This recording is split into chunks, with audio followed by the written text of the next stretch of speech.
Hello? Hello? Could it be? Could it be? Okay, sorry. I always have the volume up kind of crazy on my end. And then I'm just blasted with the jams a little too much. Hello. Howdy do, egg.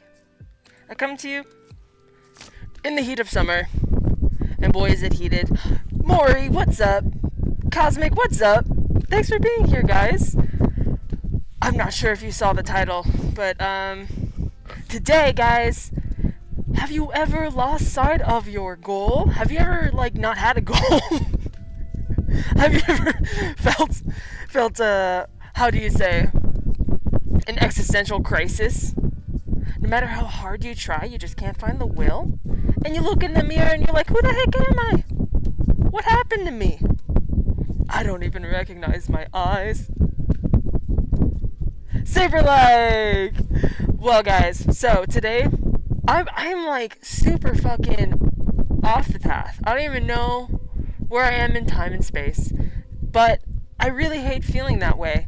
And I know a lot of people, a lot of eggs feel this way too. So on this stream, we're going to kind of take the spaghetti, take the mess, really detangle it, isolate each individual overwhelming thought that's been happening. And by the end of this stream, I'm going to realign myself and try to figure out, what do I really want?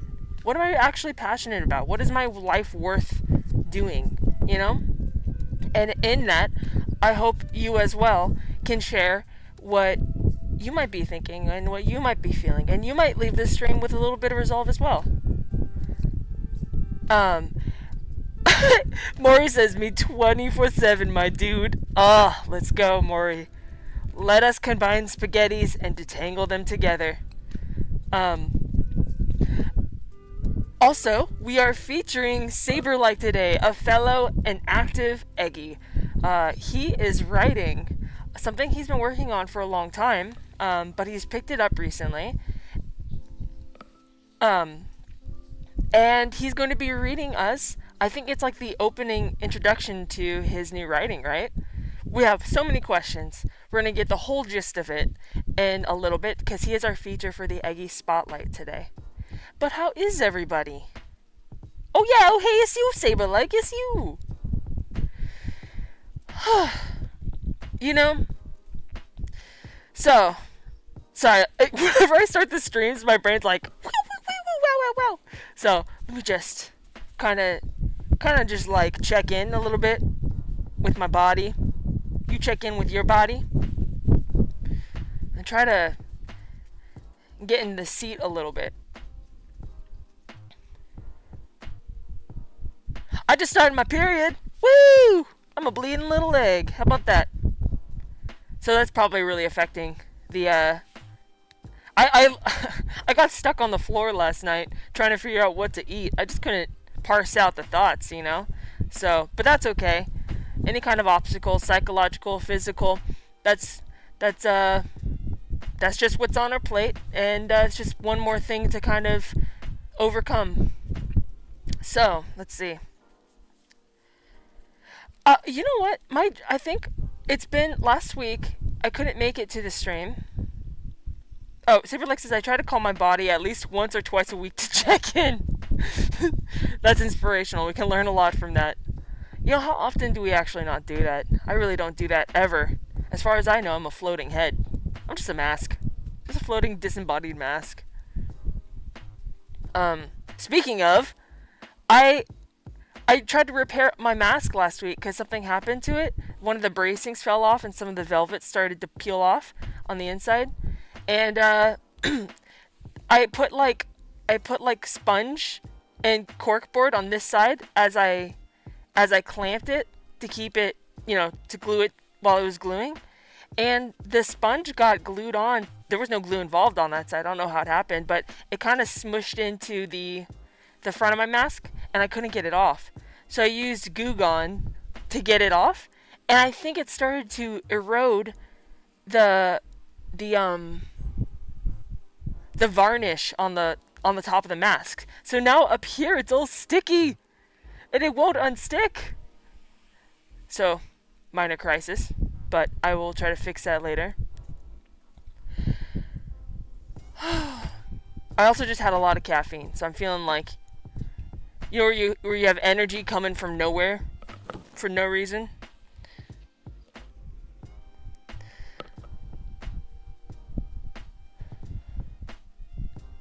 Yeah, you know, so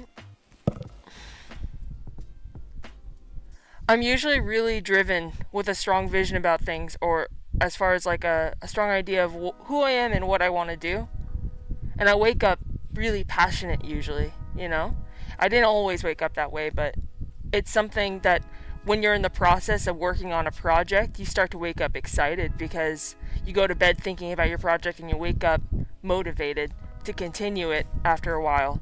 Oh, Evangelist, good afternoon. I am adventuring through Vancouver to go to ages 3 and up, but I'm checking in. Thanks for checking in, Egg. What is ages 3 and up? Saberlike says, oh geez, goo gone. Used that briefly for a project at least at my last job and quickly switched back to rubbing alcohol. That stuff is potent. Yeah, I know. So I might have to do a bigger repair on this than I was anticipating. I might have to take the lenses out and fully seal it again, which it was needing to do anyway. I don't know if you can tell, it's not as shiny, the mask. The gloss dulls over time. So it's due for one anyway, but but as you can see, the thumbnail of this, I am in despair. Would you believe I spent all day yesterday working on that? I don't know why I never put it together before, but Dream Supreme, like a supreme pizza, the Dream Supreme pizza. Honestly, it was a lot of fun to make this, and it did kind of remind me of like something about this process is what I want to do. And the comic that I want to write this upcoming month, the visuals are going to have to do with that. So it was kind of insightful in that way. But dude, I just feel lost. I just wake up. I mean, I feel really lucky, right? Like I know, I feel really grateful for life, but I just feel so dulled and so disconnected. Like, I'm actively working on the new song. I've rewritten this bridge for Soft Sides 4 times now, and I'm just so disconnected. It's like, how do you know how to do something one day and then the knowledge of that thing disappears the next? You know? I don't even think I've touched that painting in a few weeks. And that was my goal. And even these Dream Supreme streams, I'm just kind of confused. You know? And I don't know, at this standpoint, I don't know what it's going to take to feel right about things. But we're going to get into that in a second. Let me see what everyone's saying. Vangela says, it's a collector's shop run by some folks I know. Oh, that's awesome.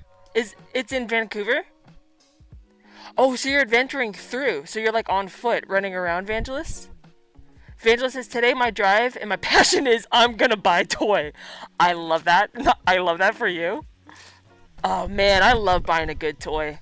You know? I've been collecting the Sailor Moon figures. These figure art figures. But only of a specific release time period. And I only have Jupiter, Mercury, and Venus, but I really want to get Super Sailor Moon, Mars, Sailor V, Mini Moon. And so, I was just thinking about that. I was like, oh, one day. Maury says, I legit feel that way all the time. For years, literally, I've been saying for the last week how I feel so disconnected from myself, and I really want to get back to who I was 15 to 20 years ago. Right? You know, maybe we should have a moment of silence of mourning for the versions of us that we can't seem to return to. And maybe that's the inevitability of life. You age and you go through things and doors close. But I think to me that highlights the importance of looking in the present and looking in the future. And I mean, because I'm constantly looking at the past of like, that's my metric of where I'm at is why can't I be like I was then, you know? But maybe today we can talk about and think about who we want to be going forward. a better version of ourselves than we ever were. Vangela says, last night I had a bad attack of I don't know what the fuck I'm doing and I harbor hatred. Dude, me too. Me fucking too. I think it's a natural part of maneuvering and existing. I'm harboring hatred. Saberlike says sometimes we have to take a step back for a bit, take a break, or give our minds a rest from whatever it is so we can come back and do it with full vigor. That's true too. Vangela says, I have this slightly personal belief that every 5 years I am basically a different person. Well, that is true, isn't it? Don't your cells, all the cells in your body, have completed their recycles? Their recycle system? The recycle cycle? Every 7 years? So that would make sense, right? But it sure does feel that way. Well, I'm glad you guys can relate to this, so it's not, I'm not just boring you with these topics. Yeah, but I wonder, it feels so bigger than me. You know what I mean? It feels so bigger than, I don't feel this way normally, but it feels so out of my hands. I feel very in control of my life usually in that way because I know I could just make my mind up and do something.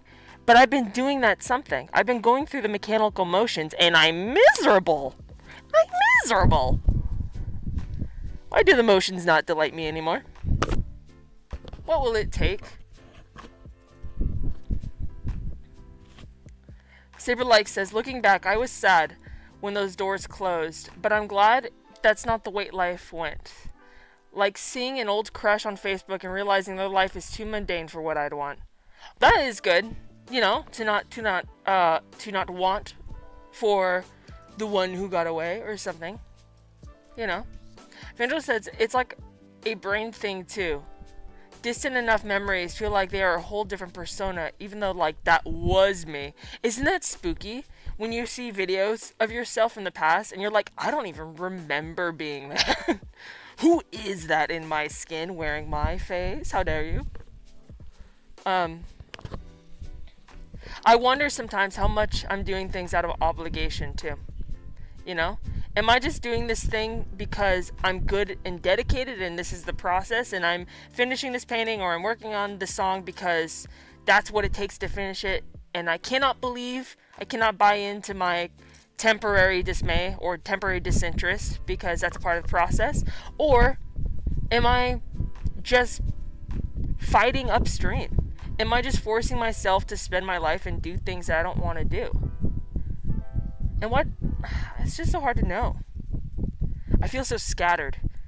There's so many things I want to do, and I'm doing some of them all at the same time, which could be good for some to have a varied stream of activity, and sometimes that can be bad because maybe you never finish things. Saberlike says, I guess I rarely felt fully in control of things broadly, so I'm always fighting against reality on some level. Yeah. That's true too. I think, not to be woe is me, but contending with something that takes over my bodily ability and my brain so much definitely makes me feel frustrated and despair because that is something I can't have control over. And there seems to be no right move. Whether I mind over matter and push through it, I'm still damaging myself. But if I let the sickness take over, then I'm there at despair again as well. Both paths lead to despair. Maury says, growing, it's natural and important, definitely. Sometimes it feels like the growth costs things like creativity and independence, but that's what needs to be fixed because I think that's just a point of view. Good point, Maury. Do you think that's true, like a biological experience, or do you think that is a manufactured experience of what is expected of an adult? Because I'll tell you right now, I'm 30 years old, and I live in an environment, and I have a way about me that occurs that I am not an adult. Not intentionally, it's just the way I am. I think I'm stunted, honestly. I think I'm a ghost. I think I died when I was 25. I got stuck there.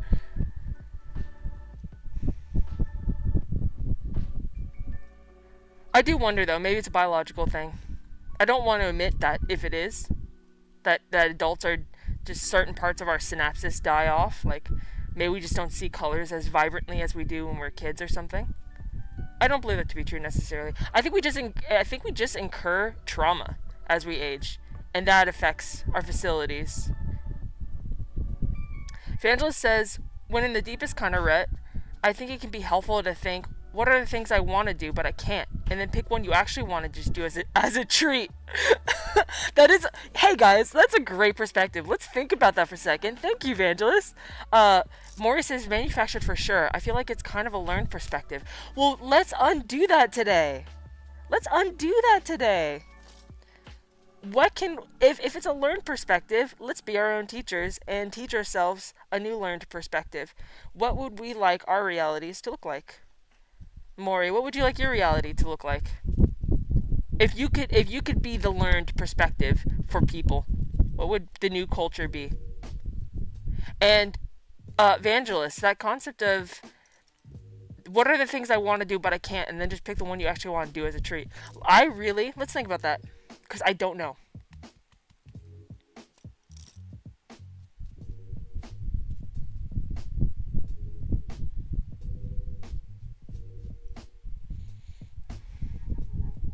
You know, I think it's getting in my way. Now that I think about it, I feel the pressure of having to be something. I never had this concern when I was younger. I just did the things I did for the love of the game. And I was totally fine with obscurity. And I am fine with obscurity. But I do feel a pressure now to be quote-unquote successful in some minor way. Just enough to make a living or something. Because I didn't go to school, right? Never went to high school. I don't have any degree. My math stopped. I didn't even learn multiplication, to be honest.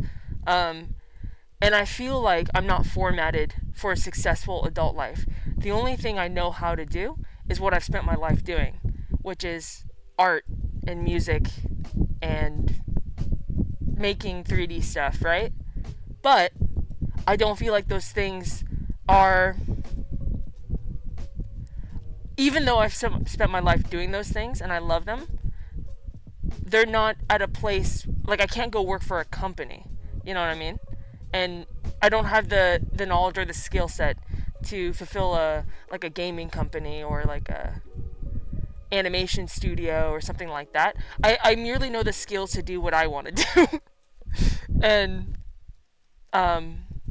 which may sound like I'm selling myself short, but when I look at the job requirements, I'm like, oh yeah, no. A lot of them still want bachelor's degrees and stuff, and I'm just so far behind in the normal way of life. But I feel more of an impetus, no. I feel more of a need to try to fit in a little bit to society somehow, to make a respectable living, because I can no longer just rely on my endurance and my physical capability. I really should have thought, like, I didn't anticipate that I would have physically fallen apart when I was in my early 20s. Even though I was really sick then too, it wasn't the same. I could work fucking 10 hours a day and be still gung-ho. And I thought that I could do that for a lifetime. You know, I was like, it doesn't matter that I didn't go to college. It doesn't matter that I don't have any, like, transferable skills. I can just be a server. I can just work hard. And that is fine. I wasn't counting on my ability to do that falling apart. So now I guess I'm just having a crisis in that way. In the same way, money should stay out of politics. I feel like money should stay out of the arts a little bit.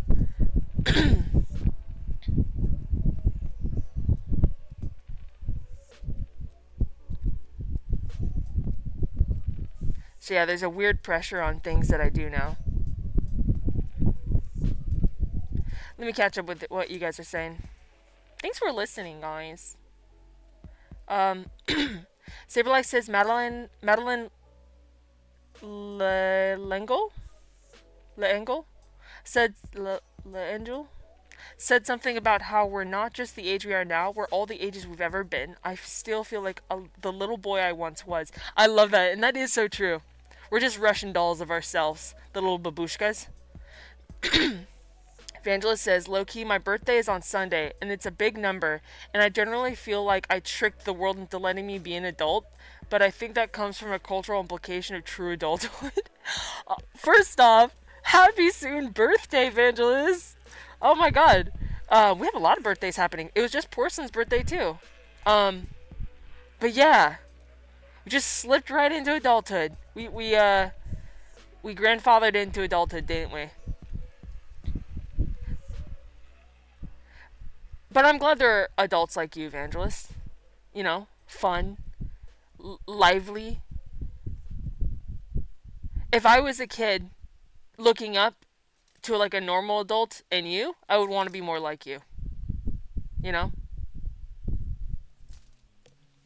Evangelist, not to say that you're not a normal adult, but you know what I mean. Saberlike says, Evangelist, I feel that's so hard. Saberlike says, no way to prioritize my passions. No way to monetize my passions. Story of my life. And I know it's kind of like, I know a more blue collar way of thinking, which is, there's a part of my brain that has this blue collar way of thinking, would say, well, you don't, oh, so you can't make money from your passions. Boo-hoo, too bad, suck it up, work hard like the rest of us. But I also think that, there's a part of me that fights that sort of thought too, because I think that everyone should do. Our lives shouldn't just be about money, you know.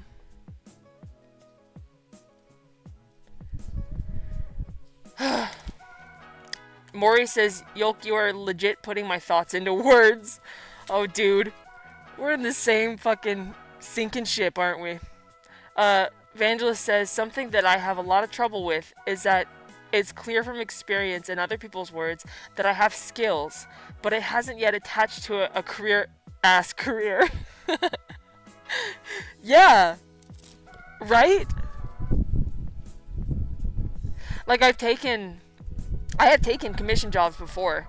There was a movie, about the you know, Venus, the tennis player? Williams, about the Williams sisters. I did the graphics for the t-shirts that are in that movie. So in the background, these people are wearing tennis shirts from the 70s or so, or no, not 70s. What is that? 80s? 80s? I was commissioned to do the graphics for the t-shirts, so I did that. But I've had small gigs like that, but it's so hard. And it's hard to do creative things for the vision of others, because I only know how to do creative things for my, not to insult myself, but what I consider shit taste. Like, I'm not, you know what I mean? But when you're trying to live up to someone else's standard, it's super stressful.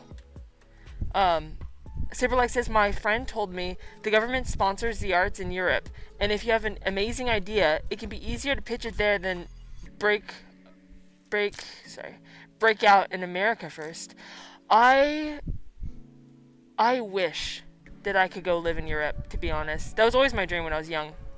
I was a little girl. I always thought I was just going to be a painter in Paris and just be like a waitress. I really, really wish I could. Saberlike says he's like full on A-list album art level successful, so I just trust his strategies. Oh, your friend. Wow, yeah. Yeah, you can get residencies and stuff in Europe. They value the arts. I think I have a lot of that too. Like, sometimes I think I'm living life wrong. You know? I wonder if I'm going to have regrets at the end of it. And I feel like on my current trajectory, I will.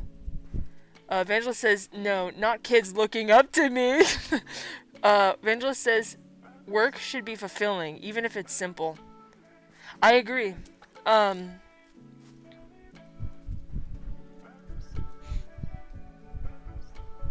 but I do try to be aware of how much of that fulfilling feeling from normal work is perspective, one's own perspective. There have been times in my job that I feel very happy. Someone knows it's just very happy to do what I'm doing, and then sometimes I can't stand it because it's so stressful. Saberlike says I'm 6'2". I'm used to people looking up at me. Are you really, dude? That's crazy. It's so funny. I never think of height, and then when you meet people, you're like, oh shit, you're fucking up there, or wow, you're down there. I think I'm shorter than people think I would be. I'm just 5'5", so I'm just average, but... Evangelist says, being able to use the mechanics of art and creativity for gigs is huge. Like, I'm not creatively fulfilled by some of the educational media I've made, but the mechanical satisfaction is so good. Oh, that's good that you get mechanical satisfaction from it. Because you make your living doing commission, right? The kind of commission I'm really happy doing is voiceover work, surprisingly. Saberlike says, Yolkness, you put together this fantastic group and helped so many of us get on the path to our dreams. Lives have changed from this already, and I think that's an amazing trajectory. Thank you, Saberlike, for saying that. That does give me purpose because, and I think about that, not in the sense of like, I'm doing this great thing, but I feel like the dance hall that other people are dancing within, So, I do see the importance of keeping up the dance hall for people to come boogie down. But Evangelist says, I'm a walking tower of regret being force-fed through a joy generator. As soon as I start reading your messages, Evangelist, I'm already starting to laugh for like one word in, because I know. Evangelist says, the operation just gets overloaded sometimes. Yeah. The other thought too is how much of this is our dissatisfaction with life, hormonal, chemical. Are there any small steps that have nothing to do with what we're actually trying to do that we're missing? Are we missing vitamins? Are we missing exercise? There's so many pieces to this machine, to this puzzle. That's why I think about the egg ship. The egg ship's just a giant metaphor, but when something's not working, I try to think of the different components of the egg ship. Oh, is it the fucking warp drive that's not working? Oh, is it the fucking the aircon that's not working? What is it? Saberlike says, I'm 35 and still feel like I'm at the starting line. In some ways, hypothetically, that should be a good thing, right? Shouldn't that be an exciting thing to always feel like you're brand new? Where does the stress come in there? What's the stress language that's being infused?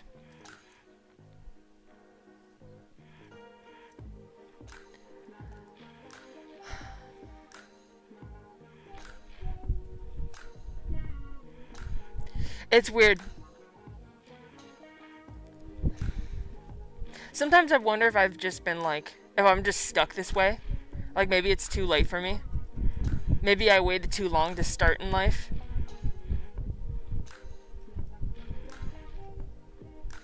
Maury says, all this stuff is exactly why I've been working with medical professionals to get my stuff figured out from a physical existence point.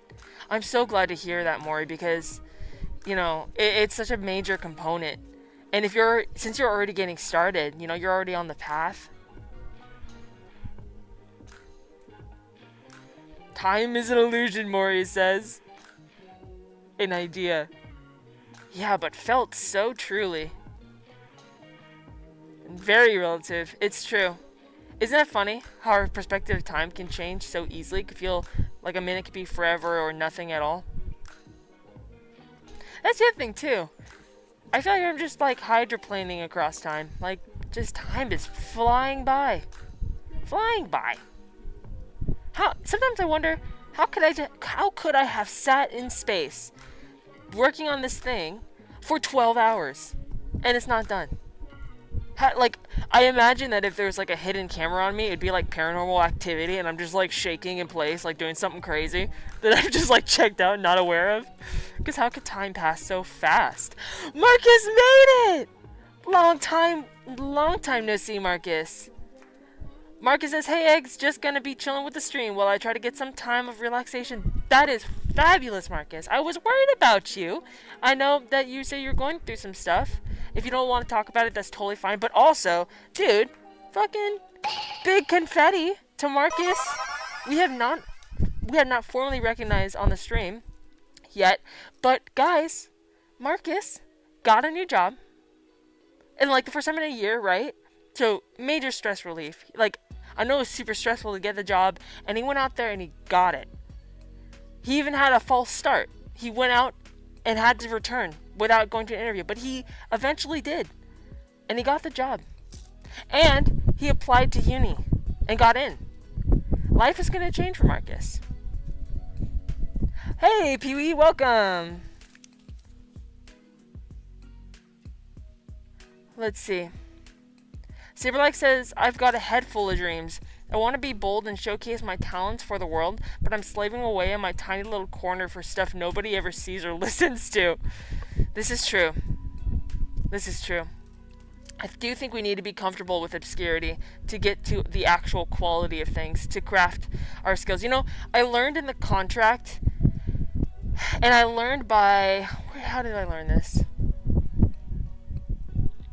Just watching enough tutorials and other successful people or producers, listening to producers talk, because producers have a really kind of clinical third-person perspective on arts sometimes. Usually because producers are working with artists, so it's their job to see the potential and make the most of the potential. You know, they're kind of the crafters of opportunity. Listening to them talk made me realize a few things. One, in my projects up until now, up until maybe 2 years ago, I was so precious about everything I did. I thought, this is the thing. In some part of my mind, I thought, this is the thing that's going to be my life work. This is the thing that's going to put me on the map, or people are going to recognize my soul through, is this thing. And so I'd spend literally years on a song, years on a music video or something. Maybe I would post it, maybe I never would. But when I did, it was almost always met with no reaction. Absolutely no reaction. Just into the void. Into the void it goes. All those years, all that precious attention and attunement, out the window. I did feel really good about it though. I thought, well, actually that's two-folded. I did feel really good about it. Like, this is the best I can do. I did my best and it's out there and it's wonderful. And I don't care if anybody sees it, because I did my best and I'm satisfied with that. Another fold to it was, I forgot my thought. Never mind. I forgot my thought. But pretty much along the same lines. But one thing, yes, I learned from listening to producers is, and it was hard for me to swallow at first, but then it liberated me, was this perspective. Nobody cares about my work as much as I do. Nobody does. Nobody does, nobody will. No one's gonna care to ask all the questions you want somebody to ask you. Because people are constantly seeking things and taking things in so they can heal themselves or nurture themselves or their wounds or whatever. They're not, it's, you know, it's like, so it taught me to not be precious, to aim to do things to the best of my ability, but also as fast as I can. Making the vlogs every week last year really helped break me out of that habit, because it made me stop being precious about things. And I started making higher quality work, actually, because I was in this practice of listening to my instinct faster, you know? When there was no pressure on it being good or bad, just doing my thing, my instincts came faster and the quality was better, you know? And then I developed a habit of quality. So, to get to that, I really had to get completely okay with being 100% obscure for the rest of my life. For being just And it's in the comic too. You'll see, like, the concept of working really hard and submitting something into the void, and the void consumes it and just burps, and it's just like, thank you. Next, you know? Getting used to nothing mattering other than it mattering to myself. Then I made the best quality work. You know? And that's I think that's one of the things that's derailing me now. Is this new influx of concern and care. Like it needs to matter to somebody. Like I'm doing something wrong if it isn't reflected in success in some way. I'm afraid of losing opportunity too. I'm afraid of losing potential and value. Or that someone else is going to come along and do what I'm doing better. And then I'm just going to have no place in the world. As if the world is small and there's not enough space for everybody. Let me catch up to what you guys are saying. Evangelist says, "Wahaha, I'm older than you, Saberlike. I will start late and even faster." Wait. I will start late even faster. More? The slatest? Evangelist says, "Nah, you haven't started too late until you've stopped breathing, in my opinion." The thing is, I also know that. I also fully believe that. There's this weird new pressure happening, and I'm doing it to myself. I'm letting it into the walls for some fucking reason. Saberlike says, "Having much of my physical ability and mobility stripped from me this past year." Shit. Having my physical ability and mobility stripped from me this past year, I spent much time thinking about how much of my life is gone. That's a fun place to be, isn't it? Hi, Pee-wee! How's it going? Thanks for being here. Evangelist says, like the song lyric says, "If you can get back up, you're still alive." Alive at what cost? Back up at what cost? Saberlike says, "Evangelist, just you wait. I'll catch up to you one of these years." Saberlike says, "I'm fine with obscurity. I don't need fame, but knowing that there's actually an audience for my work, however small, would be amazing." I absolutely know what you mean and feel. And you will find it. You know, I forgot to mention, the other big important lesson I learned that really transformed me from being like absolutely in the void to you guys even being here. I learned something. To view my work from third person and look for, objectively view it, my content, and be like, if I was a random stranger, would this be interesting to me at all? Like, is this just me thinking I'm too important? Or does this content provide value for anybody at all? And when I started to take that into consideration a little bit, I started to find that, what's it called? You have to, if you want to find your audience, sometimes you have to put your content on a spoon and feed it to them a little bit. Meaning, you have to play the game a little bit. You have to know how human beings work a little bit. For example, I can't just post a 2-hour video of a vlog of nothing. No comedy, no quality, just unedited 2-hour video. Even if I think everything I'm showing is super important, it's not going to resonate or catch people in any way. By shortening something, trimming the fat, only using the highlights of something, you catch people's attention. It's very mathematical. And like making a cohesive brand, that's my issue right now, I think too, is my brand is all over the fucking place. I just stopped caring. I stopped caring to be concise. I'm just doing whatever the hell I want and falling apart. And then my engagement drops 100%. Not 100%. 70, 80.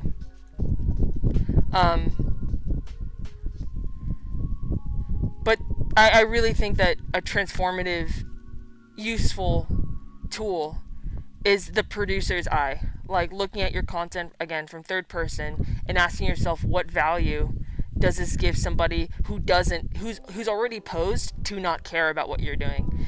I remember reading that you have like 5 seconds. It might even be less. It might be 3 seconds.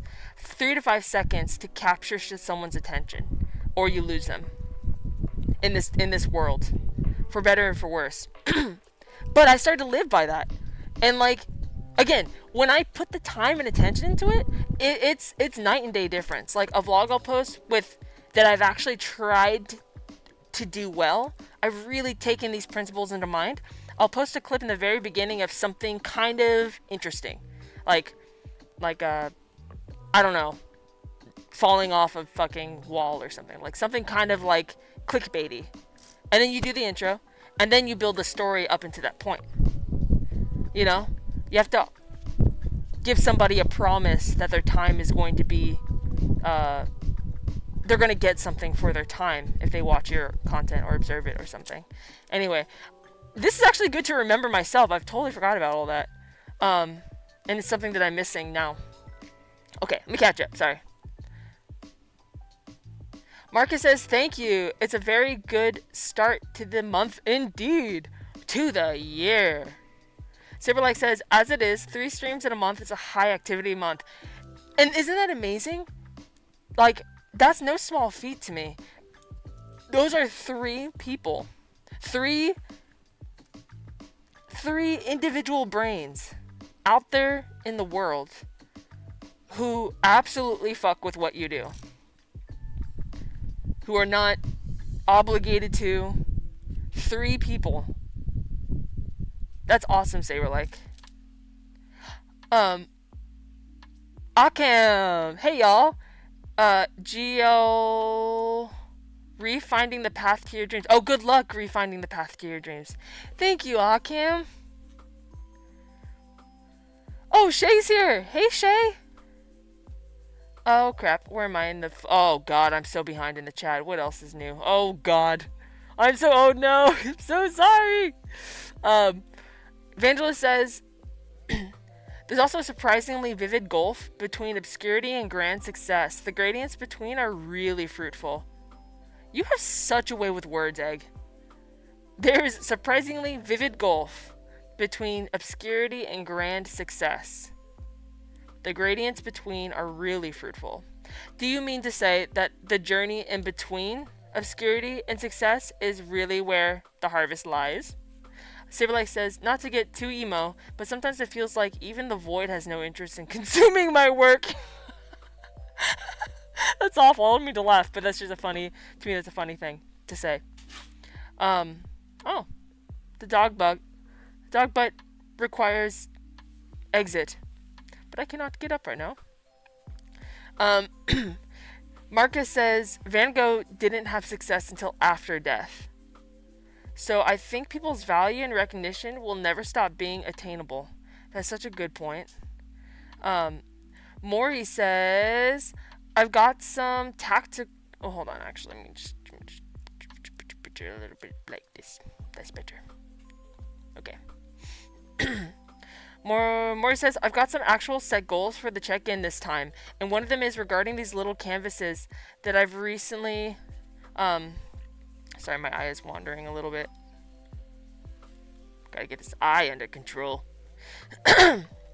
One of them is regarding these little canvases that I've had for years, had forever, but haven't used because I've been saving them for the perfect thing. And I'm finally saying, frick that, and I'm just gonna do something on them. And I hope I don't like them so that I can sell them.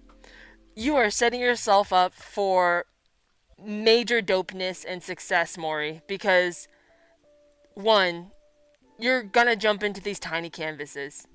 Because you can always buy more. How about that? Nothing to lose. And in fact, the fact that you're like, I don't want to like them, frees you up to make something hideous. Try to make something hideous, I dare you. That's awesome, Maury. I have tiny canvases somewhere too that I've also never used. I'm like, they're so cute, I'm gonna use them one day. Lol. Cam says, I find peace in making art and art adjacent things for the process itself and happy for it to fall on no one's ears.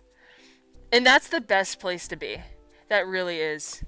I think the task when you do art or music or anything, of having to make something of yourself is, it makes something of yourself, you know, like do your own promotion or whatever the fuck.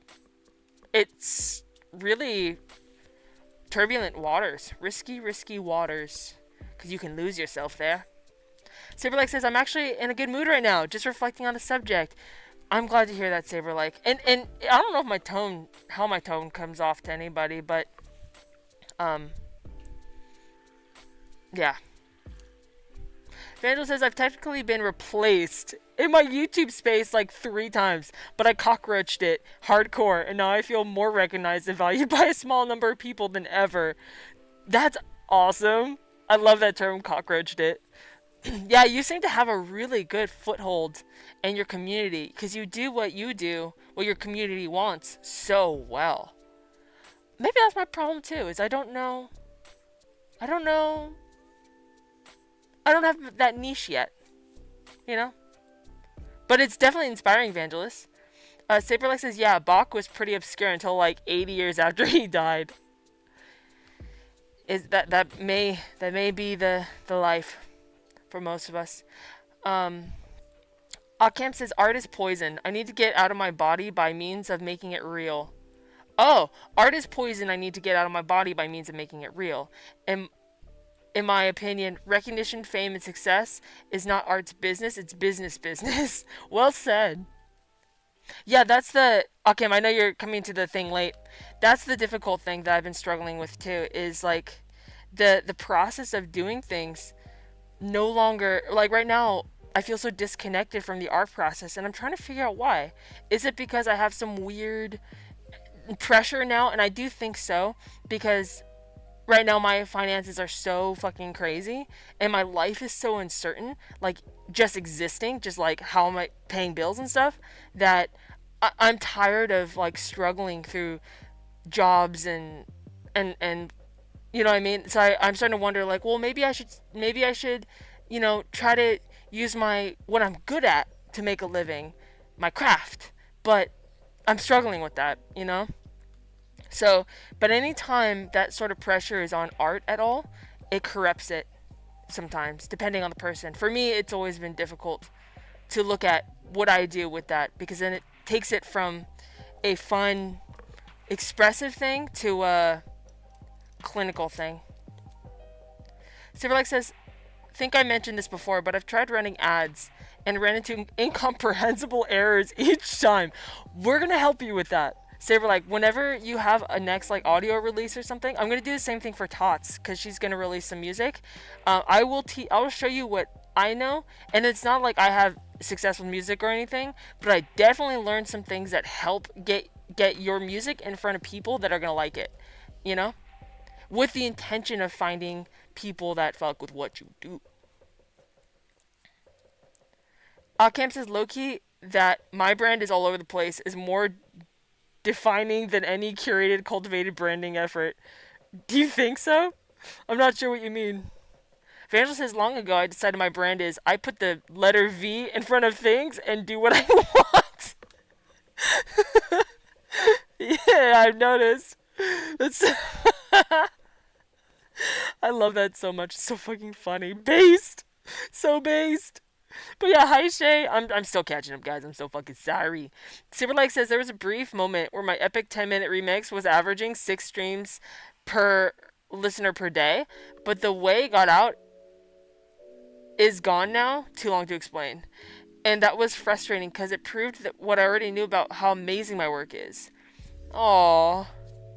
That sucks too. Things change so much. Things change so fast. So the second you find something that works with you and it doesn't compromise you, and you're like, great, I'm finally finding my audience, shit changes. Gotta stay on your toes.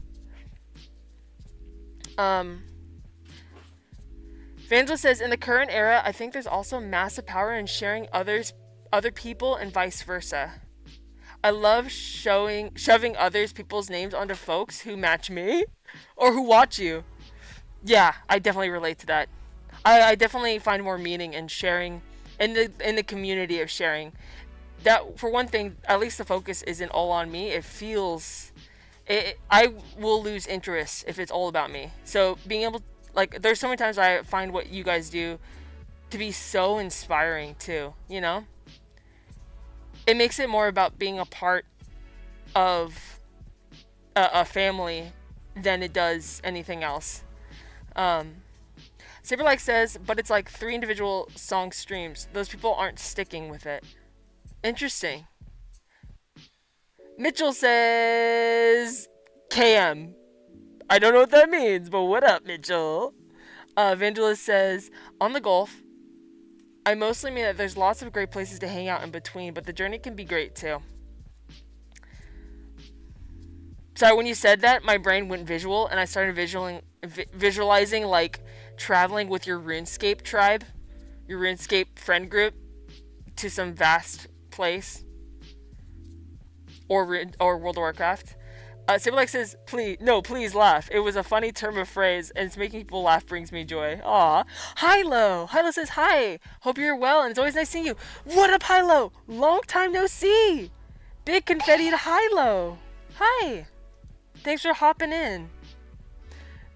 Shay says, get your eyes under control. I cannot. They are just crazy. They cannot be tamed. Saberlike says, I've long said that if I die in a humorous way, if you don't make jokes about it, that'll be disrespecting my memory. I 100% feel the same way. I hope everyone... I'm one of those people, like, if I die in a really crazy, horrific way, too, look up the pictures. Look at my fucking squished corpse, you know?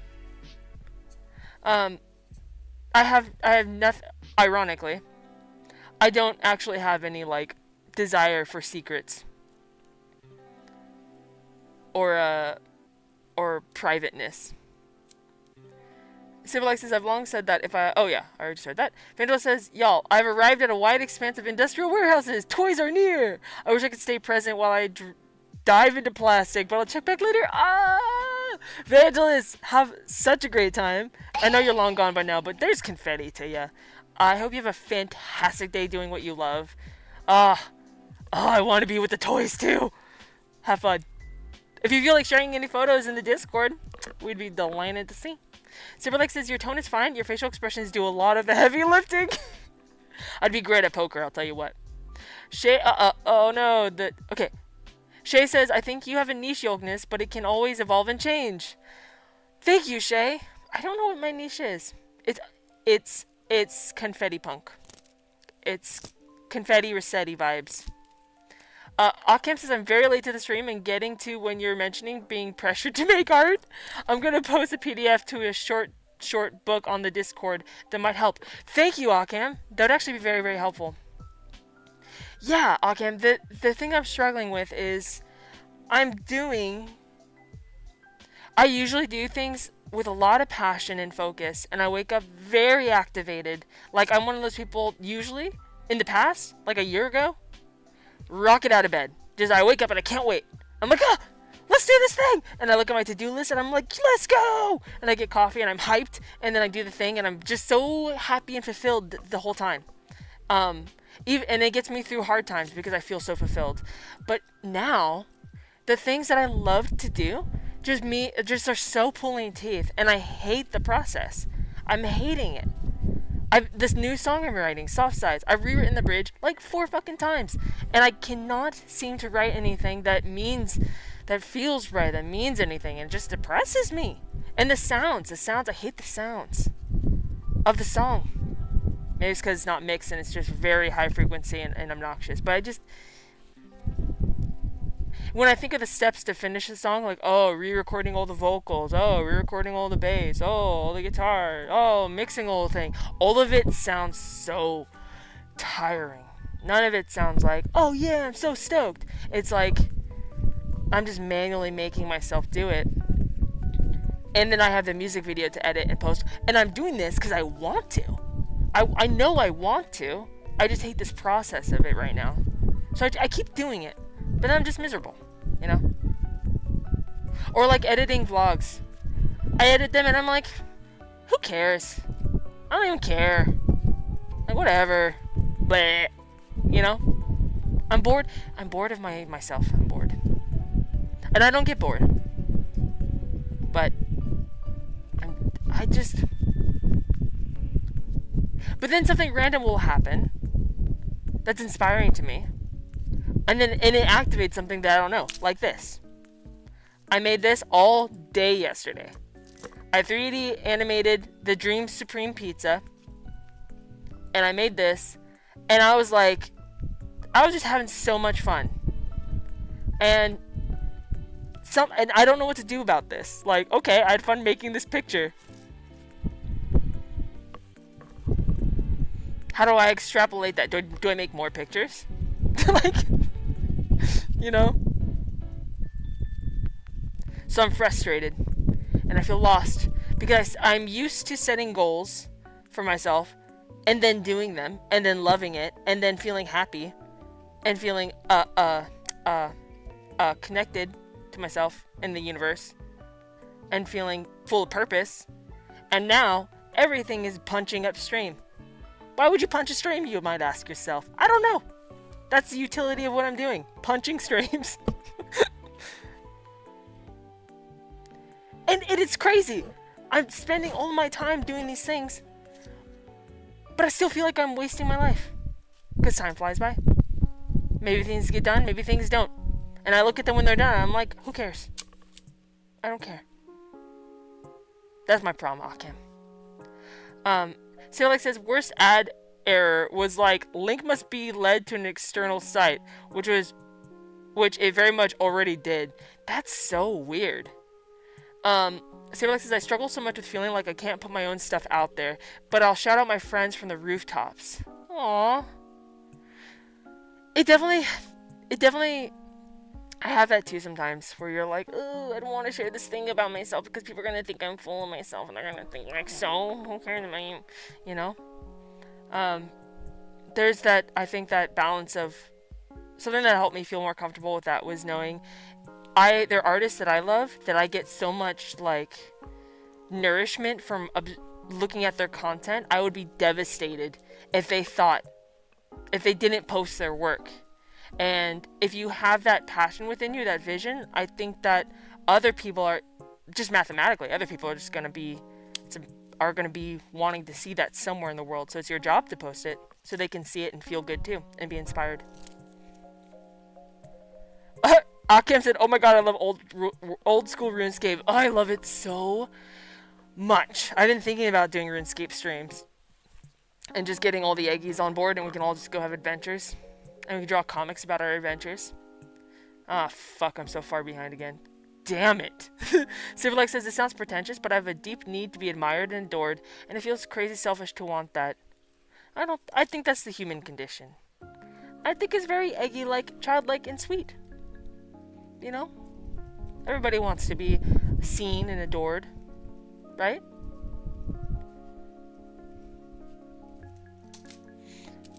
Hilo says, I'm well, been busy working for a non-profit rave production company in Seattle.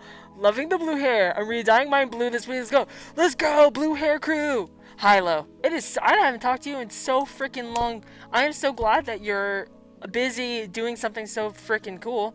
I feel like you and Saberlike would get along just swimmingly. I think similar worlds there. Akim said, Saberlike, I did until I didn't. Feels like wanting that validates that structure of fame, it being the only goal that honestly helps nobody, especially not artists. Wait, let me read that again. I did until I didn't. Feels like wanting that validates that structure of fame, being the only goal that honestly helps nobody, especially not artists. Yeah, and I've mentioned this before, but something that kind of shook me out of it too, and I don't know why I forgot that recently, but I knew somebody that, I got to see somebody up close go from posting their first song to like one of the biggest stars in the world. And we weren't like super close, we just happened to be in the same friend group. And watching that, I realized that it was kind of like, oh, that's it? That's the big goal that everyone's pursuing? Because seeing them on the other side now, I'm not sure life got better for them. You know? They got recognition, sure. But I'm not sure that equates to like more fulfillment or happiness. And then once you reach the top, it's like, then what? You know, you have so much harder to climb. In that way, it's like what Vangelis said. It's the gulf that has a lot of the goodness, the journey from obscurity to where you think the top is. So seeing that kind of removed the mystique for me. Not that I ever really had it, but it really made me like think. I actually prefer to be obscure because you don't have to worry about going outside and being recognized. You don't have to worry about fucking people stalking you and showing up and harassing your family. You know?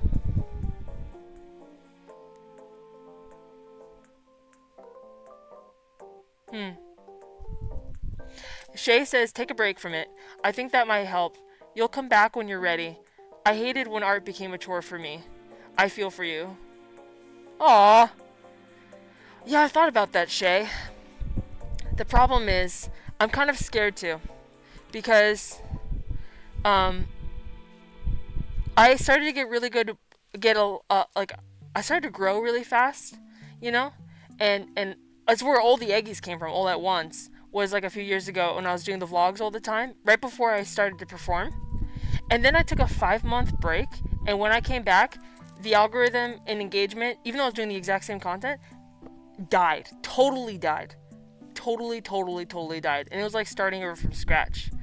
And the reason that might matter to me now, too, is when you perform, there's like, because that was my goal, is performing, right? When you perform, and you have an active audience already, it's super great because then you can perform more places because they'll see, oh, you have this level of engagement, you can probably sell this many tickets. And then when you have zero engagement, you're like, oh, I can't really play these shows, you know?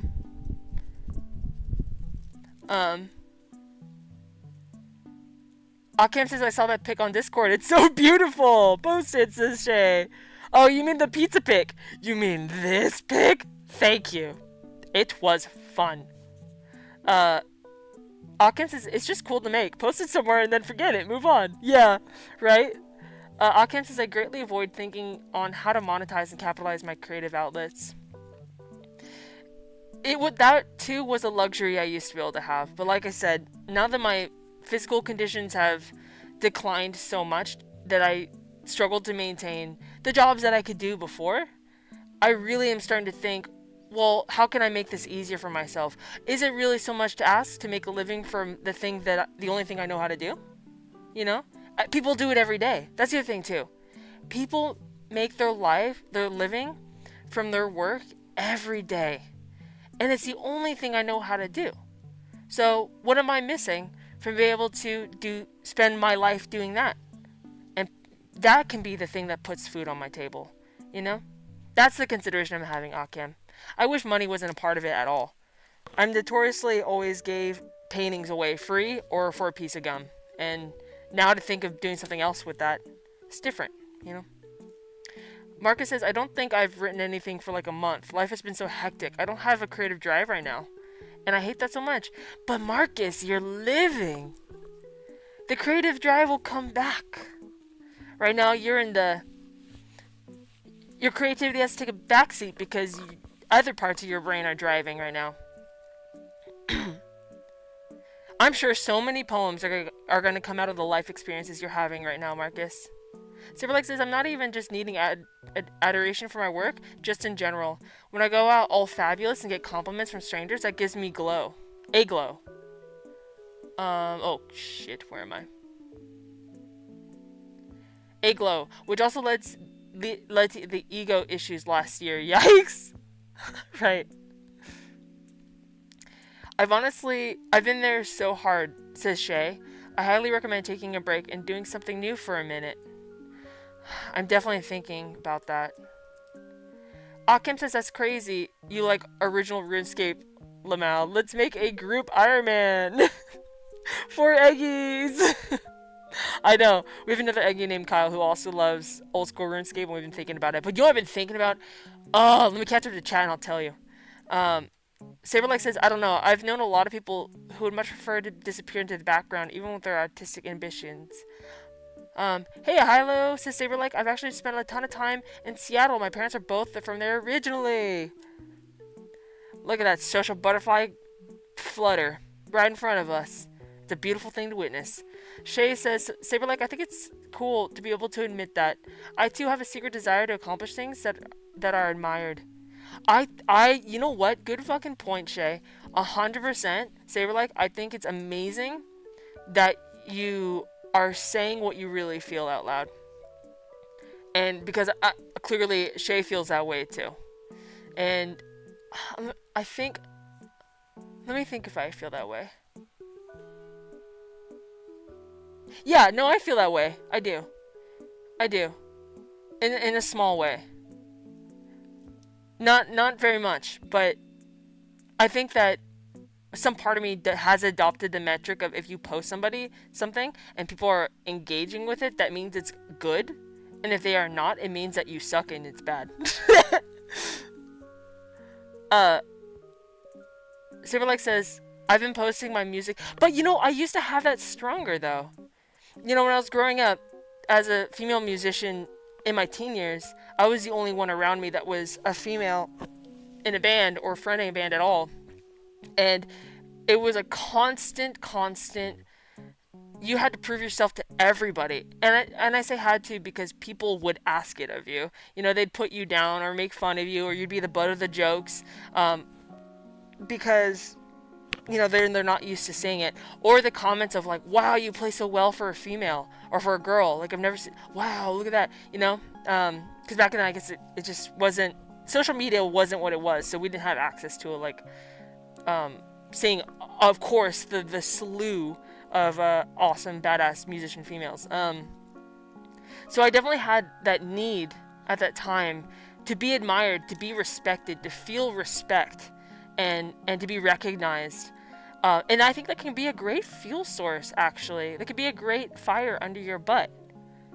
If that's what the flame is, if that's what the tinder that is sparking the flame, then a flame is a flame. It might burn out faster, but it's a power, you know? Because you're processing something, and then once you get that recognition, the flame will change. Saberlike says, I've been posting my music since like 2009, and it's frustrating to watch people who didn't start producing until like 2020 find an audience. It can feel unfair, but that's why I was saying there are things, there are tools and tactics that actually work. If nothing else, to at least make it packaged, your content packaged, so people can see it and then decide for themselves. A lot of the problem is people just don't see it because it's just in a sea of things to see, you know? Shay says it's a character trait that some people don't have and some don't. But yeah, happiness is important too. Social media has such a dark side because of the way it's designed. Make a living from your art, Yokness. You have so many things to offer. Thank you, Shay! I'm trying! Kinda. My brain just doesn't want to think in terms of monetization. So it's really hard for me to think, oh yeah, I can make this, I could do that. I just don't even think of it in that way at all. And so it's really hard to see the opportunity for that. Occam says 100%, money will always play a part, and that's the real cause of our unhappiness. Not that we can't find a way to monetize what we do. It's so rough for everyone. It's true. Harlow says, Saberlike, that's awesome. The music scene here is really taking off as of late. Hit me up on the Eggy Discord next time you're up here. I want to go to Seattle so bad. I want to play a show in Seattle so bad. So bad. I love Seattle. Shay says, yeah, that's the dark side of social media. Views equal value. It's not true, but we're all sucked in. So true. Saberlike says, the big shit for me was realizing fuck, my forehead itches. Please forgive me. Please forgive me and my itchy forehead. Ah!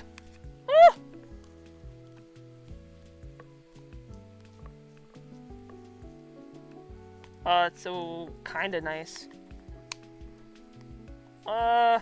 Okay. Bitch. Okay. 1 second. Saberlike says, The big shit for me was realizing I'm a Leo rising. Regardless of your beliefs on astrology, those archetypes resonated with me, and embracing that led me to feeling more fulfilled with myself. Interesting. It is funny how you can relate to certain aspects of a sign that seems so specific to you because you don't relate to the others. There must be some sort of correlation there, some sort of truth somewhere. I'm a Sagittarius. I don't know about any of the other stuff like rising, moon, sun, or something, but I'm a Sagittarius. In this, I do relate to.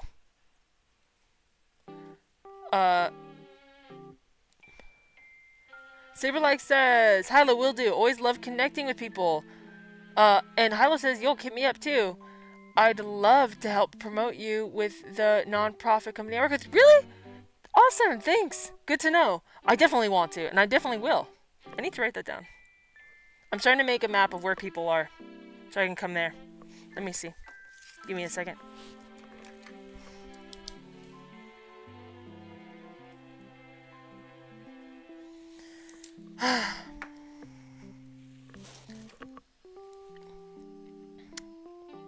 I'm finally caught up, guys. Can you believe it? So, by the way, is the music playing? Yes. Oh, Ports and Piggy! Hello, hello! Hi! So, guys. Hilo says, Yolk music video with the Space Needle? Could you imagine? Shay says, I'm ENFP, LOL, and Taurus, and the red, yellow in the workplace. And red, yellow in the workplace. What is red, yellow in the workplace? That's a cool song name. Red, yellow in the workplace. And Hufflepuff. Wow, we got a really well-rounded little understanding of your personality there. And someday Slytherin, if I answer the test right. That's so funny. Saberlike says, Yolk, I ran your birth chart once after your birthday. No rising because you need the birth time. I remember you're a Scorpio Mercury. That makes a ton of sense. What? What does that mean? Akim says, I'm an Aries and people say Aries people sucks. And I think they're right. No, that's not true. You rule. They just say Aries are chaos. We love chaos here. That's probably why you're one of us. Saberlike says, I'm also ENFP, Cancer Sun, Capricorn Moon, Leo Rising, probably Hufflepuff, maybe Ravenclaw. Interesting. That's so funny. You guys do have a similar energy to me. So, oh yeah, to say, we're talking about old school RuneScape. I have been, I want to play World of Warcraft so bad. I just recently was looking at World of Warcraft pets, because I'm always a hunter, and you can have a giant frog now? You have a battle frog? You can also, as a mount, ride a giant frog? What? I want to play. I want to play badly. Yes. I love World of Warcraft so much. Saberlike says, Mercury is about your communication style, and Scorpio is, and among other things, deep, dark, and secretive. And you're so willing to talk about deep and secretive stuff. Interesting. I'll have to look into it. Scorpio Mercury. I also, guys, last night, I finally saw Godzilla -1. Porcelain Piggy, where are you? Where are you, Porcelain Piggy? Let's talk about it. I fucking love that movie. That might be the best Godzilla movie, in my opinion. Just because the storytelling of it, the history, the gravity of it, the connection to the origin of Godzilla, it being some sort of, is moniker the right word? Symbolism for the atomic bomb, for what happened. And just the nature of Godzilla in that movie, and the fact that they ended up, I don't want to spoil anything, so I won't, but I just love Godzilla so much. And there was I think I said this last time recently with the other Godzilla movie. To me, a Godzilla movie quality is completely dependent on the ratio of how much Godzilla is actually in the movie. And they did not skimp. Godzilla is all over this movie. It's mostly Godzilla. Yes! Um,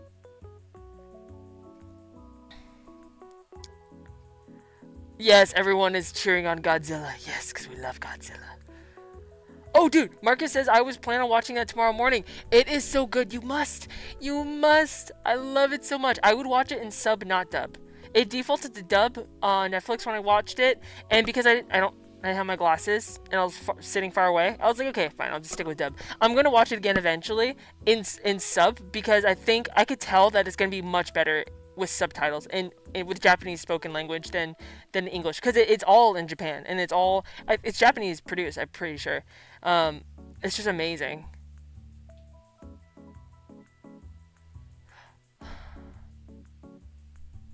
Occam says I don't like how it looks, but great script. So the thing, yeah, I will say that Godzilla, they really did make Godzilla so thick and curvy. But I do recognize that I think they made Godzilla look a little cartoony in this one because they were trying to blend the more modern look of Godzilla with the original kind of cartoony look of Godzilla, and I feel like they did a really good job with that. Like, it really blended the history and the future of Godzilla. But yeah. Saberlike says, probably the best objectively, but my second favorite after Final Wars. Not a popular opinion. Shay says, I've never seen Gorilla. You've never, oh no. Oh, dude. I wonder if you would like it, Shay. I bet you would like Mothra. I feel like Mothra would be your vibe. Porcelain Piggy says, yes, and the human story it tells is amazing. It is. Godzilla says, Saberlike says, I've seen every Godzilla except the American edit of the 1984 one. Holy shit, I have not seen them all. I really, really want to. That's one of my life goals. Occam says, I have to leave right now, but enjoy the rest of the stream. Check the book I dropped on the Discord, everyone. Will do. Thank you so much for being here. Thanks for stopping by. You have a great day, Occam. Bye. Really appreciate ya. Saberlike says, fun fact, a lot of the old ones were dubbed by the dubbing crew of the Shaw Brothers. That makes sense. That is a fun fact. Porcelain Piggy says this was one of those films that had you fearing every time Godzilla came up because you care so much about the characters. And yes, it's produced by Toho. Right. And people die. Like, they didn't really, like, I didn't feel like people were safe just because they had plot armor. I felt like, oh, people can die in this one. So it made you, like, more on the edge. Hyla says that one is so good. The character development is really good and you actually feel connect with the people. It's less action driven, unlike the American Godzilla ones. Yeah, totally. Like, I feel like normal Godzilla films in America kind of have this Marvel element to them. This kind of very Americanized, dumb, fucking overproduced thing. Whereas this Godzilla felt like it had a really, like, cultural element to it. Porcelain Piggy says they were trying to depict that he had a dinosaur origin, thus the skinny. Thus the skinny. Oh, that makes sense. That makes sense. Most Godzilla is monsters fighting and humans talking. Final Wars is monsters fighting and humans also fighting. Just absurd action front and back. I should watch that next, for sure. Saberlike says, people talking about how much time it takes to watch all the Godzilla movies and then start rewatching The Office for the first time? Is it equal? Okay, guys. We have more to talk about on the topic of aligning ourselves to our dreams and goals. I'm still in the process of trying to identify what is happening.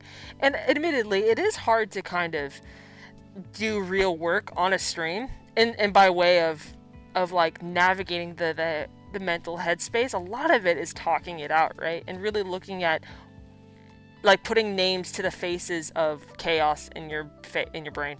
We're gonna get to that in a second, but we do have a special feature. Let me show you really quick. Here's today's plan. Today's plan is the Dream Supreme check-in. Woo! We're already doing that, and it's probably going to continue a little bit later. The Eggy, I kind of messed up on this list today, but the Eggy Spotlight is actually Saberlike's reading, unless anybody else also has something they want to share, because then we can do a full, proper Eggy Spotlight as well. But Saberlike will be reading for us the opening segment to something he is writing, something he has worked on for a long time. And we're very excited about that because, oh, and then we're gonna do the checkpoint, check, and trajectory. So we're gonna review our goals that we set 2 weeks ago, and we're gonna make new goals today, and then chaos mode if we have time, because this has all just been chaos, hasn't it? And I'm hungry. Anyway, that's the plan. That's the traject. Saberlike says, hang on, second, finish swooping before my wife gets home. Okay, so we're gonna delay a little bit more because then we're gonna do a reading segment with Saber, which is gonna be rad. But again, I would like, and I don't know if anybody else is interested in this, but I would like to leave this stream with a genuine sense of placement and purpose. A little bit more of a reconnect. And I'm going to do that in the checkpoint check / trajectory room where we have that paint window. Where it'll be easier to kind of see what's going on. But yeah, does anybody else have anything they would want to share for the Eggy Spotlight?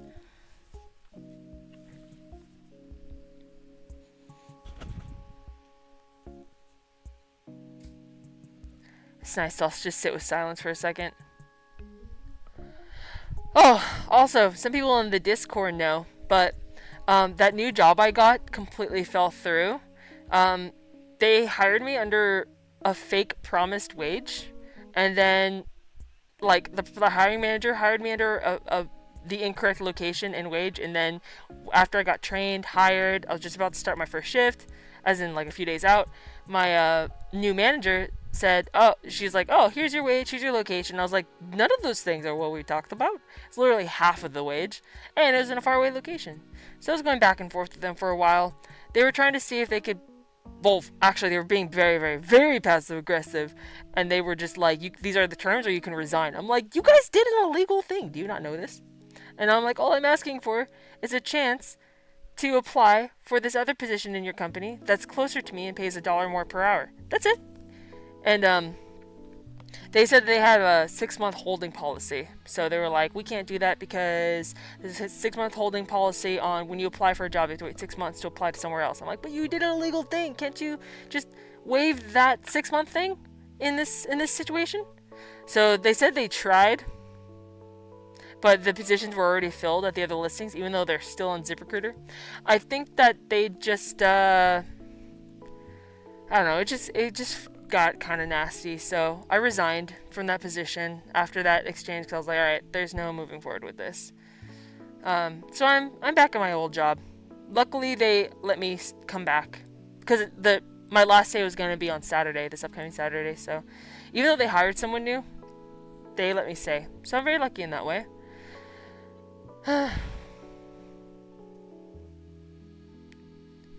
Saberlike says, did you see our suggestions on the Discord about filing a complaint about the business? Shay says, that is messed up. Good thing you're not working for them. I know. I was so close to having things be like super good, you know? And I put in so much work and training to do it. And so for it all just to fall apart like that, so suddenly overnight, was really weird. Ports Piggy says, of course they were defensive because they know they're in trouble and did something wrong. I'm sorry to hear that. Thank you. You know, so I did think about, Saberlike, I did see the suggestions, and I don't want to pursue anything because it's going to take a lot longer than I think it's going to be worth, because there's some, I only have one paper trail, and even in that paper trail, the person that hired me and messed up, she didn't claim everything. She in fact didn't tell the whole truth about what she told me because it was over the phone. So the paper trail I don't think is enough. Shay says, wait, it wasn't Codally, was it? No, I don't know what that is. Saberlike says, maybe the universe lets this happen so the other person at your old job could get hired. That's true. I do think about that sometimes. Shay says, I just had a bad experience similar with that company. Oh, no, seriously? How's your new job working out, Shay? Shay recently got hired at a recording studio, doing badass recording things. Yeah.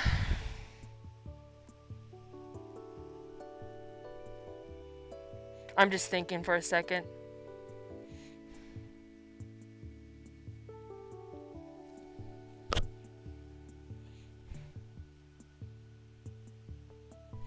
And we are still waiting for Saberlike. He's sweeping, and then we're gonna listen to him read. But Saberlike, if you need more time, I can just go to the checkpoint check.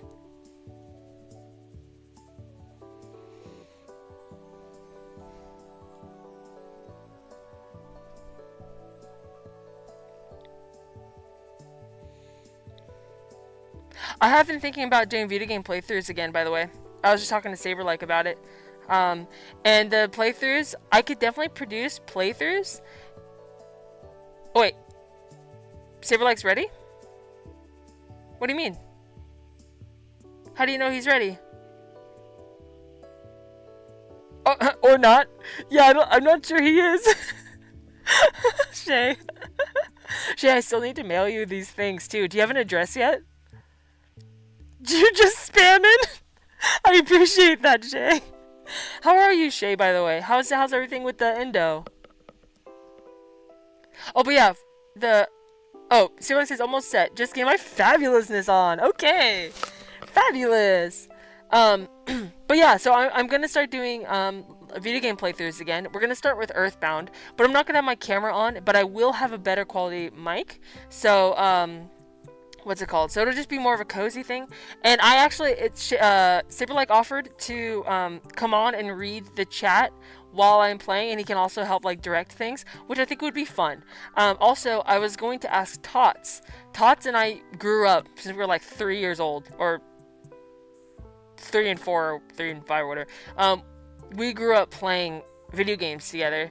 And she's so fucking funny too. So I'm gonna see if she wants to also join me for some playthroughs, and she could read the chat. Shay says terrible, but let's not talk about that. Oh, okay. I totally respect that if you don't want to talk about it, Shay. But I'm really sorry to hear that. I just started my period, Shay, so I feel you on the symptoms are like, you know. And I'm on my last tampon, so that's gonna be fun. Anytime now. Anytime now. So Shay says so cool. So cool. Super cool. Super cool. Oh, Shay, you have an address. Do you wanna like email me or DM me the address so I can send you the items? The items? How exciting.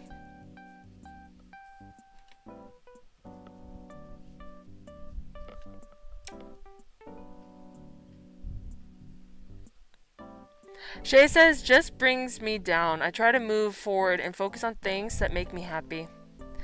Hey, if you have any ability to do that, that's amazing.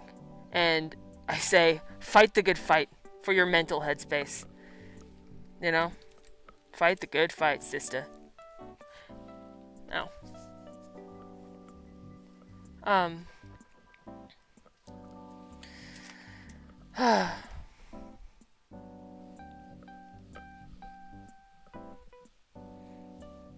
just vibing now.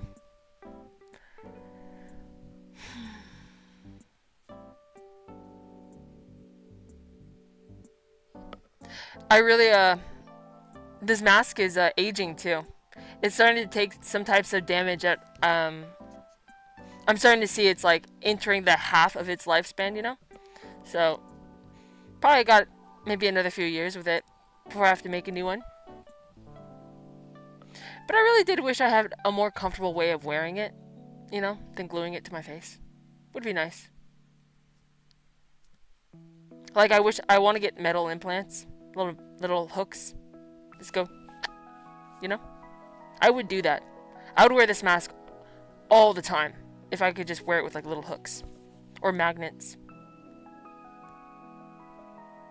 So it's almost the end of August too. In September, my goal is to finish this painting though by the end of August. Sorry.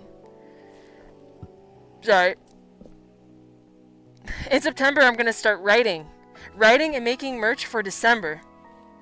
So I'm gonna probably post a poll, start talking about it, like, what can I make you guys if anybody's interested in any sort of merch, like keychains, because people asked for stuff before. Definitely gonna make more Eggy figures. But yeah, that's gonna be this upcoming month. Hilo says you can get magnet implants. I've thought about that, Hilo, and that's I'm probably gonna do a combination of hook and magnet. But I don't know if it's safe to have magnets near your brain. That's been my only concern. Because I was thinking about getting 2 hook points here, just like drilled in, you know? And then I could put little gold plates on top of them to cover them up when I'm not wearing a mask. Like this, like little medallions. And then maybe like, where's another contact point? Maybe a magnet on my cheekbones or something. Oh, Shay says, ever considered selling masks or not interested? No, I definitely want to. I'm going to be making tiny masks. Tiny little wall masks. I don't think I have any prepared right now. I definitely want to. But not like this. This is something I don't know how to make for other people. But I'd be making like just art, wall art masks. Hyla says, I'll ask my buddy modder friend. Or body modder friend that has magnet implants. Oh, that'd be awesome. That'd be super, super useful. Thank you. Yay! Kyle's here. What's up? No, it's Sir Nidicus. No. You can be Sir Nidicus. It's okay. That's a great name. Hey Kyle, what's up? How come you don't like using Sir Nidicus? Shay wants a mask. Yes! Join the mask community. I definitely need to make a how to make a mask tutorial. There's so much mask content I need to make, and I just haven't had the motivation because it takes so much work, you know. But I try to make this one like as non-toxic and as light as possible. So I will definitely share what I've learned and what I know. So we're still waiting on Saberlike. Kyle says I would 100% buy an art mask. Would you? That's really good to know. I love masks. I definitely want to get good at making masks. Ooh, it's hot, y'all. Hyla says I'd love to have a wall of masks hung up. A wall mask hung up. Well, very good to know, guys. 2 mask sales already. I know, Shay. Look at that. How amazing. Kyle says it feels more personal joining on this account than the other. Oh, got you. That makes sense. Shay says, no, don't teach me. Just take my money. But that's a part of the process. Okay. Let me check out something really quick, guys. Oh, shit. You guys all want a mask? Well, shoot. Give me 1 second. Just checking out.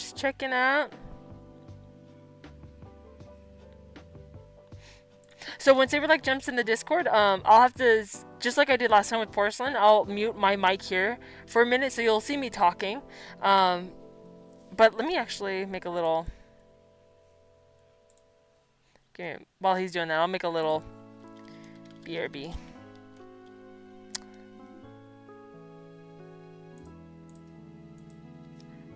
There.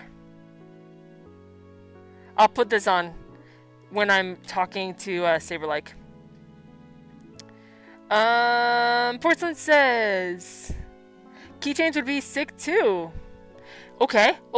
I'm thinking about doing patches and then enamel pins. Shay says, yeah, I should join using my Shay account. I accidentally followed with this one and have felt stuck ever since. No. Yes, definitely use whatever account you want. Porcelain says eggy necklaces or rings would be so sick. Oh, dude, I didn't even think about that. That would be sick. 3 mask sales, Jay says. Wow. Okay. Interesting. Well, yeah, I wanted to. And I plan on putting them into the curiosity shop when I finish him.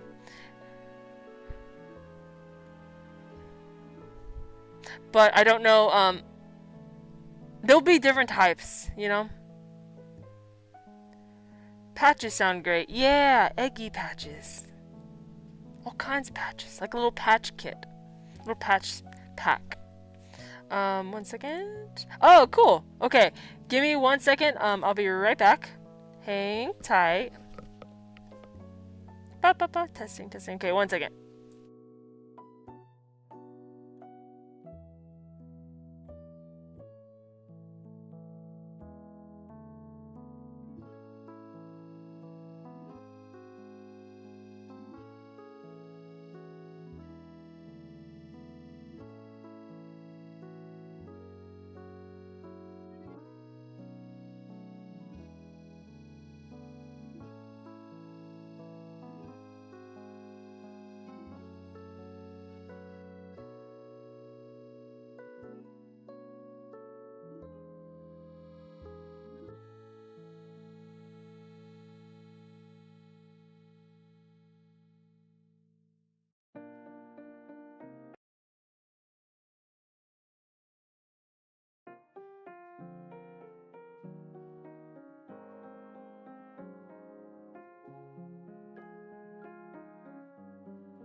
Okay, eggs.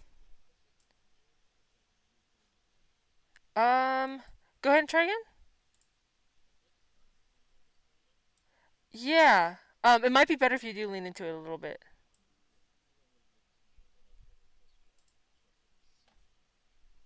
Okay.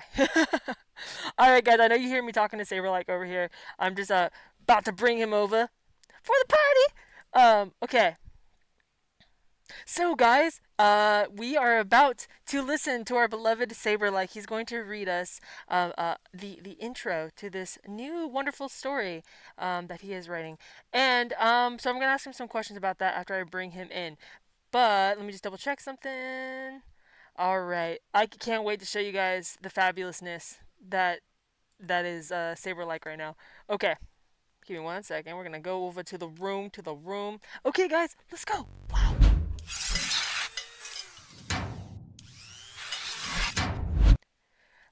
Oop. What happened? 1 second. 1 second. All right. Let me know when we're live because I have the video without sound on delay. So Oh, okay. Yeah, your voice is on. okay. Yeah, we're live.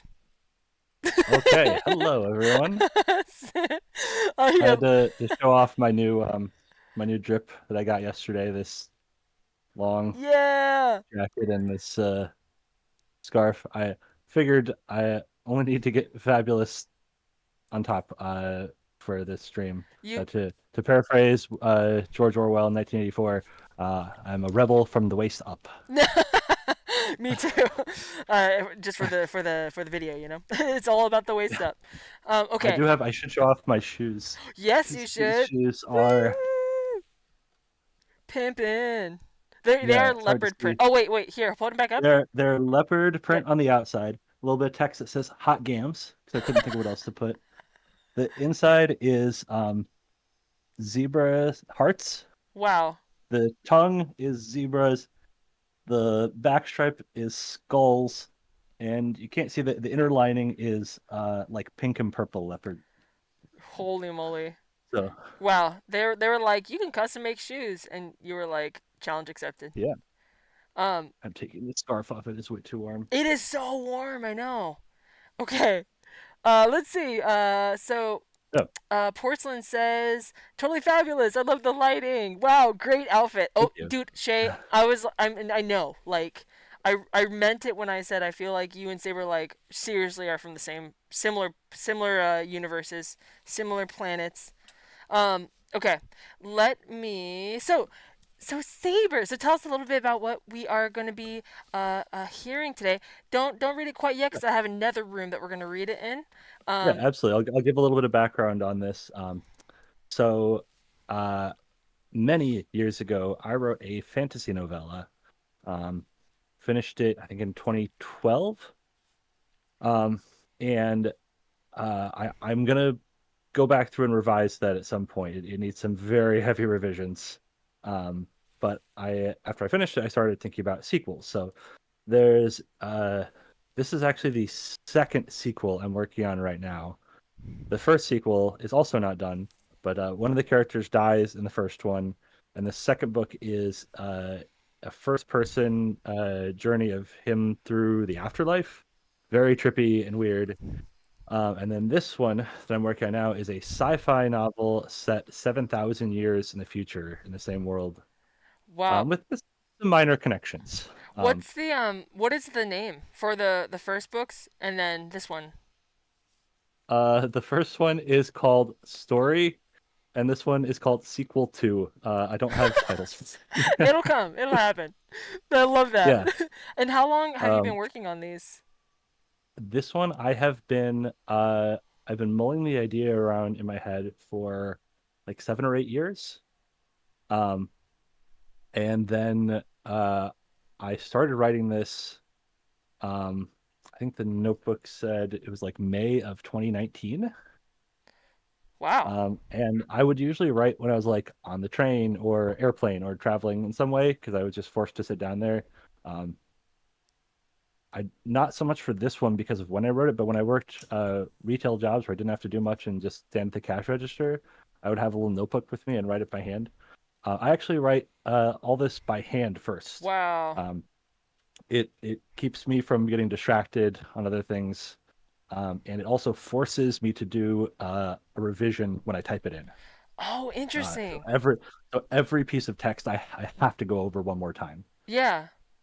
which is I found very helpful because the part that I'm typing up right now is the earliest stuff I wrote, and I'm just like, wow, okay, I am a much stronger writer than I was then, and so I'm really beefing that up as I type it in. Are you a stronger So writer? this Oh, I'm sorry to interrupt. no, go ahead. Are you a stronger writer because you've practiced or taken lessons, or is it just by nature of evolving as a human being? Uh, well, I think the biggest thing I will credit to is getting super into the works of Frank Herbert, Oh, okay. to the point where I was like starting to analyze his prose. I love the way he writes. Why? I did the first Dune audiobook. I got to the point where the first movie from a few years ago ends the day I saw the movie. Oh, And then I binged all six of the books uh, in a row. Then I did them all again. And then I did the two sequels his son wrote, which I think are closer to his vision than most people give him credit for, although far from perfect. And then I went to his Pandora series and went through that twice in a row. damn. So what would that be? Since like late 2021, I have been just like deeply immersed in the works of Frank Herbert, and some people don't like his writing style. I think it's amazing, and if you are extremely familiar with the way he writes, you may see some of that in Well, how would here. you describe his writing style that people like, and also what do you think they dislike about it? Well, Or what do you like often I about it think as it's many well? of the same things. The first thing that really jumped out to me is the way he hops around between characters' heads. So in the same scene, you might get like three different points of view and all of their internal thoughts about what's happening. Oh, okay, interesting. Um, and I see so many people like writing advice stuff. It's like, don't head hop, keep it straightforward and don't get confusing. And to me, it was just like, no, this is really liberating that you can tell different perspectives in the same scene by saying, okay, this is what this character is seeing and thinking, and this is what this character is seeing and thinking. Mhm. Um, and I've seen a lot of people who don't like that Frank Herbert did that, um, but I think it's great. Um, a little thing that I picked up is sometimes he'll write like a list of actions happening, but not use the word "and" before the last one. Be like, he's picked up the glass and walked across the room versus he picked up the glass, walked across the room. And So I he don't does. use that. He doesn't use it all the time. I don't use it all the time. The way that I've chosen to do it is when it kind of helps add to the pacing. Like it just feels like a little bit more of a forward motion when you're cutting out some of those connecting words like that. Um, Really quick, it just occurred to me. Are you looking at the Discord right now? uh, I'm looking at our screen on the Discord, and I can see I have two monitors. So I have if I'm looking over here, that is the YouTube video, and over here is the Discord, but just our windows in the yeah. Here, I've shared my screen in Discord so you can see what I see too. So it's both of us. Oh That might be helpful. yeah, let's So that way you, see. you feel like you're talking to somebody. I just That's realized fair. that you probably couldn't see anything. This is hmm. This may be slightly more distracting because now I'm Oh, seeing my mouth movements on delay. oh I'm gonna no. look at. Yeah, yeah, yeah, yeah, yeah, yeah, I'm yeah. going back to the broad view. Yeah, here, here. I'll stop. Okay. Do you want me to leave the screen on or no? I don't need it. Okay. Yeah. Yeah, we'll free Probably up the just need some bandwidth then. bandwidth. Yeah. Yeah. Okay. Yeah. Um. Okay. So that is very exciting. So, Yeah. is there anything? And Yes. uh, oh, ask your question. I think you might be asking what I was about to answer. Go So, for it. so I was gonna say this is I would call this like draft 2.5, Ooh. Okay. because the first draft was writing it physically, Mhm. and then the second draft was typing it up. But then this first section, especially, I went through and revised more heavily. Um, the first part of this I wrote like last October, Mhm. and then I like stopped mid scene. I was on the train coming back from New York City, when I lived on Long Island.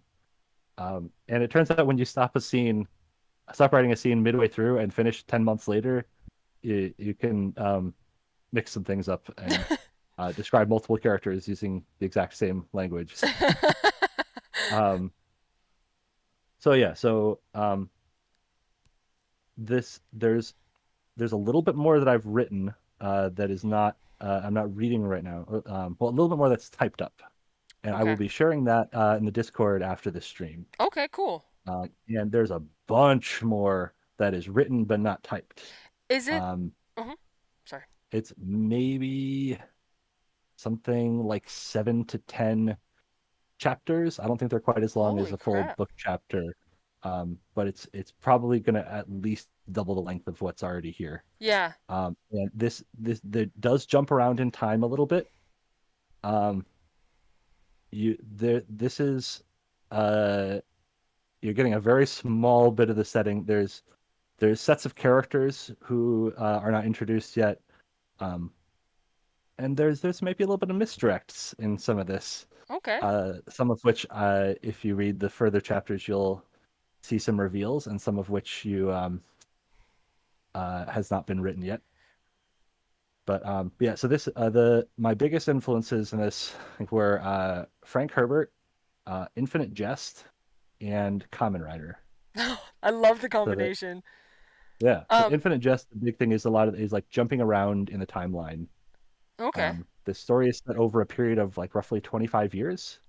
Oh. Okay. So it says when it jumps in time and where it goes to. There is a flashback, That's and good. this ends.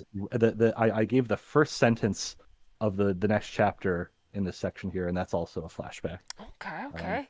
Is yeah, there? Does the reader need to know anything from the story from the books before this new one? Oh, they can come in no, at it the freestanding, and then the so there's one character from the original book who shows up in this, and you could almost read the first book as like her origin story. She is an extremely minor character in the first story. And actually, um, at least as written, you could probably accuse of fridging the character a little bit. She's What do you not the mean? most well treated in this Oh, story. She's she says some bad things happen to motivate the main character. mm. Um, and I think this story kind of redeems that, but also I'm going to beef it up. Wait, hold on. My wife is uh hold on 1 second. My wife I need to get my wife something from my room Sure, before no we problem. start into this. Sure, just let me One know. sec. So A's, I one of the things I'm so excited about this. I think this is really cool. I love now that we're doing these interview segments. I love having the chance to take closer looks at each of your guys' projects and what everyone's working on because everyone's working on something different or some things that are kind of similar, so we can learn from each other. As I stated, next month I really want to write the comics I've always wanted to write, but I don't read. I hardly read. I'm very bad at reading. And I don't know how to write. But I think that might make my story even more unhinged and different.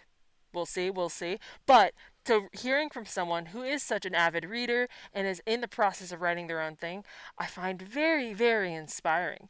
In fact, it's inspired me to perhaps in the next future segments, I'm planning them for next month, to do writing based uh, segments. So to bring Tots back, because Tots really shook something loose in me with writing when she had me do some writing prompts and we wrote together.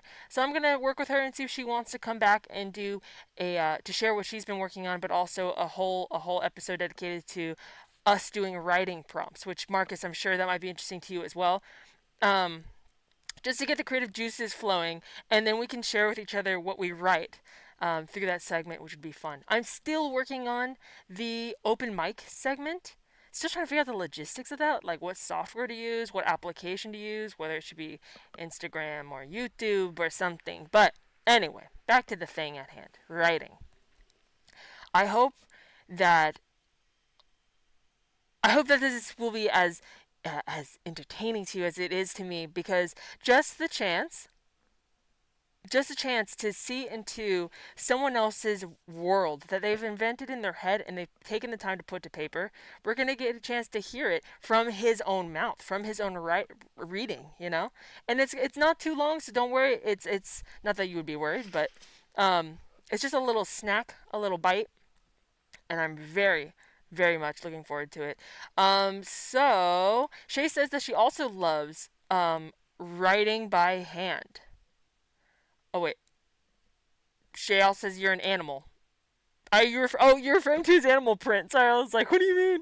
You know what's funny? Writing by hand, I have such bad handwriting, and writing by hand frustrates me because it takes a lot longer for me to write my thoughts out as fast as they happen. So typing, I can move much faster. Um, and then I run the risk of not even be able to read my own handwriting later. But I do love the romanticized concept of handwriting, like ooh, going to sit underneath a tree, pretend that I'm not being bitten by ants, and handwriting my opus.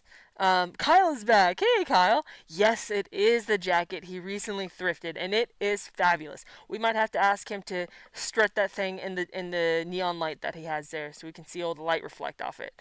Um, Kyle says, "Is that a roadblock when writing lyrics, or do you feel like you're able to keep all your lyrics in your noggin?" Is what a roadblock.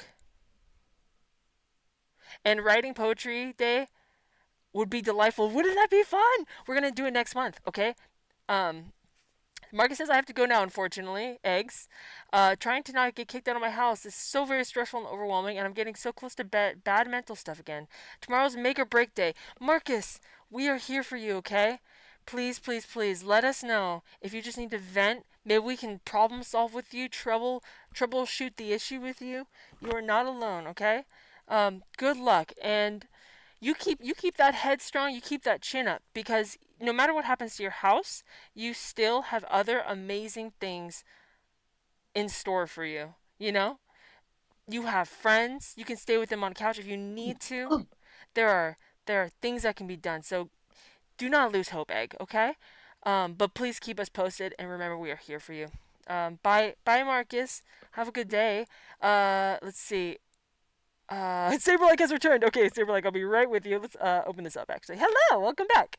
Okay, I'm just reading the chat really quick. Marcus says, so I wish you all well for the rest of the stream, and I hope everyone continues to work on their dang socks off for their dreams. Good night. And then, good night, Marcus. Thank you for the well wishes. Hilo welcomes you back, Saberlike. Kyle says, I love writing by hand. I filled out like 5 notebooks over the past 5 years. Holy shit. That's crazy. Is it journaling or is it story? I wonder. Let's see. Your challenges with writing. Kyle asks your challenges with writing. Does that fit to your lyrics? Oh yes, it can. It definitely can because it's hard for me to like put words to the amorphous, blobby feeling in my head. You know that to turn them into lyrics. So it does take a long time, but it's worth the crafting. It just takes a lot of like carving out. It's like it's a giant block and I just have to keep carving until I fine tune exactly what I'm trying to say. Okay, so we are back. Thank you for coming back. Kyle was noting Saberlike on your wonderful thrifty find. Do you wanna show everybody the glisten, the glow of the new jacket? Yeah. Look at that thing. Look at it catch all the light in all the ways. That is so fabulous. Let's It's go. 750. A great deal right there. Is it a robe? What is it? It's I mean it's got buttons. It's pretty thin. You can kind of see the light through Oh, it okay. there. Uh huh. Um but yeah, it's just like a very thin kind of plasticky fabric with these little buttons there and all this. Yeah. Little See the snap buttons, or are they button buttons? Oh, they're button they're buttons. buttons, yeah. Okay. Okay. We have a legit Very shirt on kind our hand. of line. Yeah. Is it a jacket or is it like a giant shirt? I don't know. I Shay saw it on the needs rack one. from across the room and I was like, I think that's calling me. Yup, yup. Shay, Kyle says a disco ball turned into a jacket, and Shay says I need one. Shay does need It's one. it's funny. The two elements of my style are as much animal print as possible and what seems to be like old woman formal wear. I don't know. Those old ladies with their shiny Yeah, shirts and dude, stuff. old ladies with their sequin stuff. I'm so into it. Yeah. I love it so much. Okay, guys, let's go over to the content room to see. Yeah. Let me put you back in the center here, Mister. One second, one Yeah. second. Let Oh, me. and also to preface this, this is an early version of this. Much of this will probably be in the final, but it is at the stage right now where any level of critique and criticism is welcome. Oh, You okay, can be that's really like good to that know. that sentence sucks, and like this is the point in the process where it's like, good, thank you for telling me that. That is good to know. Um, Yeah. yeah. So he is So open. so feel free to be brutal about this. I'm assuming you're not going to be brutal about it, but you are welcome to. So Um, do you and do there's you? I'm sorry. I was gonna there's probably going to be some changes of things. Like there's a company that's mentioned right on this. The name's a little too on the nose, but I'm just leaving it for right now. I can come up with that later. Um, yeah. So do you actually want critique and feedback? If you want, people are welcome to do that on the Discord too. I posted this section in the Dream Supreme channel, and I will be posting the version with like 1.25 more chapters after the stream. Okay. So you're welcome to comment on those. But if you have something that while I'm reading it jumps out to you, be like, you should change this, and go for it. Okay. I'm very well may say, you know what, I know what I'm doing with this, and I need to keep it that way. Yeah. But the feedback is greatly appreciated. All right. Well, we have it up on the screen for whenever you are ready. Hold on. What the hell? Okay, Sorry. Oh, okay. Yes. So whenever you are ready. okay. It is not easy to be the son of a great man. Though I hardly knew him, my father's shadow loomed large over us, over our entire society. Though his actions cost him his life, his bravery was the catalyst for revolution. 25 years ago, our orbiting home retained the structure of its origins as a penal colony. Though neither prisoner nor overseer had arrived from the planet below in generations, we still maintained that rigid hierarchy. Our lives lived in penance for the long-forgotten transgressions of our ancestors. That is, until my father intervened. Through his sacrifice, he showed us that we could rise up, take control, that the authority of the overseers was far more fragile than anyone suspected. He bought our freedom with his blood. His selflessness paved the way for our uprising.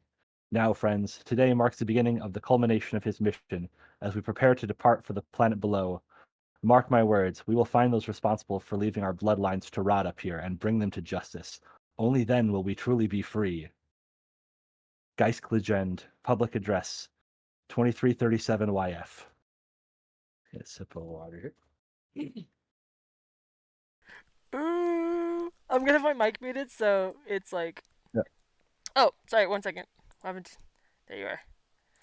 Um. yeah. Okay. Yeah, I'm gonna mute my mic. But ooh, wait. Can you say his name one more time? Yeah, I have to be careful when I say this because I put it on a text-to-speech thing to listen to it and it said the name's wrong. um, it's Geisk Legend. That's so So cool. yeah, thank you. Okay. Yeah, All right. Carry on. okay. Turbulence rocked the small craft as it hurtled through the atmosphere. Delthar Gribic was sure he was going to be sick. He tried not to think about the state of their ship, a landing module untested in living memory. He released his stranglehold on the side of his seat to wipe the sweat from his brow, but thought better of it upon seeing the layer of dust caked his damp palm. He could only hope the repair crew was more thorough than the cleaners. He glanced over at Geisk, as much to distract himself from the sickly yellow plastic that made up the bulk of the cabin as anything. Their leader grimaced solemnly under his mop of shoulder-length golden brown hair, but Delthar had known his friend long enough to know that look meant inner turmoil, the subject of which only Geisk would ever know. Indeed, Geisk was too far lost in his own head to focus on the gut-wrenching vibrations of the ship. Had he made the right choice in calling for this expedition? Was this truly in the best interest of his people, or was he just selfishly trying to live up to the legacy of a father he barely knew? He performed the closest thing to a sigh one could accomplish in the midst of an atmospheric entry in a rickety landing module.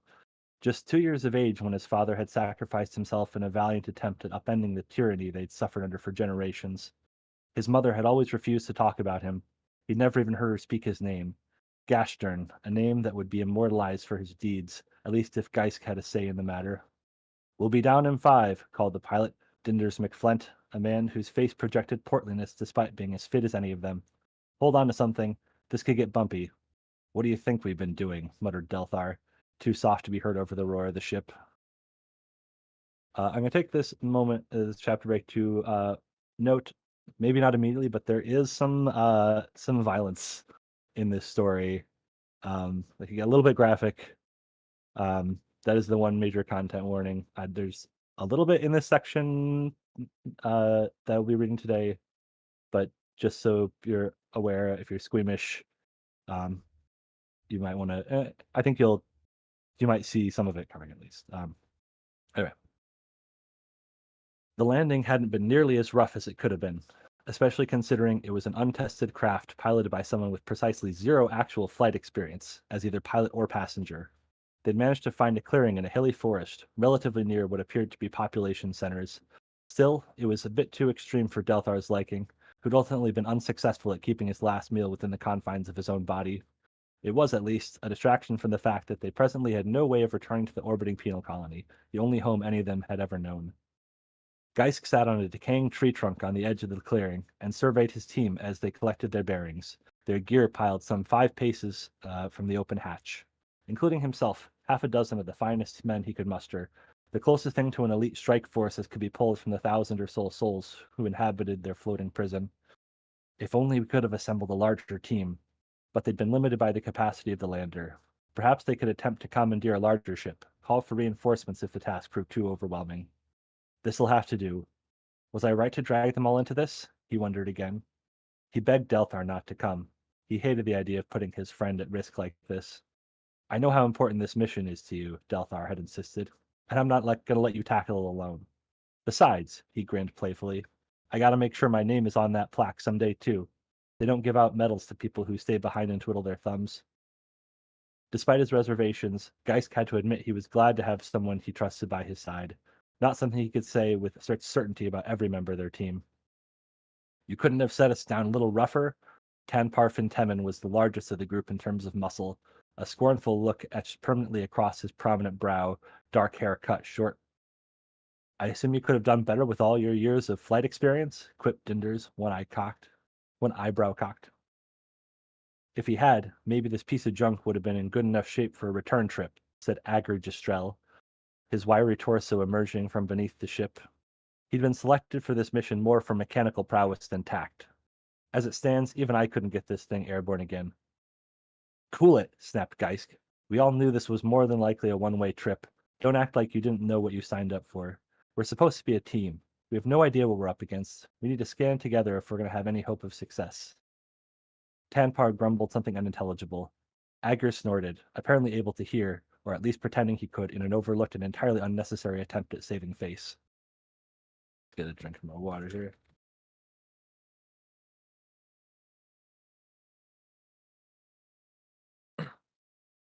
Presently, Spig Porbles appeared from beyond the nearby ridge. The afternoon sun backlighting his shaggy blonde hair cast him in an almost angelic countenance, contrasting with the grubbiness of his standard-issue teal single suit. Okay, he called them. There's a city not far from here. We should be able to make it with plenty of daylight if we... He found himself unable to complete his thought, as the reddish-brown feline pounced from its hiding place and relieved him of his head with its sinewy jaw. Geisk drove for their belongings, fumbling for his armor belt. The beast roared as it leapt from the ridge, landing gracefully in the center of the clearing, its muscles flexed beneath its potent frame, at least 3 meters in length. Dinders froze in place. Never before had he witnessed any animal larger than a Nutrigrit's box. At least not in person. He'd seen quite a few in the instructional hollows, but even then, never at full scale. The largest share of their protein allotments came from printed synthetic meat sheets. Not that it mattered. It was too far to take substantial cover in any meaningful way. Even his full wits would have been no match for the fearsome creature. It knocked him to the ground, its thick, glistening claws protruding from his back as he gurgled his last breath. It snarled, turning towards Geisk. Shit, he thought, lamenting that he hadn't packed his armor belt on top, but it was too late now. The beast lunged. He squeezed his eyes shut and braced himself, unable to draw what he knew would be his final breath. The impact slammed him onto his back, knocking the wind out of him. But then, nothing? Or rather, not nothing. For the experience of nothingness would have indicated the cold embrace of death. He could feel the hard ground below him, and the weight of his ferine aggressor pinning him to it. But the muscular mass atop him was as still as the soil beneath his back. Gasping for air, his lungs refused to draw, he slowly dared open his eyes. The horrifying maw sat inches from his face, filling most of his view, fangs the size of his arm dripping with the blood of his compatriots. Held in place as much by fear as the hulking weight of the fiend, he became increasingly aware of a figure to his left, clad from head to toe in sleek armor of gunmetal gray. Delthar stood panting, still holding his sword outstretched high, its thick, curved blade soaked in deep crimson. Geisk grunted, rolling the remains of their once predator to the side. Gasping as he climbed to his feet, his lungs finally resuming their usual function, he saw the corpse of the great cat lying in two, its torso severed by Delthar's weapon.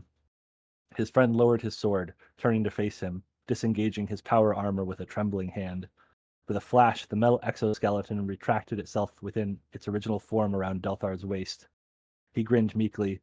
See, he said, I knew you'd be on the team, turning swiftly away, once again ejecting the contents of his stomach.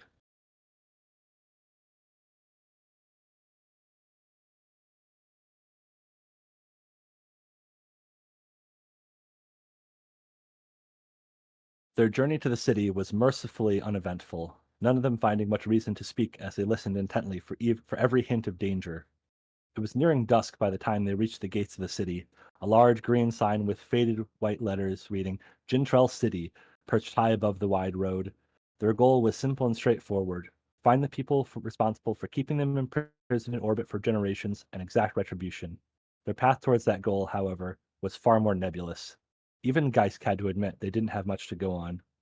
They knew the name of the company, at least, Indulgicorp, who'd seen fit to stamp seemingly every surface with their unmistakable winged hammer logo. Beyond that, they'd be making up everything as they went. None of them had ever seen a real city before. The hollows were an inadequate simulacrum of the monstrous towers of glass and steel that loomed over them menacingly. Delthar couldn't get over the sheer number of people. In any given direction, he could see more souls than he'd witnessed cumulatively in his 26 years, all hurrying themselves along, oblivious to the grandeur that permeated their daily existence.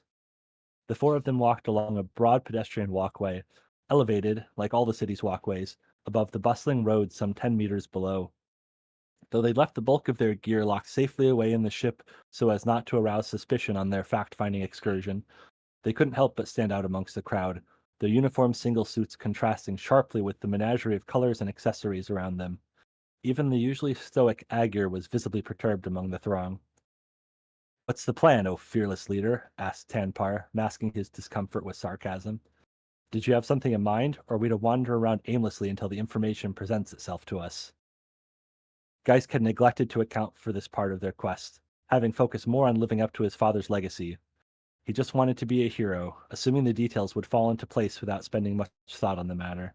He certainly didn't feel like a hero now, a mote in the crowd, his meager stature amongst the skyscrapers reflecting his sense of significance. "We need to stop and ask for information somewhere." "Oh, what a genius idea! I never would have thought of something so clever and nuanced as that. I can see why they made you the leader of this glorious expedition." "Hey now, watch it!" barked Delthar with a force that surprised Geisk. Not used to hearing his friend so worked up. This mission wouldn't even exist without his leadership. They rounded a corner, the setting sun casting their shadows long, the glowing orb framed between high rises through the smog like ancient megaliths. "Oh, yes, indeed," cried Tanpar. "If not for the infallible vision of our fearless leader, we would still be stuck in our cozy little cubbies back home, settling down for the evening with a nice bowl of Nutrigrits. We're all so very grateful to have avoided that dreadful fate. I had my doubts, but it's clear you're a worthy successor to your father's heroism, and not just riding his coattails like a washed-up Nepo." "Come on now," said Aegir, speaking for the first time since entering the city. "That sort of talk won't get us any closer to our goal. We're here now. That's that. Let's focus on the task at hand." Geisk allowed himself a deep breath, realizing only then how tightly his fists were clenched. It was vital that he at least project an air of leadership, or this whole mission might fall apart. If Aegir hadn't interrupted, he might have broken his composure. He glanced around at the storefronts drenched in flickering neon. "That one," he pointed, his choice driven more by urgency and proximity than any real sense that this particular shop was any more likely to hold the answers they sought than any other. Yeah. Water here.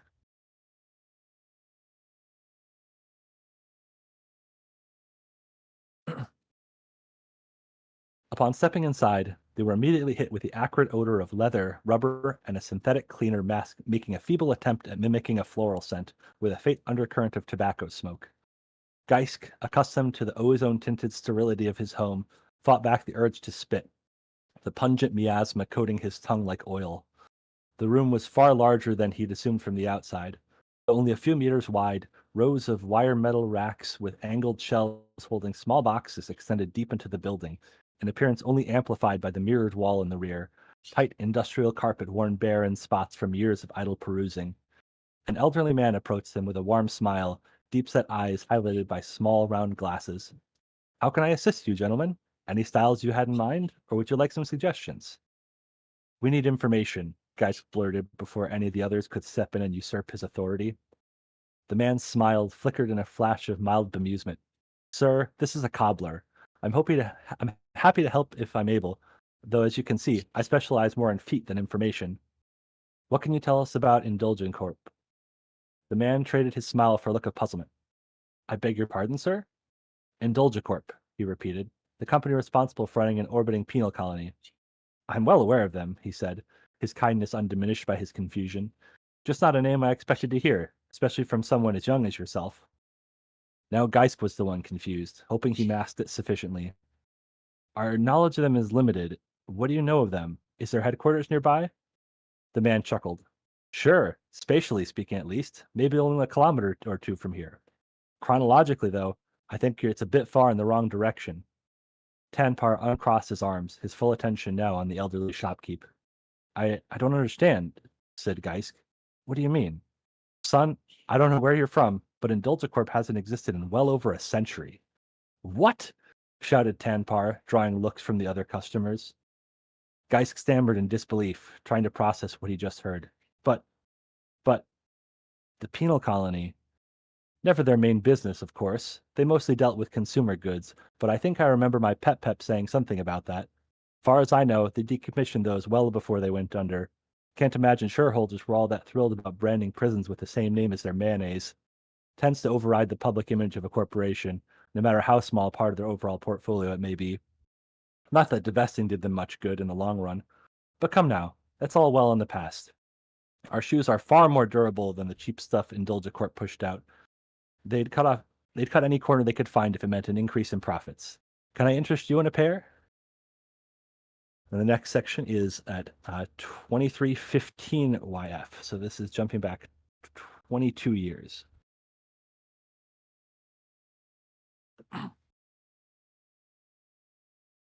Emperor Marthak Delatas paced anxiously in his chambers. It was a restless night, as were most since the calamity.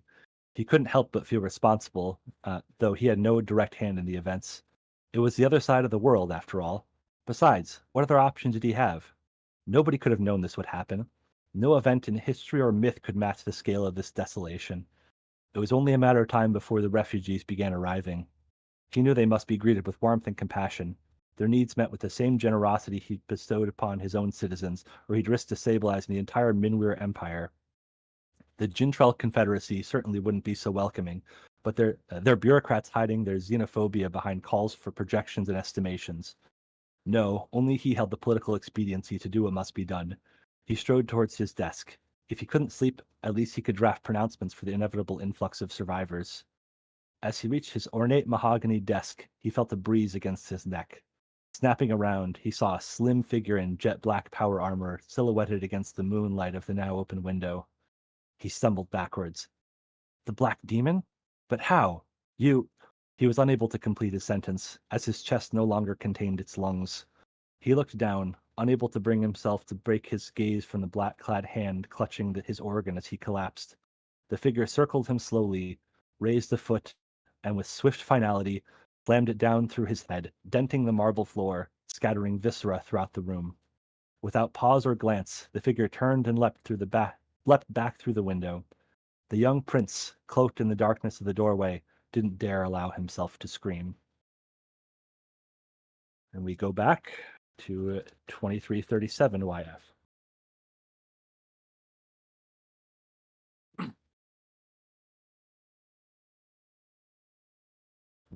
The hum Really of the quick. crowd felt like a yes. Sorry. So, just to get back in the time, it's 2337, and before it was 2315. Okay, so not Yes. too. Okay, The- okay, okay. There was a flashback to 22 years earlier. Right, and then what does YF stand for? Year. I haven't figured that out yet. I like it. It's a year abbreviation, and Yeah. there's a different year numbering system that is not in this section yet. That I am still figuring out an abbreviation for, but that is coming up soon. I've already written that next flashback, but it's yeah. Okay, awesome. Please continue. Okay. The hum of the crowd felt like a distant throb in Geisk's ears. He knew from the start it would be a challenge to live up to his father's overwhelming legacy, but for all the possible outcomes he'd pictured, he never could have imagined anything like this. He hadn't failed. No, failure implied the possibility of success. He'd set them on a hopeless quest, a venture doomed before it even began. He could feel his father out there somewhere, shaking his head in disappointment. Losing him at such a young age, he couldn't even picture his father's voice scolding him for his recklessness. To think he ever stood a chance of embodying even a fraction of that heroism. Such hubris. The others were speaking, he was vaguely aware, as they trudged along the neon-drenched streets. Geisk! Geisk! Delthar's voice pulled him from his rumination. Huh? What? I said, what's the plan now? Forget it, said Tanpar. There's no plan. Never was. Our oh-so-fearless leader dragged us along for his silly little hero fantasy and stranded us here on this rock. We should rest for the night and work out the next steps in the morning, said Geisk, a feeble attempt at retaining control of the situation. Where? We don't have any money. Even if we did, I wouldn't trust you to find somewhere to sleep. thinking a cobbler is the best place to ask for information. Well, he did tell us. Yeah, he told us you can't be trusted, that you'd set us on a suicide mission with no plan beyond go, and we could have figured that out ourselves. Let's go back to the lander, said Aegir, breaking his silence. It may not be flight worthy, but the electrical still works. Tomorrow, we'll salvage what we can, sell the scrap, and see if we can buy our way back home. I don't know, said Geisk, not ready to abandon his life's dream. Come on, Geisk, said Delthar with a hint of tired encouragement. I'm with you to the end, but I think we've reached that point. Your father's gone, and there's nobody left to seek retribution against. If we get a ship, maybe we can still rescue everybody back home and bring them down here. Tanpar shouted, Ha! Rescue? That's rich. After seeing what this place is like, I'd much rather live out my days in my cubby up there. One right here.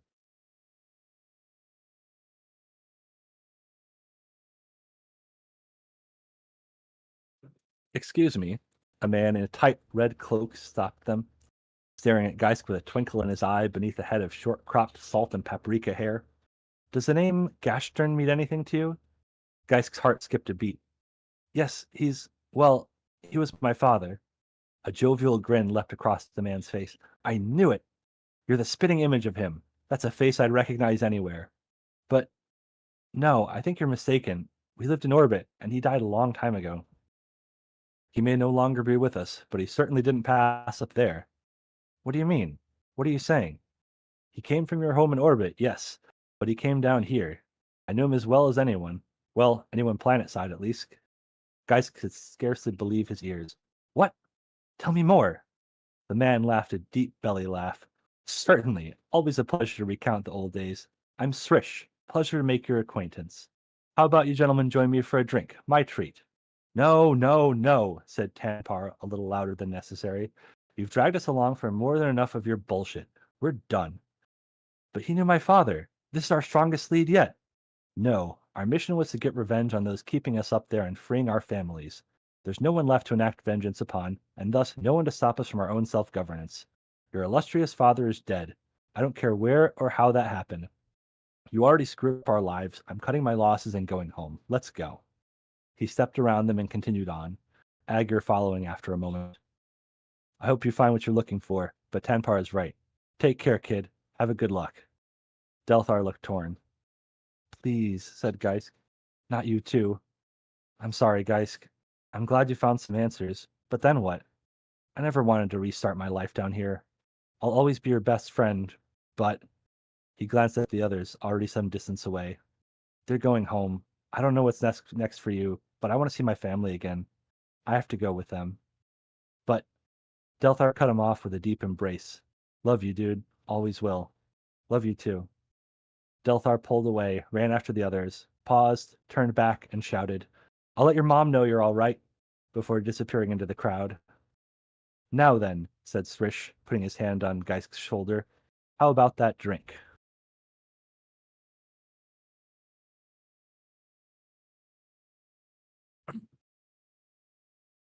Geisk had never tasted alcohol before, selecting a drink with an interesting sounding name.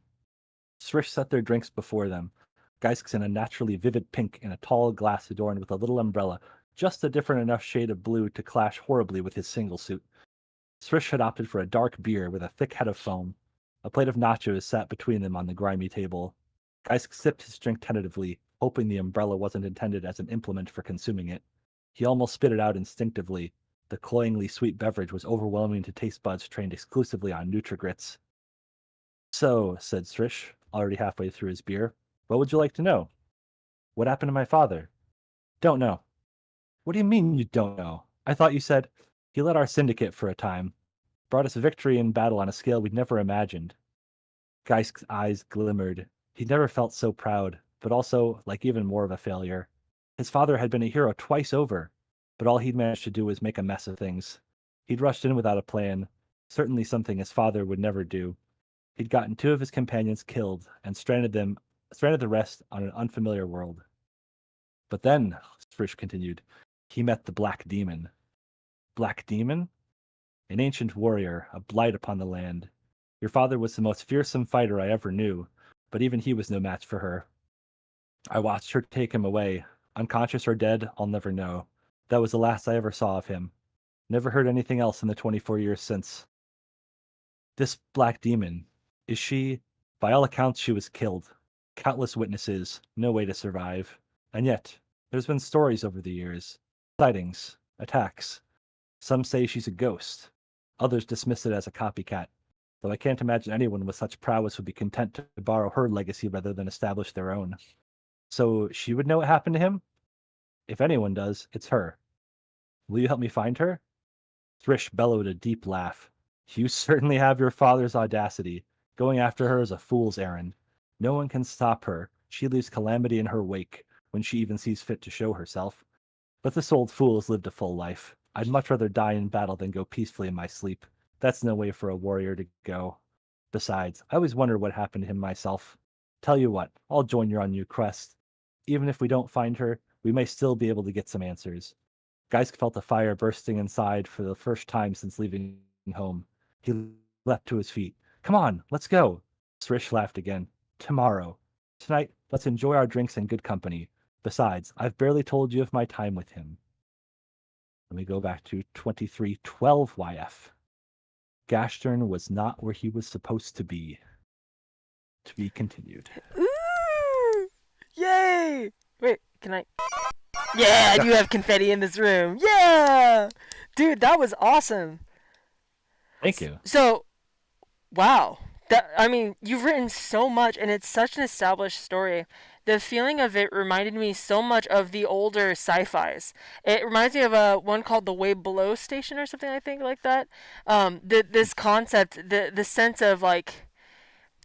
I loved the futurism of the fact that it's like an orbiting society, but also the fact that it's... I don't know what the visuals are of the planet that they go below to, but having a wild animal, a jungle thing, and some sort of city, a cobbler. It reminds me of, it kind of gives me like a steampunk sort of. I don't know what the vibe is, but it. I loved the idea that he's coming down from leading this team of people down to this planet, and he doesn't actually have a thorough plan, and he's absolutely like minuscule in the sea of the reality of this bustling life that's on this planet. Um, that was awesome. So we have Shay says, Thank actually, you. let me see. I think did I put chat? Oh yeah. Wait a minute. Wait a minute. I can see the chat here. Yeah. Um. Thank you. Here we go. Chat on the screen. So I'll say that there's this is going to be really big in scope. This world has 3 continents. We've mostly seen one. You've seen one scene on another. But the story will visit all 3, and there is a second planet as well, ooh. which is inhabited by the descendants of what used to be elves. Oh. They're now called the Aleph. Ooh. And there's a couple different factions going on there. There's somebody else who comes from the second planet who shows up. And the Aleph in this story, I don't know how well this will be represented in the text, but they canonically speak with a Minnesota accent. I love that. Why? Why not? Yeah, just how it happened in They'll your head. probably speak with this like high British accent. Like, why not Minnesota? Yeah, there you go. Weird, goofy. I I love don't know that how well detail. it came through, but the story is, there's a lot of tragedy in it, but it's also supposed to be pretty funny at times. Yes, I really like the part where the wild cat like feline thing relieved him of his head. I thought that was a really delicate way to say something. Not delicate, but funny way to say something absolutely awful. So we have Shay says, great story. Porcelain Piggy says, such a developed world and such a solid characters. Love your writing style. So good. Shay says, reminded me of like a video game.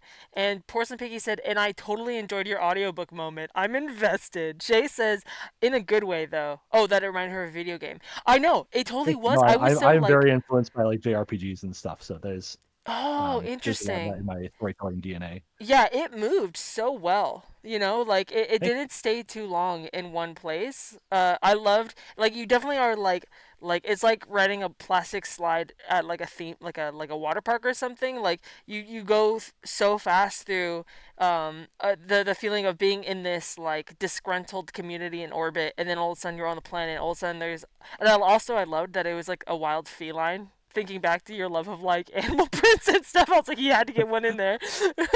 Next is good. there's a few animals I'm coming up. waiting for the sequins to show up somewhere, but Let's see. So um, yeah, so most of what has already been written that I haven't typed up, and what I actually have typed up still left is is Gastron's flashback. So you're all about right. to find out a ton of what happened with him. Um, Not everything yet, but you will learn a lot. And then there is one flashback forward, depending on how you're looking at the timeline, um, to the um, the leadership of the Aleph, Give me one and that's second. and that's where Yes, yeah, please continue. Please continue. that's where the second set of numbering for the dates comes in, because they have their own chronology system. And that also will not, I'm not going to say for a while into the book how those two timelines match up numbering wise. So you have to kind of figure out where those parts of the story are taking place in the timeline until you're told. Mm, I see. I see. So you said you Yeah. still have more. Oh, Elnax is here. Elnax says, "Hello, all. Don't mind me. Just a bit late. No problem. Alex. We just finished. Saberlike was reading us a good intro. Like I don't know if it's the first chapter of the book. What would you call that? It's uh maybe the first couple chapters. Yeah. I don't know that I have this fully broken up into chapters like a traditional book might Right. have, but I definitely have like section breaks. Yeah. And He to read give an us. idea of how much I have left to write, so this is these are the notebooks I'm writing in. Oh, So this is about how much text I can fit onto a page, yeah. and I have like 30 pages front and back left to type. Wow, it's very exciting. That's such a Yeah, nice notebook too. It's like a perfect size thank you. for I that. I Um, actually have I'm writing it between three different notebooks right now, which I have all of right here. I've been using these notebooks for ages. The A couple pages into this one, there's something dated. Let me see what's the date on this. Give you an idea how ancient this notebook is. Um, 4803 is the first wow, dated entry in isn't this. So that I've been using this for over inspiring? 20 years. Isn't that Yeah. inspiring, guys? Yeah. So Elnex, he likes to write sci-fi and he's very good at it. It very much had a feeling of classic sci-fis, and so we were just and it was very very well built, like world building, and we were just kind of absorbed in it. And it's also such a special and cool thing to be able to have the actual author like read you the writing, because you are right. I would have gotten every single name wrong. like like The Gash Dern.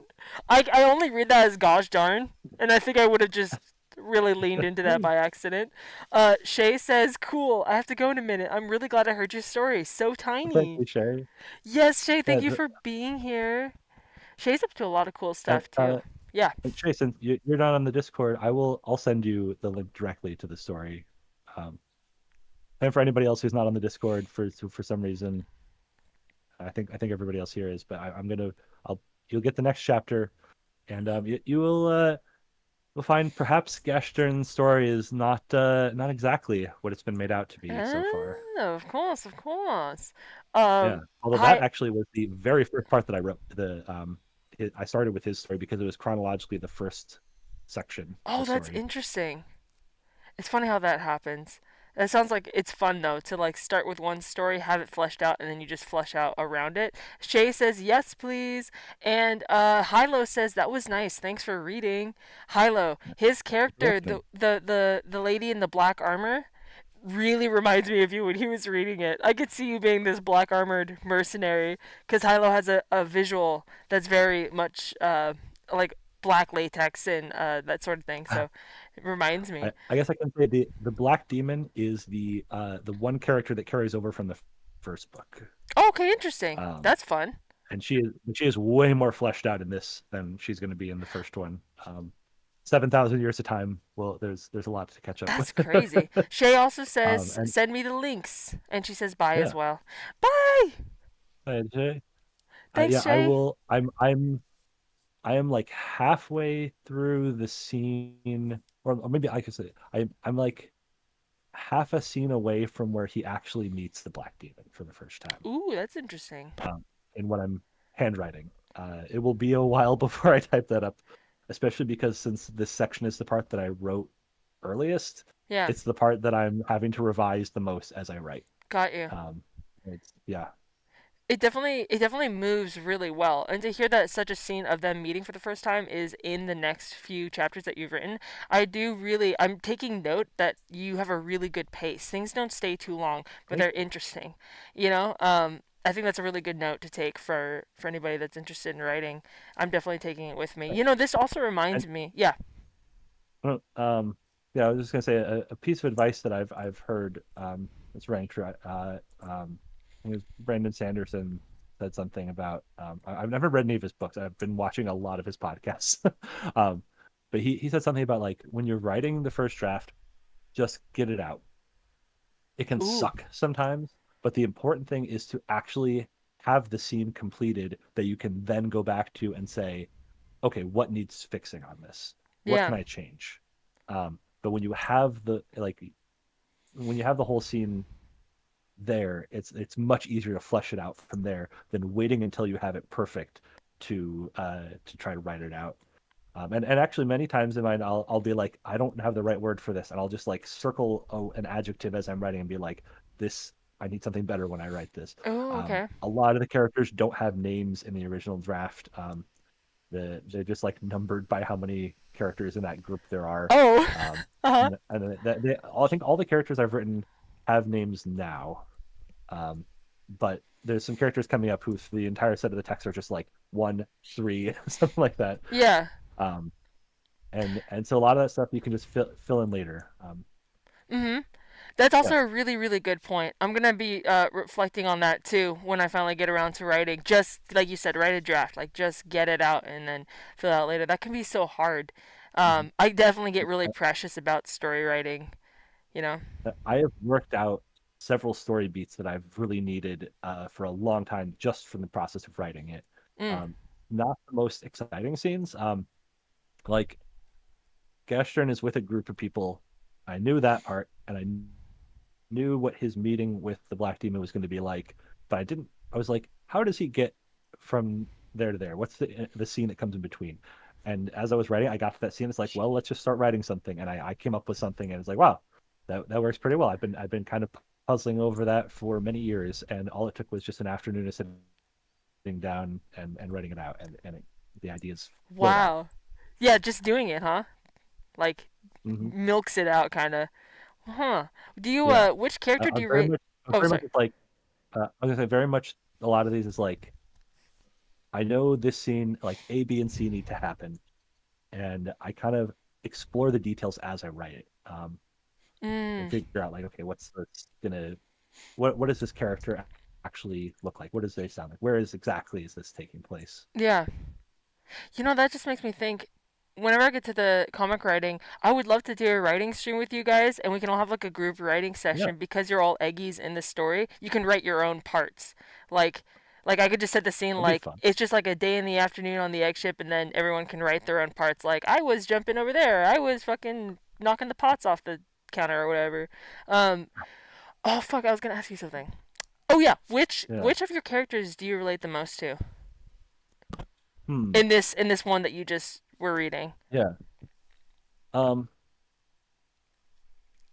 I might not answer this question directly. I answer some things that may work towards an answer. I guess the ultimate answer is none of them the most exactly, but The there's a cat. lot of things in them. Something I noticed with Geist that is also true of the protagonist from my first fantasy story set 7,000 years before this is that I guess I've written multiple characters who uh, are like passionately trying to achieve a goal in particular, both with a goal of vengeance of some sort, which is not a vengeance isn't something that really.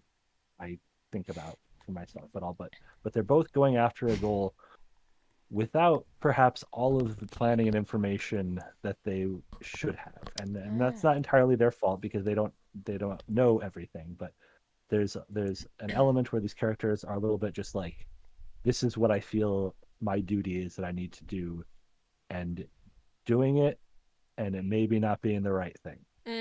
Okay. There are little character things in some of these characters that I threw in that are me. Um, like Agur says when he leaves, "Have a good luck," and that's what I say to I people when I. I was gonna say, was that a typo or No, that is me. have a good luck? I yeah I started just saying good luck to people as a farewell, and I decided to make it even stranger and say have a good luck. Yeah.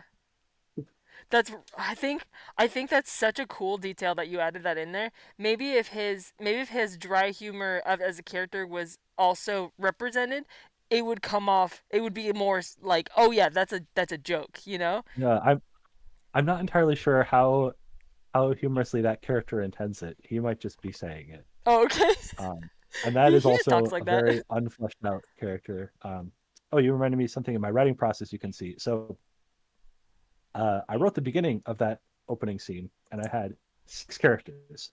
I did not have a plan for them. I had when I stopped writing was like shortly after they'd gotten to the planet. So I knew the main character, his friend, and the pilot. Those were the only ones who had any role whatsoever. And as I started writing that scene, I was like, I don't know what to do with 6 characters here. I don't need 6 characters. Yeah. And I was like, okay, do I go back and just change it to say there's only 4 of them? And I'm like, well, it makes more sense that they would send 6. And you know what? I'm just gonna kill 2 of them off right here with an action beat, and Smart. that'll also help people know like, okay, this story is gonna have some action to it. And actually, the character who gets killed immediately, Spig. The Spig was the name as written for the main character originally, and when I went back to it, it's just like, I hate this name. This is a stupid name, and he's gonna be spending a good chunk of time with Srish. It's like 2 S names with a Y in the middle. Like, Yeah. oh, this. And so I was like, you know what? I'm just gonna name the character who dies immediately this. And That's so the funny. the only characterization I had for him writing the scene was like, you are dying immediately. That is so funny. Good solution though. Poor Spig. Thank you. As Rest I in as I peace. texted my friend as I wrote that, it's like, rest in peace, Spig. We did not know you. We did not know you, but we did not like your name. Wow. Well, that was fucking such a treat. And you know what's funny? You really do strike me as a sci-fi writer in the best way. I had a client the other day that came in, and I was just looking at him, and I was asking him about his life, and he's like, "Oh, well, I'm a sci-fi writer." I was like, "That absolutely checks out." And you too remind me. You just have that aura, you know, sci-fi creative. This this is it is broadly fitting probably more into sci-fi, but kind of my vision for this originally was science fantasy because this Ooh, is yeah, okay, this world was created as a fantasy world. yeah. Um, very like there is one character in the original that uses magic, um, pyromancy, and as you'll see in the chapters coming up, there is another character who makes a brief appearance who also does pyromancy, but it's not a big deal. There's some magitech stuff, but that's also like it could kind of just be technology. Yeah. Um, so a couple broad world building things. Um, so this on this planet, there have been 2 full-scale societal collapses in the intervening 7,000 years, and we're on the verge of another one. Interesting. That's kind of where the world is heading, to I love that. societal collapse. Yeah, I love that But the setting. the but the other planet did not have that. The elves left the planet, went to it, and started a foundation on the new planet, and the society on the old planet collapsed. That's why the numbering systems for the years are different. Oh, interesting. Okay. Um, That's so. What so a so they fun are detail. way ahead technologically, um, whereas this current planet is um, you could go by the years and say they're like a couple hundred years ahead of us technology wise. Yeah, that's really interesting. You know, I feel like, have you ever seen those authors that'll have YouTube channels and they make little animations, just like storyboard animations or whatever, and then they read over it. I've Yeah, discovered a couple of authors that way, and I found it to be a really interesting way to hear the author's voice and connect to what they're doing. Have you ever thought about doing something like that? I haven't. I do actually want to do a couple of YouTube videos. One actually related to sci-fi stories, but on the other side, because Dune is absurdly popular, but Frank Herbert's Pandora series with Bill Ransom is absolutely not. Like the second book, which is like the most famous one, and some call it like the first of it, and they call number one the prequel, but whatever. That if you look on YouTube, that book, there is a 5 minute video and a YouTube short about it, and neither are particularly thrilled about the book. And I'm like, I want to kind of bring this to the masses. And I think I have in my notes somewhere a good chunk of a video script already written out for that. Yeah. Um, so I would really like to do that, and then I I would like to after that reach out to Bill Ransom because he is still alive. He's much younger than Frank Herbert. I would love to interview him because Frank Herbert talked. There's so many interviews about Dune that he did, but he never did anything about Pandora. And I would like to like, okay, what's some behind the scenes stuff you could tell us about this? How do you actually say all these characters' names? That's so important. That would be really good, Yeah, actually. And I think that especially since you're a writer too, that would be, I'm sure you'll learn a lot and you'll know exactly what kind of good questions to ask. So, yeah. with Oh, this, and a dream supreme related to that also. yeah. Bill Ransom says on his website that he does manuscript critiques. Oh, right, Um, right. and he charges the same rate as the hourly pay of whoever is getting the critique done. So it's affordable. Um, so my dream is to get this finished so that I could have him do a manuscript review of it. Uh, he is 79, so the if I fail, it might have nothing to do with my own ability. He might just fall over tomorrow. Right, Hopefully not. right, Um, right. but um, but this also is like, if I actually finish this, this isn't like a, well, maybe I can make it. It's like, if I finish this, I can do it. Yeah. The That's a option is great there. fucking Dream Supreme. In fact, Thank you. see, I have some confetti on that one. Dude, that's a great Dream Supreme. I was gonna ask if this ties into a Dream Supreme somehow. How long do you think it'll take for you to finish? What's a Uh, reasonable target? well, as I was telling you earlier when you were asking about how long this would take to read, uh, asking how long is not a question that I'm generally equipped to answer Right. in life. Totally. Also, like, I don't know how long this is going to be. There's actually I'd say at least a third of the story that I don't have worked out yet. Okay. Despite all my years of thinking and planning, there's a huge void in this plot. I've started to fill in a little bit of that as I've written, and um, I like the characters you say at the end with Geisk and Srish. Um, I didn't really have anything like, where do they go after this? And I just the other day was like, oh, okay, I know where I'm gonna take them, which starts to tie into this other set of plot. There's one character who I adore, and I'm still trying to figure out exactly how he fits in. He is a trans rock star from the other planet, and his being trans is this was inspired by some of my trans friends' laments over their portrayals in media. His plot has nothing to do with the fact that he's trans. That is just who he is. Awesome. And there'll be a couple lines of dialogue that mention this, where because he used to be like a female presenting pop singer, um, so somebody can make reference to that. But he also is going to indulge my love of the hot-blooded protagonist trope, which is one of my favorite character archetypes. The what?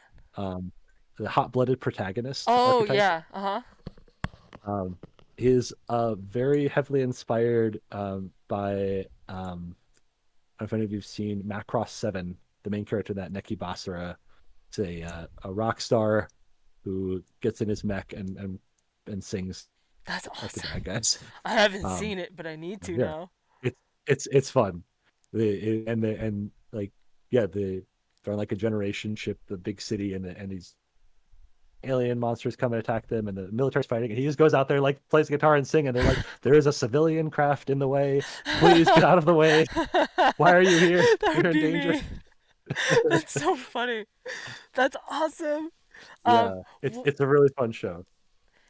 well, you know what, Saberlike, thank you so much for sharing with us your awesome story Thank you for giving me this platform. and for reading it. And I'm very excited to see how it develops and what a beautiful Dream Supreme that's coming out of it. Oh, this Thank definitely. you. I was saying this while you were gone, getting something for your wife, but I'm so it's so nice to hear this because as I was telling you, as I want to start writing next month, and I know we have a lot of people that want to write too. Hearing someone actually in the process, and also getting to see how your brain makes a story, is so insightful and it's so inspiring. You know, it makes me want to curl up right now on the chair and just write something down. You know, so thank you for doing Yeah, you and for sharing in your fabulous jacket. thank you. And yeah, like almost any time that I've had to just be like standing around and not have to do anything, I'm usually thinking like, what can I figure out with this story? Really, so For it's use. it's pretty Anytime I was active like for standing you. at the counter at work, yeah, whenever I'd be standing at the counter at work with no customers, but I had to stay there, I would just be thinking in my head like, okay, what can I figure out for this? Yeah. Often did not figure out very much at the time, Yeah. but this has been even though the writing itself has been on the back burner for a long time, the story itself is has been extremely active. That just means it's well stewed, you know? It's gonna be Hmm. delicious. The Well, you appetizer know it. was delicious, for sure. Um, well, I think this is a perfect time with confetti in our lungs, because the black demon has not taken our lungs yet. Um, it is time to go over to the checkpoint check and start to figure out what our trajectories are. I'm curious to see if yours has anything to do with writing because I don't know how you keep all that excitement contained. I would be doing that Yeah. 24/7. You I If you want, I could share my update while I'm still on voice to save the time of typing it out. Sure, go for it. I Um, mean, I do yeah, need to write it down too, but yeah, yeah. yeah. No, I mean just save me the time of typing it all out. Sure. Got you, got Because you. I hurt my thumb a few weeks back typing too much on the phone. Oh. It was a Dream Supreme day, and then I had like a very long text conversation with a friend, and it was like starting to hurt, and I just kept pushing through it, and I was just like, oh, I need to be careful with this now. Oh no. Have you tried the voice to text thing? Uh, I what I do generally more is I'll just wear this guy, Right. and Oh that yeah, just I've helps seen me that. to not type good. Yeah, I yeah, just there you use go. my other hand. Oof. Man, yeah, now we gotta start Yep, thinking about that in our 30s, huh? That's yep. a uniquely 30-year-old millennial problem is like the arthritis in our thumbs from texting. Something our parents knew nothing about. Fascinating.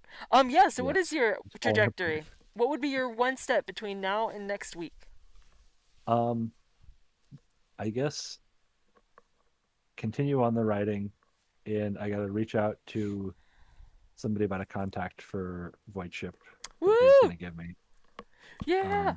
But yeah, so those are the big steps. So that the and yeah, I guess I have that other remix that is was my next step on there that I need to work on too. It might make it, But if I may suggest, yeah, it might make it easier to just do to select one or two. yeah.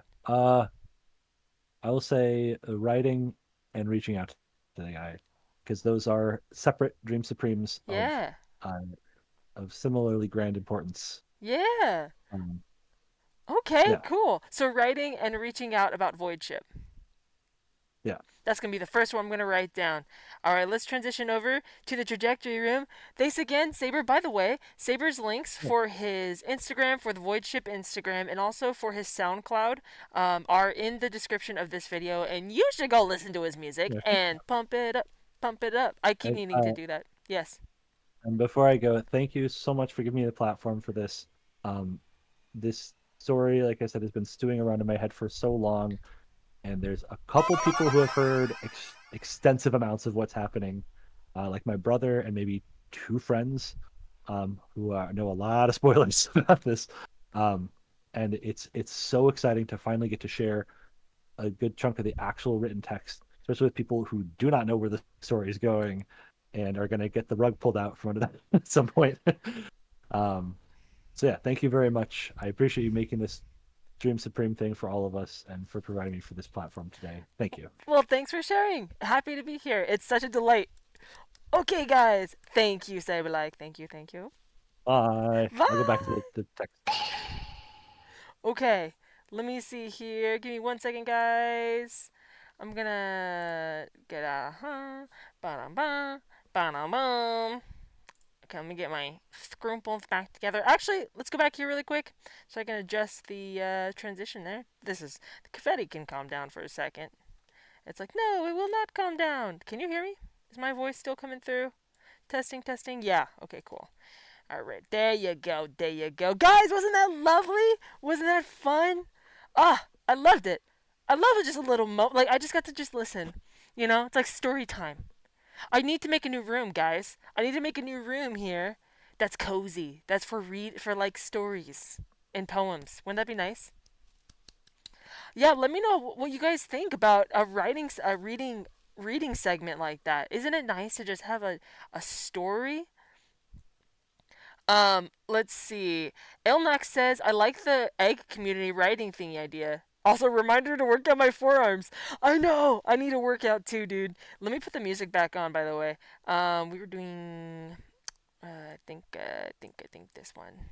Give me 1 second, cause what are we doing without jams? You know what I'm saying? Okay. Yes. Yes, jams. There we go. Turn this down a little bit. Okay. Testing, testing, testing. Okay.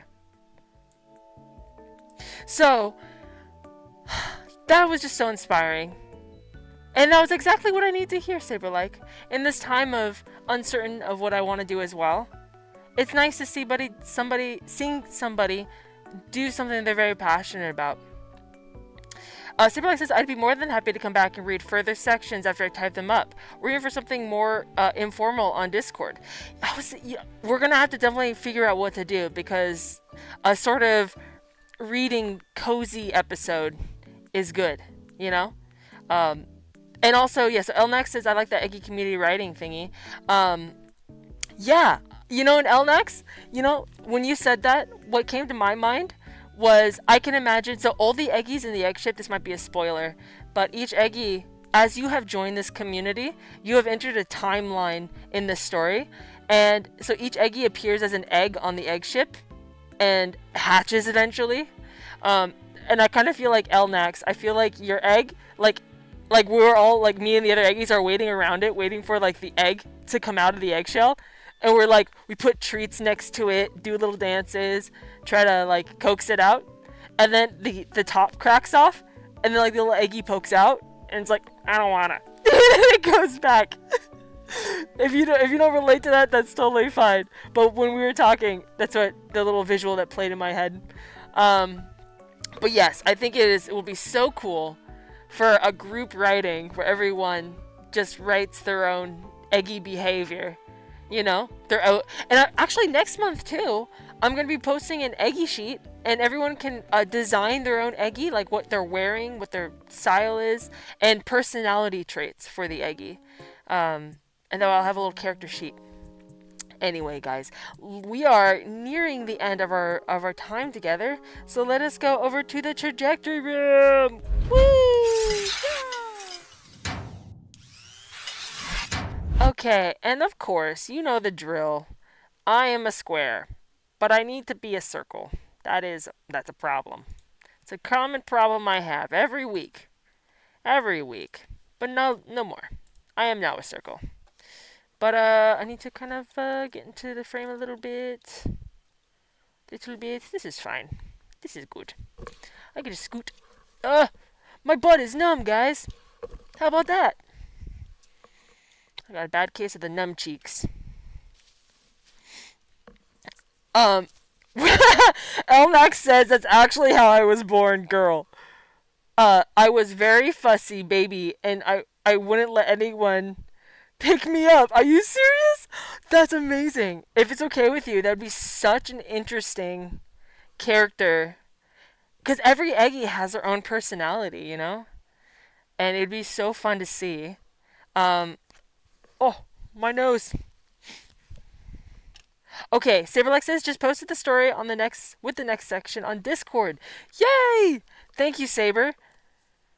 Should we make a writing tab? Or actually under the Dream Supreme tab, everyone can have their own room, right? So make sure to post yours in your room as well, Saber, so people can keep along. Okay, guys. Oh, I forgot the chat gets all weird here. Give me a second. No. Oh, that's not bad actually. Maybe I should move you guys over there. 1 second, please.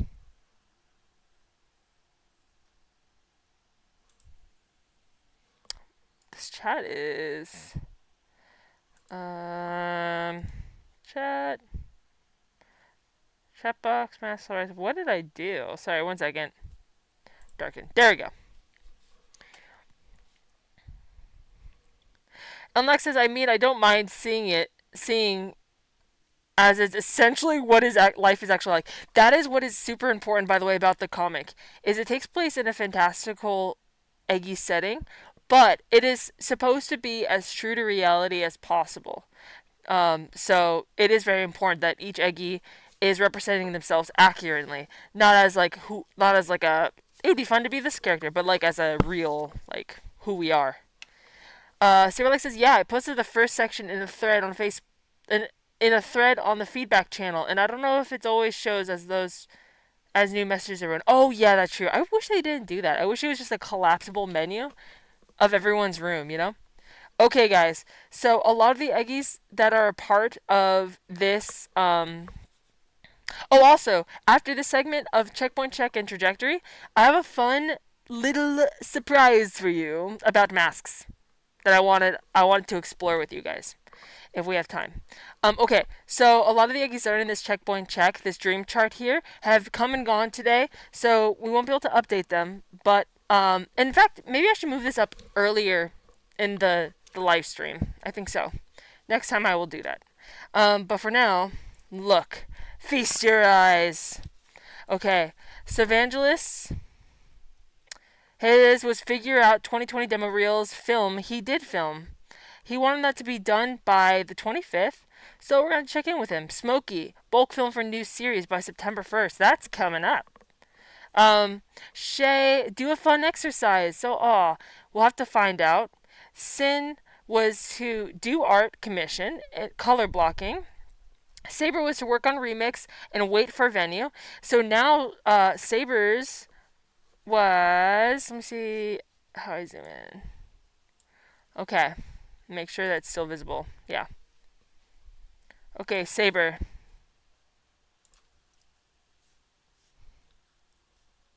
Okay, so you still probably want to work on the remix, but you said for next week it was going to be write and talk to the venue, right? We can always add the remix later. We must be willing to let go and focus. Fully knowing and trusting that we will return to the not actually abandoned dreams. Which is also inspiring about your story, Saber, because you've been working on this for so long.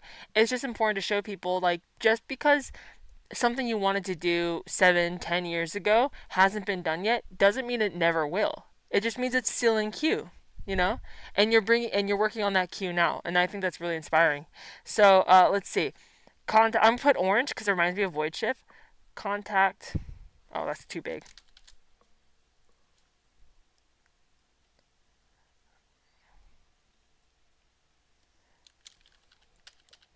Oh, that is a little chunky.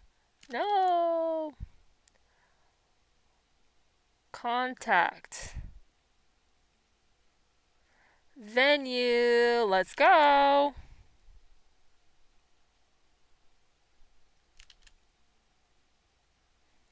Yay.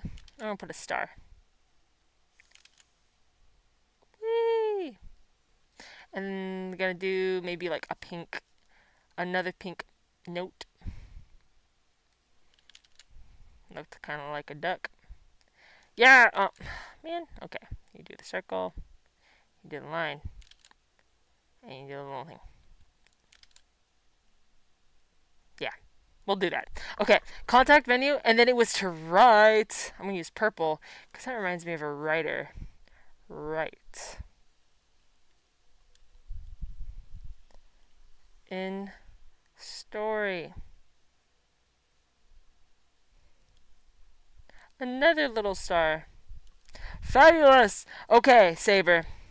It has been written on the dream board, so it shall be so. Confetti to you. Confetti for your efforts. Has been spam blessed. Spam blessed! Okay. Tots isn't present, so we will not be able to update her. Let's see. Elmax says also not to make light of the situation, but I had a very complicated birth. Did you really? What happened? Also, Elmax, would you like to update yours? It says get black yarn. I think that you're still waiting on black yarn, right? Saberlike said talk to a DJ about connecting me with someone from a different show. Ooh. Haven't heard from the venue about having a table at the Club XCX rave, but I decided I'm fine with just talking with people. The table might force me to stay out of the action and I want to dance. Hey, fabulous path redirection because the path continues forward. So not going to follow up on about it. If they get back and say it's fine, I might just stick some signs up and say instead. Okay, there you go. And maybe even cards or something with a QR code to your music or void chip or something. So do you want me to not contact venue, Saber? Do you want me to change that?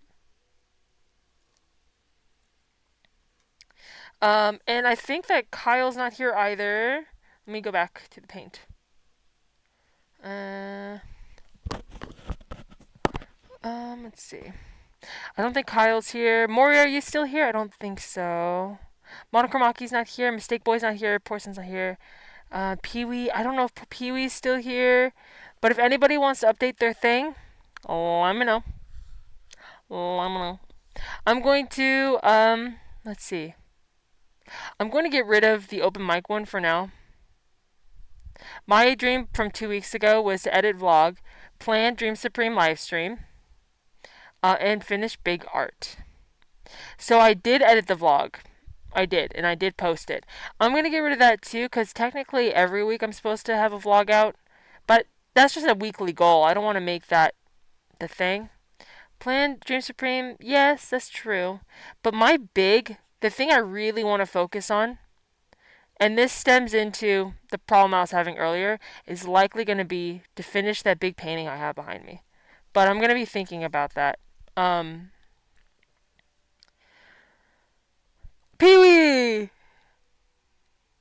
Oh, okay. Saberlike says, yeah, you can drop the contact venue part. Okay. Do you want me to put something in there instead, or do you want to focus on writing?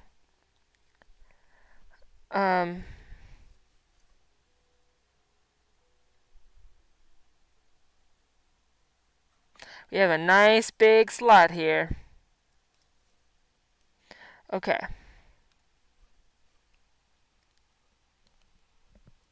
Pee-wee says, I'm here! Hello, Pee-wee. Thank you for being here. Pee-wee said, made a paint mask for the eyes. I was getting... Oh, for your eyes, yeah. I was getting overspray with the airbrush. This should streamline the painting. Fuck yeah, dude. That's such a big improvement. And yeah, you don't want them toxic particles in your peepers. That's a bad time. Glad to hear it as you develop your workshop. So you're still making a toy, which is awesome. Because that means we get to keep this cute graphic. Do you want to update this at all, Pee-wee? Saberlike says my story cleared the room. No. No. I think, like all things, certain people are going to be attracted to certain content and certain people aren't. But that's okay, because those who are interested in listening to a story got to hear it. And will hear it in the future when they watch the episode, you know? Elmax said, and also, the thing I learned with this sort of thing is, even if people really like you, they got shit going on in their lives, you know? Not everyone's going to watch all my vlogs. Not everyone's going to listen to my songs. Not everyone's going to watch my live streams. And that's okay. That's okay, because the people that do, it's for them. Elmax says, well, I'm inadvertently crocheting my piece, so I guess update it update it to finished piece and get black yarn as a side thing. You got it. So between now and next week, Elnax, you want to finish your piece? That is a wonderful dream. Let me move this a little bit. Give me 1 second. I wonder if I could just do this. Oh, this is good. This is good. I just made life a little bit easier for myself. Okay. So, Elnax. Okay. Elnax, he likes green and royal blue. Let me get my pen back. So much easier with a pen.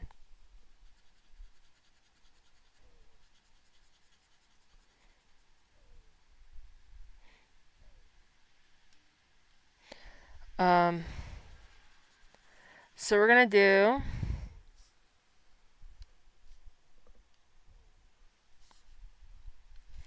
finish.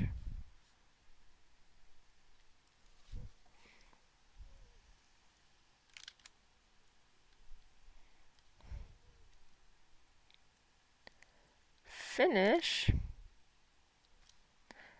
Peace. And what a wonderful goal to have, because it's so nice to finish something, to be in the last mile of something, you know? I love finishing things. And then we had, I'm gonna put blue again. Finish piece! Yeah! Woo!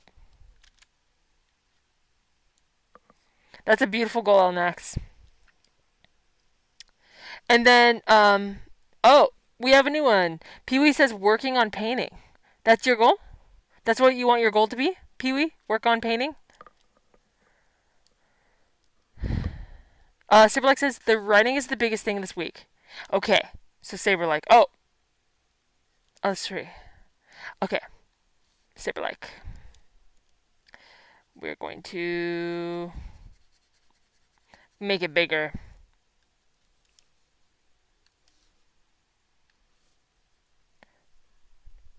Actually, I'm feeling right.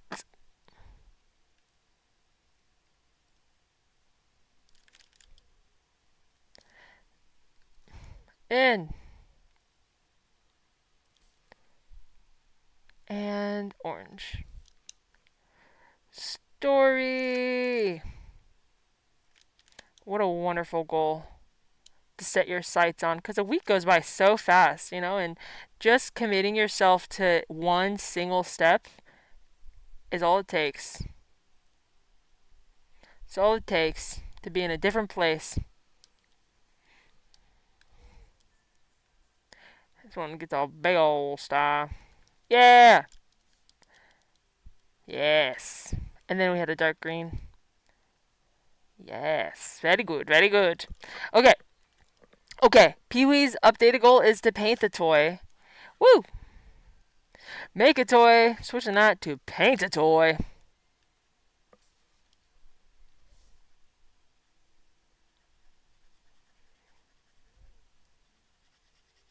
Woo! Clean up, clean up. This music is so chill. You know, it's so funny. I don't know why I do this at the end of the segment when I'm like real hungry and my hands get all shaky because I'm all hungry and tired. Not saying I don't want to be here. Please don't take it like that. But it's just funny. I should put this in the front.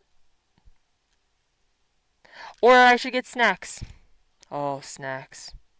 Snacks sounds so good. But I don't have any. What kind of life is it for a PMSing period lady to not have gotten herself snacks? It's a crime against humanity for a period lady to not have period snacks.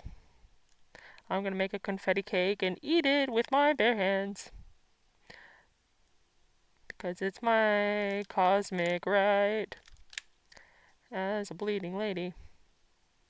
Paint. Oh, wait. What am I doing? I totally zoned out thinking about cake. Paint. I was thinking I had to write painting. Paint. Toy. Let's go. In fact, I feel like it needs like a little, it needs an exclamation point over here. That's how I feel about that.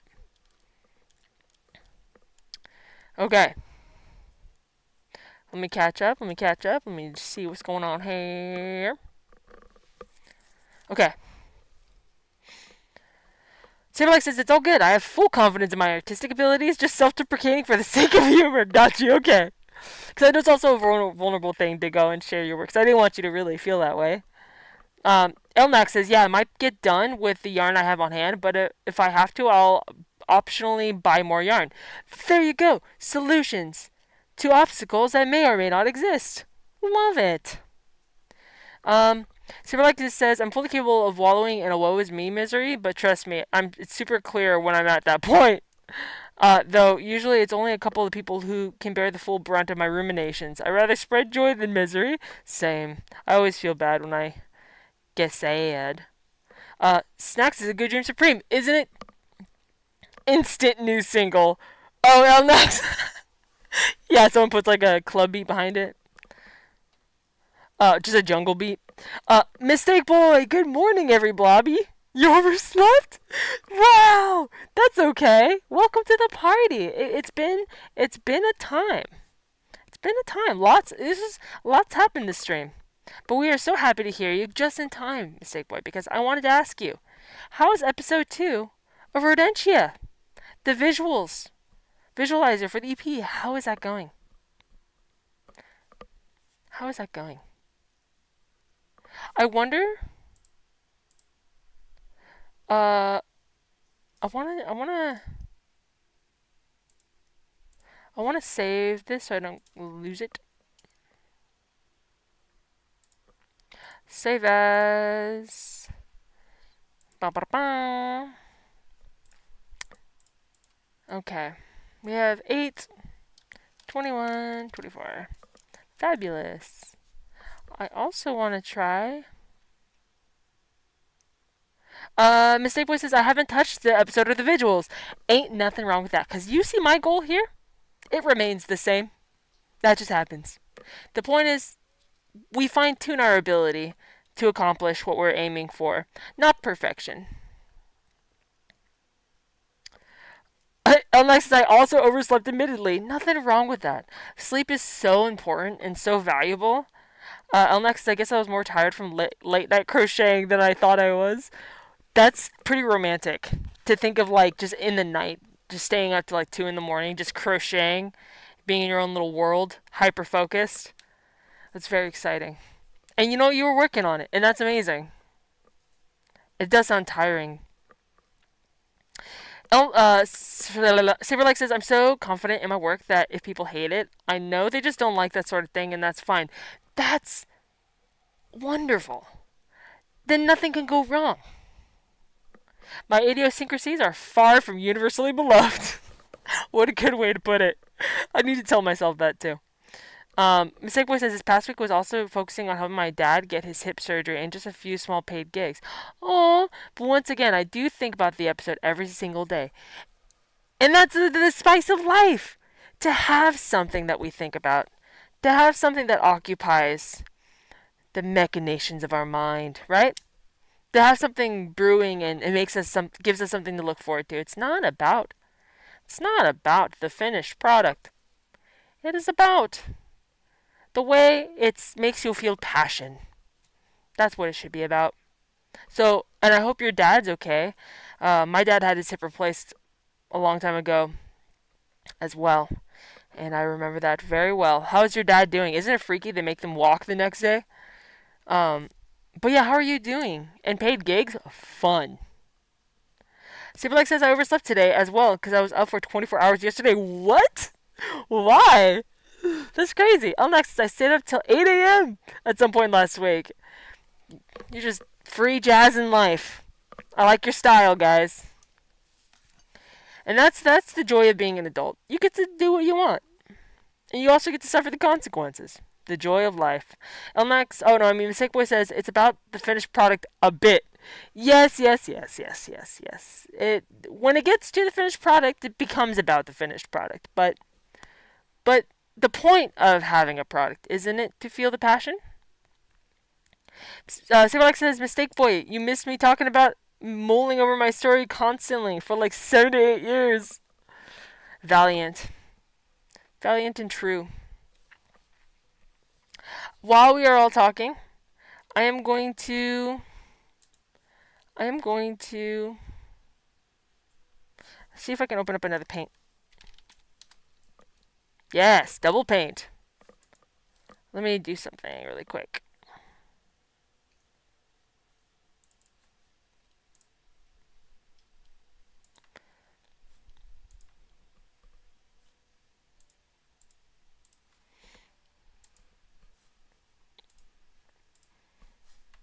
Let me try something. I am experimenting.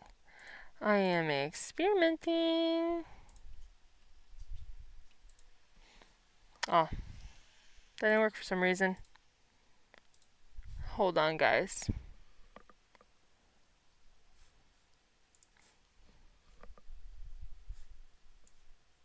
Interesting, now it wants to work.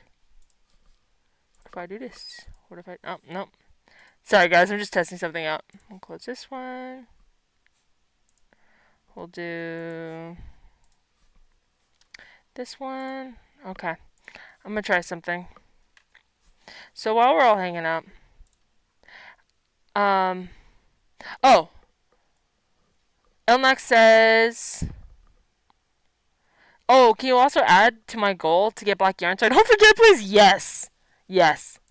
Let me go back. Yes, Elnax. Finish, please. Piece, and also, we use white or yellow. Let's use pink.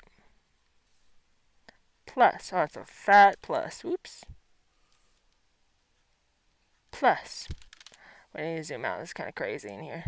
There. Plus.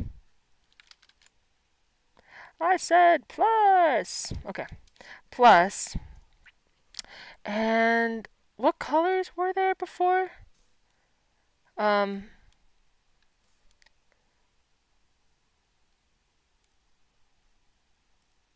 Get black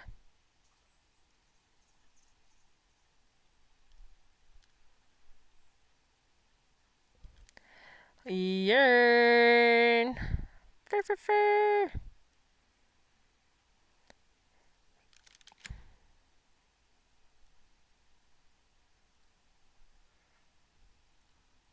Yeah.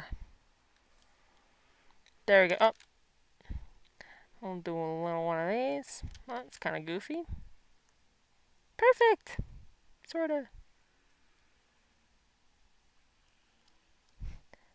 Woo.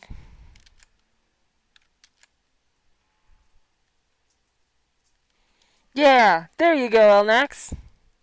Save that sucker right up. Mystic Boy says, my dad is a very unique character and really hard to explain. Really. But relatively speaking, he's doing well. The physical therapist is coming over a few times a week to help. He had 9 years of sciatic pain and is trying hard to overcome the muscle memory. Oh, man, that fucking blows. Man. I hope things improve for him. And I hope that your mental health also stays stable in this time. Saberlike says, yesterday I needed the car for job hunting and my wife needed to leave for work by 7 a.m. Oh, is that... So you stay up for 24 hours? What do you mean?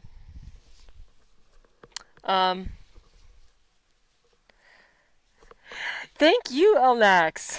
We got it. Yeah. Okay. I'm going to, remember how I was saying at the beginning of the stream with the thumbnail and all that? That I feel lost and I've totally lost the plot of my own life. I don't know what's happening. This is true. This is very true.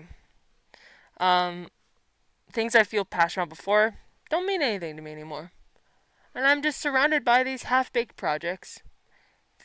And even when I work on them, I'm still very frustrated and miserable. And I don't know. I think what I tell myself I want to do is paint the painting.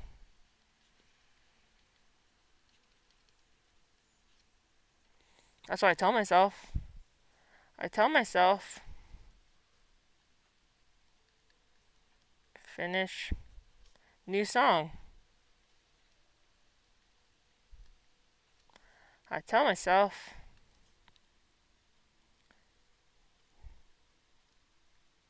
I hate that That got weird.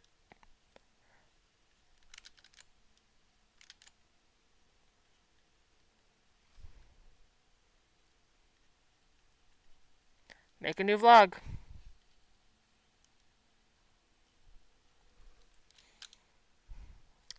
I tell myself these things, thinking they are the coveted dream supreme.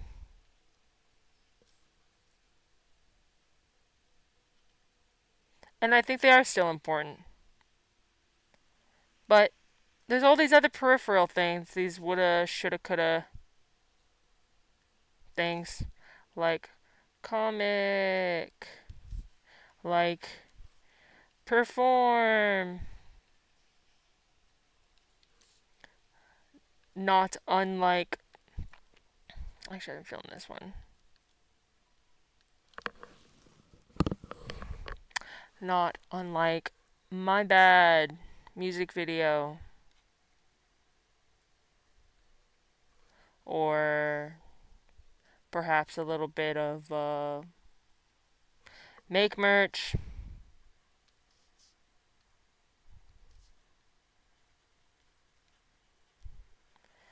Make merch. Also, floating around in the old noggin is a little bit of there's so much. There's just so much.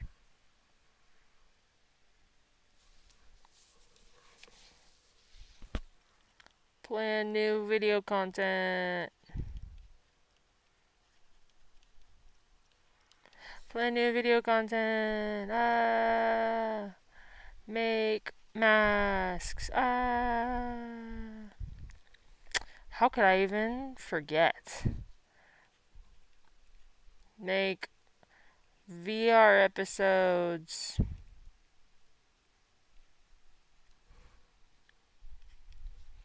Gotta put the exclamation point because they're all very frantic.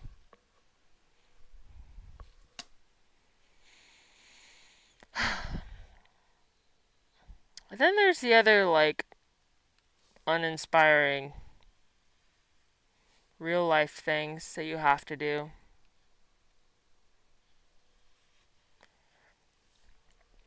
Real life things like make money,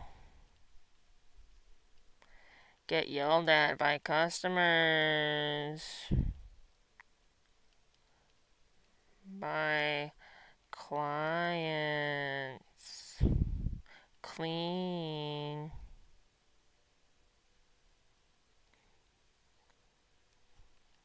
figure out how to make more money, health,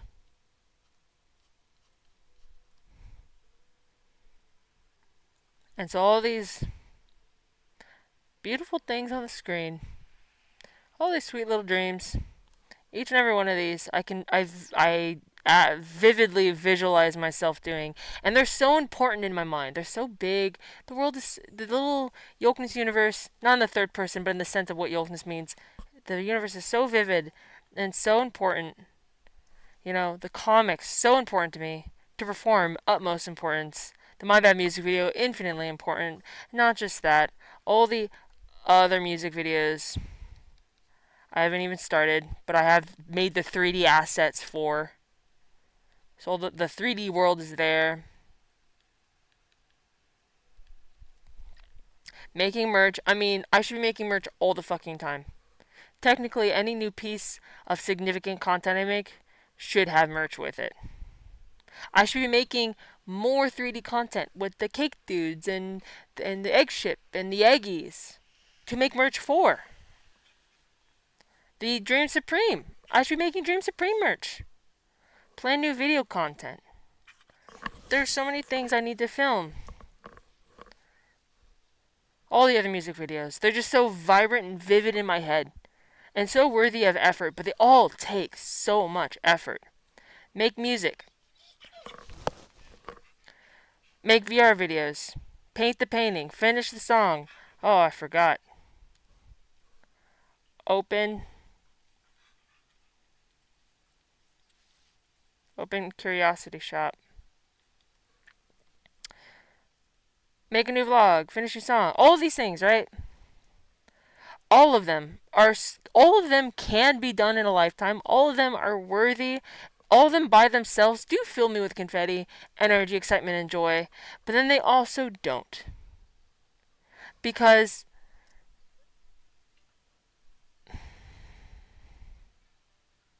I don't know why.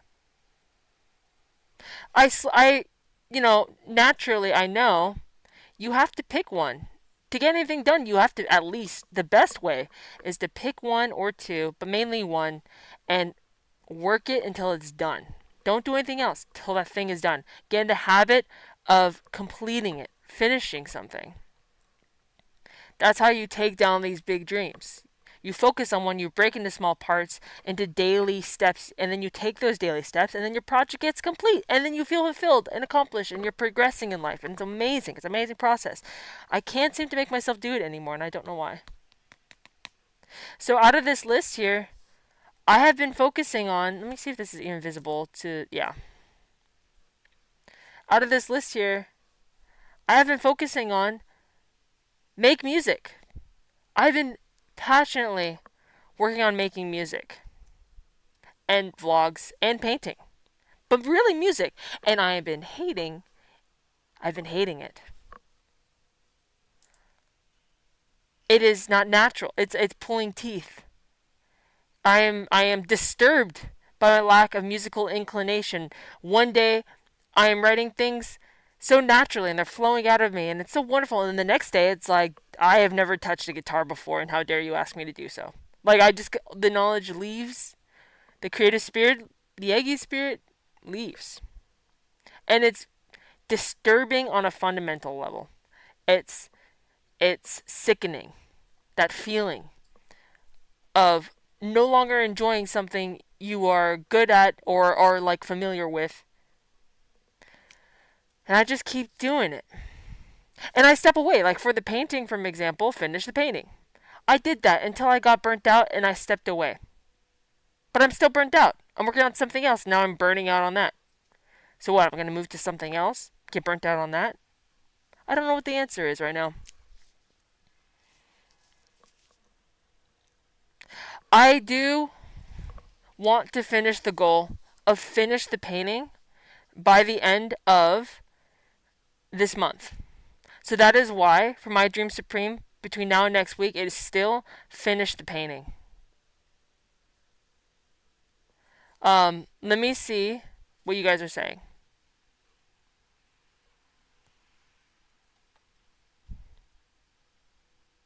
Mistake Boy says, I'm very worried about him. Unlike me, he is very goal-oriented and is probably the most passionate guy I know. Frickin' period. As long as he has some good reminders, he will be good to frickin' go super soon. Oh, dude! Aw. But you're not very worried about him. Oh, good. Okay, good. Yeah, he sounds like he's just a wind up and go race car. He just needs to be wound up. That's awesome. Mistake Boy says, Yolkness, I think maybe we're feeling some sort of same things about our work. Really? What do you feel? Elmax says, I was on 2 hours of sleep today, so I shouldn't be surrendered. So, probably so hard or something. I basically passed out before the stream started. Oh, egg. Oh, well, I'm glad you got some sleep in, though. That's crazy. Saberlike says, a way to frame it. Working on old projects is like collaborating with your past self. Yeah, that's really cool to think about. You can set it aside and let your future self finish it even better than you can now. What a beautiful thing to say. That's so true. That painting back there, I worked on it 10 years ago, and only now do I actually know what to do with it. And I might not even be fully equipped. I may have only been developed enough to do this much on it, and then me in 10 years will pick it up again. I don't know. I have this, I want to finish it because I want to be in the habit of finishing things. It's such a good way to be. I love finishing things. And I'm in the habit of not finishing painting. So I want to finish paintings, but also because it's so big, it keeps getting damaged because I have to store it in the garage. And so I want to complete it. I want it to be, it's also processing a really difficult thing for me. So I want to be done with this chapter of my life. I want to finish it. So I'm really trying to just focus and be present and finish it. Be what I need to be to finish it, you know? But I love that sentiment, Saberlike. He said, I started my first story around 2008, and that's still technically not done, though the first draft is complete. Saberlike says, I feel you on the dream malaise, though. Been there a ton. Um, Hey, Jeremy, Jumpless is here. I've been thinking about you guys. Now that I know how to use Discord, it popped in my head the other day, Jeremy. I was like, I've got to add Jeremy Lamonda to Discord. I don't know how to add people yet, but I'll figure it out today. Mistake Boy says things on the bottom are things that make it rather incredible that we do accomplish the stuff on top. Good point. Good point. That's why it's on the bottom, because it's like the other things are built on top of that mountain. Elnuck says that's why we have two sides of our brain, one for logical things, one for creative things. Mistake Boy says the Oakness Home VHS series. What do you mean? What is that? What are you talking about? The Oakness Space Backpack with attachable snack pail. Yes. I love that. The Oakness Build It Yourself Full Scale Egg Ship. I've thought about that. 3D printing an egg ship. Thought about it. The journey of 1,000 miles begins with a single breaststroke. Yes. Definitely. Good, good, what is the word for the saying? Passage? Or something. Yes. Ms. Saberlike says, or make sporadic progress on a bajillion projects so you can finish them all in a short span and look crazy productive. Sometimes that does help too. Just be chaos energy and just be like a monkey in a forest grabbing the vines. Just 1, 2, 3, 4. Just moving as fast and as far as your instinct takes you. Any progress is still progress. This is very true. Frank Hubert, Saberlike says Frank Hubert said that looking back, he couldn't really tell the difference between work that flowed naturally and that which he had to force himself to do. Oh. Yeah. Yeah. Because you can invoke your instinct and your natural creative inclinations just by manually making yourself do the work. Sometimes you can produce shit that way too, but you can't wait for inspiration, definitely. And I don't. It's a tough dilemma, says Mistake Boy. Is burnout a sign that we are supposed to step away? Is burnout an obstacle to overcome and endure through? I do think in the moment there is definite plus 25 speed boost when you, in the moment that you're feeling stuck, step away and just do something fun. Go get ice cream, a scoop of ice cream, go to the beach, go see a movie with your friend, something to shake it up, and then you come back refreshed every single time. And that can be scary for creative people, especially me, because I feel like I don't want to waste a single moment that's not on my project. So if I go out and do something unrelated that's quote unquote fun, it either won't be fun for me because I'll be thinking about my project, or it's going to take away this precious time I need for my project. But the truth is, you just give yourself a boost because you come back so refreshed, you're more productive. I forget that. It's so counterintuitive that I forget it. And that's a dilemma we all individually have to kind of waft through, isn't it, Mistake Boy? Is it burnout a sign, or is it just a symptom? A symptom of something that could be addressed and taken care of. Saberlike says, I wouldn't say don't force yourself. I would say don't force yourself to do something that doesn't. Okay, let me try that again. I would say don't force yourself to do something that's burning you out. You can take a break and let those juices recharge. That is also true. Elmax says, I had given up on my gift for my mom. I was supposed to give in May, not because I couldn't, but because I wasn't willing.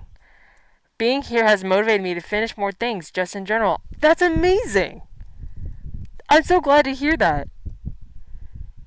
I wonder what the difference was for you. Was it just having a place to express the desire to put it out there?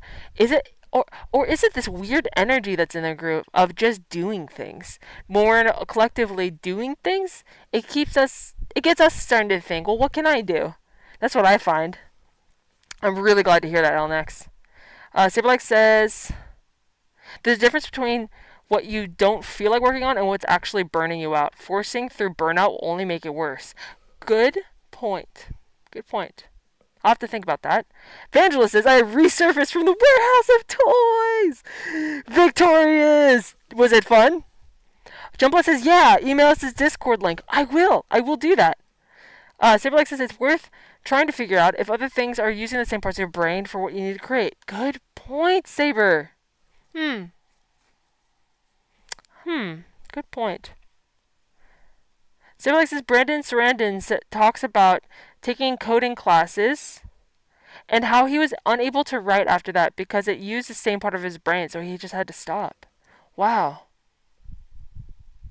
I know that instinctively, like, I've been thinking maybe I should finally just take coding classes, get into IT, like, further somehow, like, really get good at cybersecurity or something, develop myself somehow. But I know that the part of me that needs to do that is directly the part of me that is doing these other things, and I don't want to take away from other things, but then my life progresses, and I'm just broke. It's tough. It's a catch-22. Mistake Boy says, I think there's a fear that's working on a project. I think there's a fear that's working on a project that had passion driving it when that feeling goes away. That working on it is a non-passion state will ruin it. That's true too. Because you definitely can have like such neuron firing and passionate, like creative thoughts when you feel passionate about something that just are unavailable to you when you're dry in the head. So that's a good point too. So you know what? Maybe we just need to watch something inspiring, Mistake Boy. What inspired you to do the things that you want to do in the first place? For me, something like Tech on Concrete or Majora's Mask or Sailor Moon. So maybe I just need to revisit those things. I don't know about you. Good point. Mistake Boy says, but the truth is, in my opinion, our brains are incredibly flexible machines that will find the answers only in the mud of the work. Well said. Well said. And the truth that I find too is that when you just accept that you're going to be uncomfortable and you show up to your work, the work that you're trying to do, the creative work, you show up, you give it the time, even if it has no outcome, even if it's trash, you are developing your skills in bad weather. And I think that is so invaluable because the more you find a way through when you do not feel inspired or motivated, the stronger you get at not needing motivation or inspiration to do the things you want to do with your life. So good point. Mistake Boy says that you have to sit and stew in it. Yeah, it's not a popular opinion. Spiritual endurance training. Yes, spiritual endurance. Vigil says it was very fun. My friend Boris was working the warehouse, and I had a long yammer with him about toy industry stuff. That sounds really interesting, and I would actually love to know more about that because I kind of want to maybe make some toys.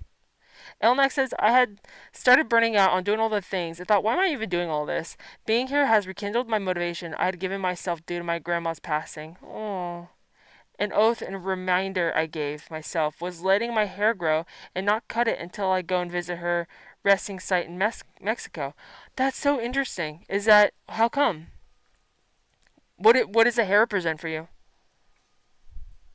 I know in Native American culture they'll cut it to mourn somebody. So I wonder if that's similar. Mystic Boys says the passion is hiding in the work. Ooh, good phrase. Superlex says revisiting what inspires you is always a good idea, even if all you get is a brief escape into the comfort of it. Absolutely. Evangelist says I missed like 2.5 hours of discussion, but I am big on making sure I remember or recognize what the work TM is doing for my own sake, outside of everything else. For your own sake. I don't even think about that. Well, guys, looking at this chart here, I am going to, and maybe I am just being stubborn. Maybe I have not done the wrong thing enough to know what is right, but I'm going to continue painting the painting, which was, I'm going to save this really quick. Me being stuck. 1 second.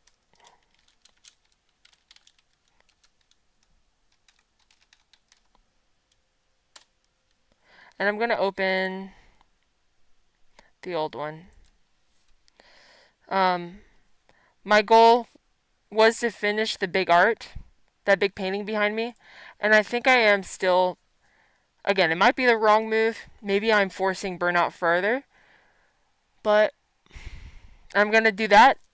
Oh, I'm gonna do that, and because I already am work, and I'm using my words carefully because I'm just saying my goal is to work on, not even necessarily to complete, finish, or perfect something. Work on soft sides.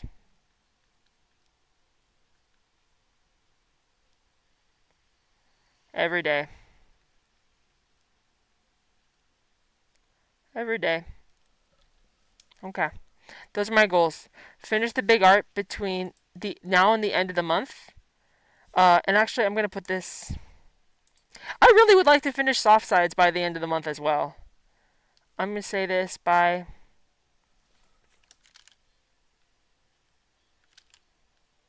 Sorry, Evangelist. By. I want a different color. I want green. Sep.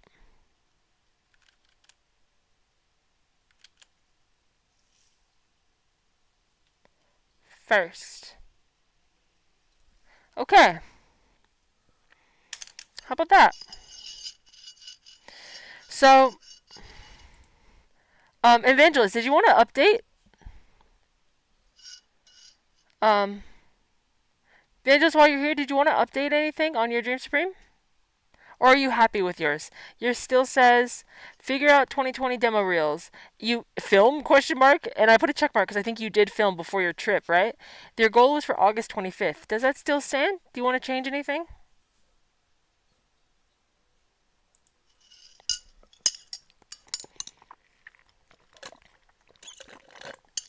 Mistake Boy says, every day, you're so cool.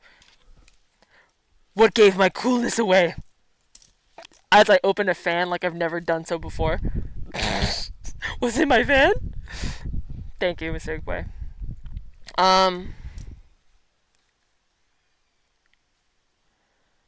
Mistake Boy says, be stubborn, you frickin' egg. Paint the painting and it will be painted. Yes!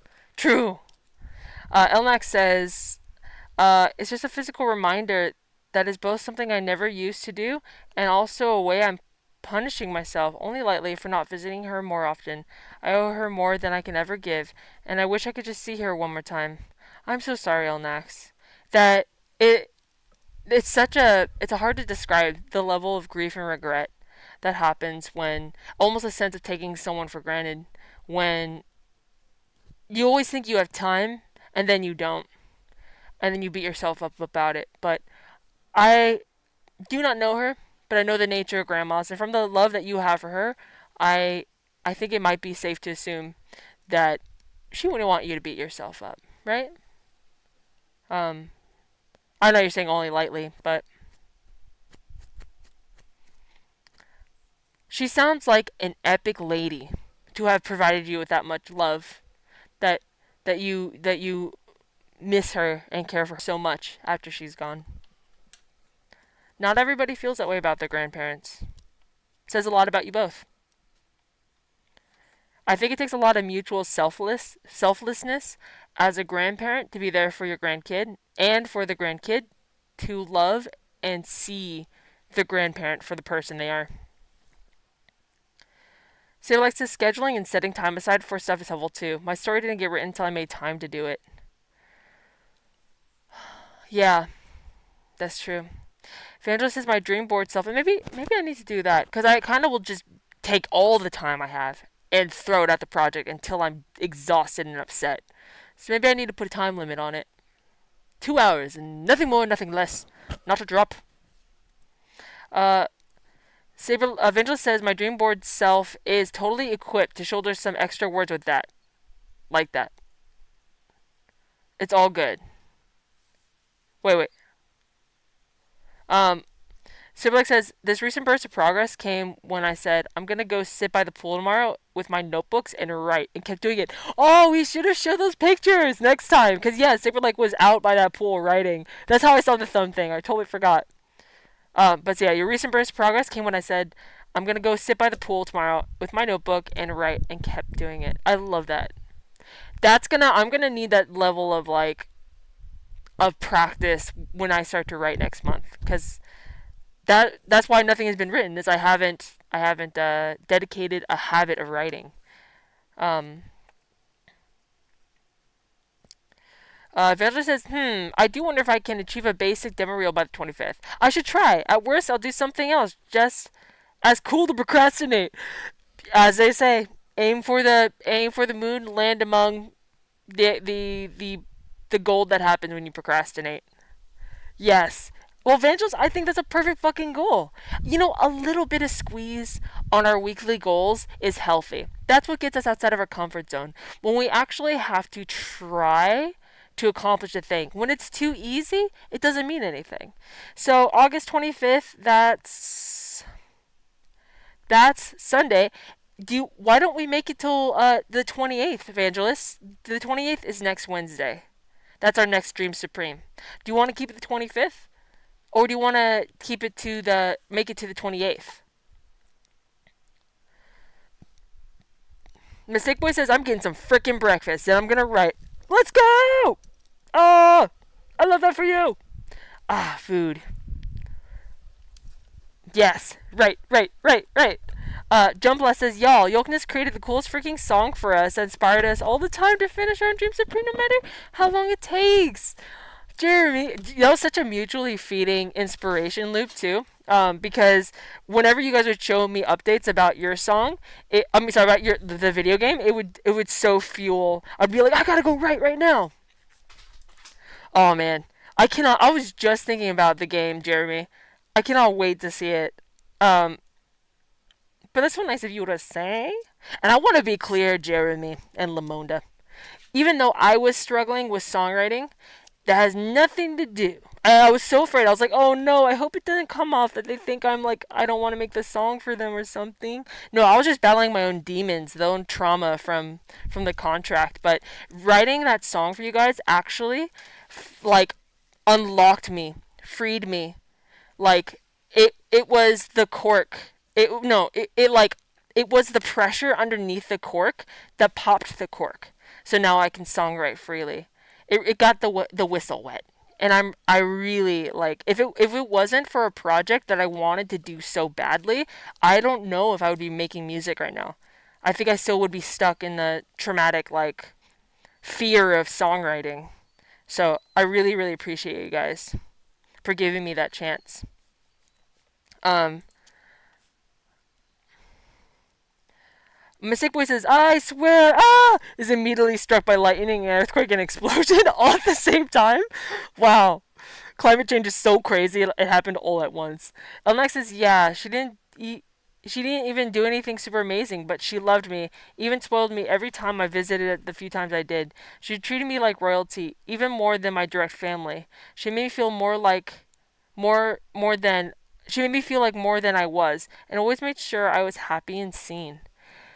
And that is such a beautiful trait for a person to have, because it may not seem like much, but it takes so much selflessness to do that for somebody else. I'm really realizing that the importance of it, as my brother had a baby, and as kids are now, he has a step kid as well, and as my partner has a kid, I'm starting to really realize, like, what it took for the people that were adults when I was a kid that showed up for me and made me feel like were the people that made me feel seen and cared about. It was because they tried in small ways. They made me, whether they spoiled me or bought me candy or just spent time with me, listened to my weird stories, like, um, so it may seem like small, but that is the greatest thing she could have given you, and I'm sure that whenever you are in her position, she will have informed the great lady, or I don't know if you're a lady. Are you a lady?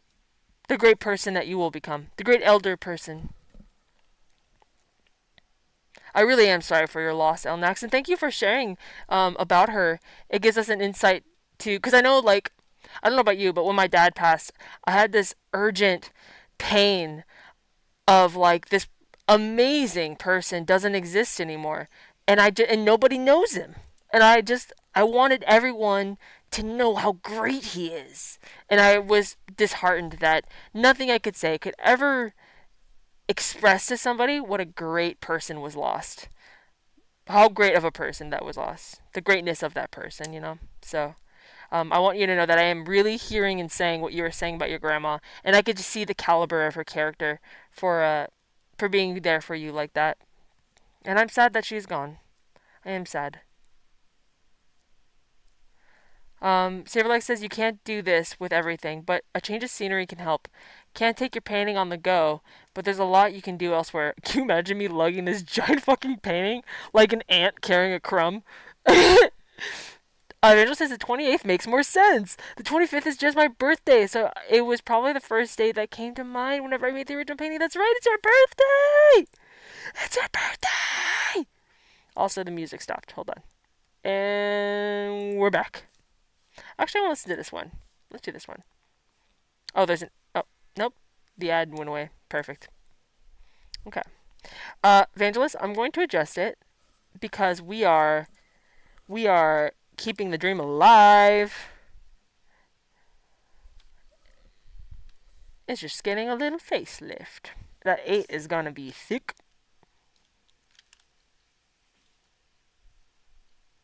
Wonderful. That's and I think you did film, so we will get rid of this. Wonderful. Look at that. Look at that. And I think actually this is kind of devoid of the pink frill and thrill that it needs.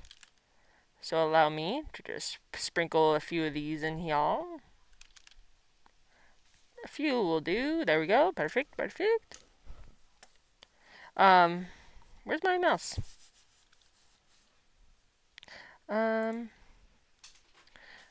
Okay.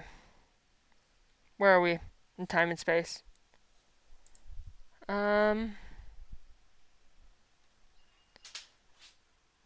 yeah, everybody, Evangelist's birthday is on Sunday, the 25th. Mistake Boy says, yeah, I gotta paint the painting down by the river. Down by the river with my painting. Saberlike says, oh shit, how did I get so far behind? My room holds many distractions. By the pool, it's either write or creepily watch strangers swim. It's do or die out there. Mistake Boy says, Evangelist, happy birthday. Here's my voice. Saberlike says it's amazing how art can heal the artist. Yeah. I'm in a habit of, you know, like you do, everyone does, but of these things that really altered me and changed me for the worst. My new songs are about, and this painting is about, and I'm trying to finally process it and move forward with my life.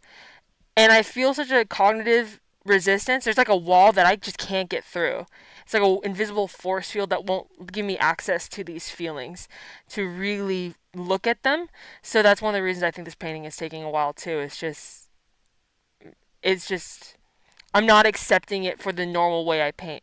The normal way I paint is without much deep thought. It's like just intuitive, just painting colors, stripes, and how it turns out is how it turns out. But this, I'm I'm really trying to speak to what's happened, what's happening, you know. Um, Alexis, but enough about that. I'll always hold her in my heart now because it's the least I can do. Didn't mean to be a bummer. Also, I'm not sad about it anymore. It's been a year already, so I'm good. I am so glad to hear that you are doing well. I know, like, it can still hurt, but a year or two after, you know, it starts to normalize a little bit. But don't worry, you didn't make it a bummer. You didn't make it sad. This is the kind of group we are. We're flexible like this, and we have the emotional endurance to talk about really hard things, and that's what actually gives us our richness and character of the group is our realness, you know. Um, but I'm so glad to hear you're good. Saberlike says Wim Wilders filmed Wings of Desire as an atheist, believing angels were myths. Watching it back, he realized angels were real and then present in the work and began to believe in God. That's so interesting. Babe, it's not time yet. You do not. Durango's acting up again. No, baby. Hey, no. No. Um, Saberlike says, yes, thank you for sharing, Elnax. I'm glad you feel safe enough here to do so. Evangelist says, Elnax, that is so much like my mom. And Evangelist's mom is going through some scary and hard times too. So I think a lot of us can really relate to the love that you feel, and recognize the greatness of this person.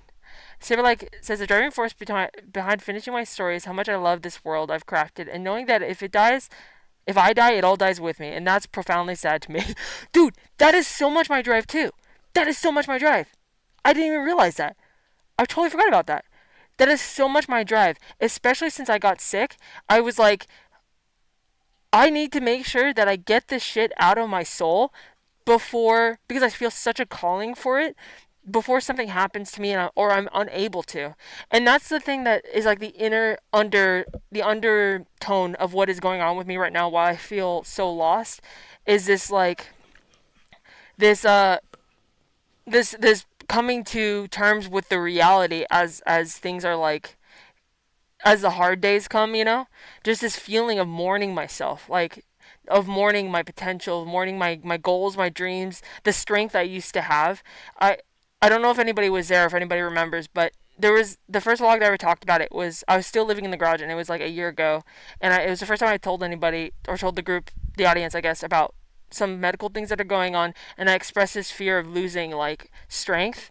And it's that reality has totally come true permanently, and it's so sad. But you just reminded me in a good way that is, if nothing else, that is why I do what I do. Because I don't have time to not do. I don't mean to sound like I have something dire happening. I'm not going to die, but I'm not able to do so much of what I was able to do before. Performing anything, painting, like everything is hard now. So, anyway, thank you for reminding me of that. That's a good reason for me to just keep going no matter what. Vandal says I did film stuff. I've been editing while caretaking my mom. That's amazing. Multitasking like that. Um, the Sake Boys' magic trick. I'm in the kitchen now. I'm in a kitchen now. Whoa! Fucking confetti. I didn't know we had a wizard on our hands. Except I lied. I did know we have a wizard on our hands. I suspected you to be a wizard this whole time. Mistake, boy. Saberlike says, where am I? Where am I in time? Thoroughly lost. Space, also lost. Maury said my phone died and now I'm cooking dinner. I wanted to remind to drink water and eat soon. Maury, bless you for your sweet reminders, for I am both thirsty and hungry. Another long, beautiful stream with my cherubs, my sweet eggs. Durango's all like, but I'm Durango. He is. It's so funny too because it's not even his food time, but he does this like an hour before he eats. He's like, what is that where you get your money early? Can I get I forgot what it's called. Can I get my food early? Can you get that payout sooner? Elnax says, now I feel like I should write my story. I've also had that feeling of dread to put out this universe I have in my head. Well then, guys, September, I'm going to be writing. I'm going to be dedicated to writing. So let's write together. Let's write together. I'm going to talk to Tots today and ask her if she's interested in doing a whole episode where we all do a writing prompt together. That shakes the juices loose, I promise you. I promise you. If we do it, we will all come out with a new morsel of something we've written. We will do this in September. Saberlike says, I lost so much at once between moving and the foot surgery, and I've done a lot of processing. Having everything stripped from me has given me the chance to rebuild myself back, not just to who I was, but who I want to be. And isn't that beautiful? Always, in the hardest times of our lives, it really is the bare foundation to build anything upon. It definitely, like I said, I say that and I do mean it because I do know that to be true. I am because that has always been true in my past, but I am contending with the fact that that is true. Plus, I will have to figure out how to keep that true while there are things I cannot change, such as this crazy physical condition. Um, Vandal says, I'm reaching an age count that once upon a time meant I'd failed to achieve potential. But despite the awful voices in my psyche, I'm stepping on their necks because I got endless power yet to be achieved. That's right, Vangelis. Isn't that beautiful? I really feel like our generation is changing it because, when we were growing up, 30s meant pretty much dead. 30s meant like your life is over. Like you have a house, you're married, you have kids. Not to say that means that you're dead or like that's not a good life, but it means that like you're supposed to have everything ready and done by then. You're supposed to be a total whole and complete person by then and have like a stable income. Not only are the times different, but culture is different and people are different. Most 30-year-olds I know are in this weird 30 and 40-year-olds by the way, are in this weird space. Um endless power. Endless power. Elnax says it more accurately. I'd like to make my comic, but drawing takes so much time. It does. Elnax, I'm making a comic too. Even more reason for us to try together. Saberlike says, gotta say, I love how this group keeps supporting and inspiring each other. Evangelists, we'd be senior citizens back in the day. It's so true. And I also really love how we inspire each other just by talking things out because we're all going through the real. I think a lot of times people think initially I think people thought that I'm like toxic positive or something, but I think that we all understand it because we all seem to come to this energy together, which is that we have seen the horrors. We are like up against the oblivion and the void, and we are choosing to fight. And to fight means to seek the positivity, not blindlessly or in a toxic way, but just to that it is the artillery we have to fight the darkness. Elnax says, I gotta get going. It's been real. Sorry again that I missed the majority of the stream. We'll see you next time with more sleep. Elnax, no worries at all. It's such a delight to have you here. Thanks for coming back. And I hope you sleep so well. And I hope that you have a great time and with the yarn and all that. And don't worry, you're not going to miss much because I also am going to leave because Durango will feast upon my corpse if I do not. Saberlike says, had an 18-year-old drug dealer roommate briefly before I got married. She always thought you hit 18 and that's it for life. I assured her that life begins at 18, and she and a lot of ahead of her. Yeah, absolutely. It's funny that when you're young, that's the thing I think is changing too. Culture places so much importance on the ages of like 16 to 25, and then anything outside of that is just invalid in some ways. Like, but you are just starting out when you're 18. And in your 20s, that's where you make all your mistakes. I feel like 30s is really, like mid 20s to 30s is where it really, really begins for most people. Um, Now she's clean and moving ahead in her life, and I'm so proud of her. That's awesome that you're able to be there for her like that, Saber. By the way, guys, I am rapidly ending or approaching my my migraine point. So I have got to skedoodle this little noodle. I'm going back to this room. Let us say propers. Give hugs. Let us give confetti. I am a circle. What was I expecting? To not be a circle? Yes. Shamedly admit, I did expect to not be a circle once I entered this room, but I was mistaken, because I am a circle. No longer! No longer shall I circle myself for my audience. Vandal says, I totally get what toxic positivity is, but yeah, I often take a stand against the idea that it's present, because often it's just how a lot of us become folks crushing the voices. When I have to read that again because it's actually really funny.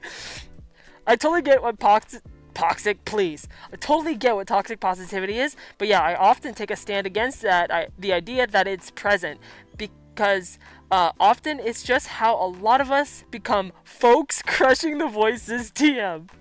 Crushing the fucking voices, dog. Skedoodle that noodle, and catch you next time, says Mistake Boy. Saberlike says, thanks again for another wonderful stream, though you should get better guests next time. Sheesh. Please. Guys, do you guys know, in like 5-10 years, we're all going to be able to look back at this time, and we're all going to be in different places. And whether you guys know it or not, I see it within all of you, yes. We are in company of people doing things. And, you know, who knows what each of us are going to be able to accomplish between now and 10 years. And we will be able to look back and be like, I was there when it all started. We all did this together, you know? So I'm very excited to be in this group with you guys. Mistake Boy says, sometimes in life we are a circle. This is fact, dog. Dude, this is true. TM on that one. Evangelist, if you could throw a TM on that. Evangelist says, y'all have a totally real fake. You guys, y'all as a totally real fake scientist, I can confirm y'all are manifestors of that power. Confetti, confetti, confetti. Confetti, confetti, confetti. Confetti Resetti. You know what, guys? I do feel confetti Resetti. I do feel confetti Resetti. And this is why. So I started this feeling actually, truly, fully dismayed. I am not kidding when I said I was on the floor last night with my eyes closed. I couldn't control my thoughts. I couldn't sustain a directive long enough to get off of the floor. I just got stuck there. So much despair, so much lostness. But by virtue of being present with you guys and talking about these things and really charting down on that page, like the things that are floating in my mind, the shoulds, the thing I am doing, things I want to do, like, I just found I don't have all the answers yet. The thumbnail of this video says I've lost the plot, which is ironic because we did a lot of reading with Saberlike. So I mean, that's just ironic, but unintentional, but it worked out. I said I lost the plot and I need to get my shit together. Or I need to get it together. By the end of this stream, I can report I do not have all the answers, but I do feel confetti Resetti. And because I feel stable without having the answers. I don't need the answers right now. I feel enough confetti in my soul. I feel enough of a clean, conscious state that I'm going to go write my song, work on soft sides when I get out of this. I'm going to paint tonight. And I'm actually excited to do that. I'm going to go have fun. I'm going to have creative playtime. And that is the plot. I don't have to be in contact and accurate step by step to the bigger Dream Supreme, the bigger arc right now. I have my self-determined cosmic orders, and that is small steps, and that is simple. Work on the song, work on the painting. It doesn't have to be perfect. There's no right way, there is no wrong way to do the thing. Just do your thing. So confetti Resetti to my beautiful eggies. Oh, Saberlike says these streams are so good for my soul. Dude, me too. Every week I'm like, why do I do these? What am I gonna say today? Not what do I do these as in I don't want to be with you guys, but why do I do these as in, am I just being indulgent? Am I just talking? What am I doing? Is this dumb? And then every time I show up, meaning comes through. Purpose. Mutual group purpose. So I thank every single one of you guys for being here.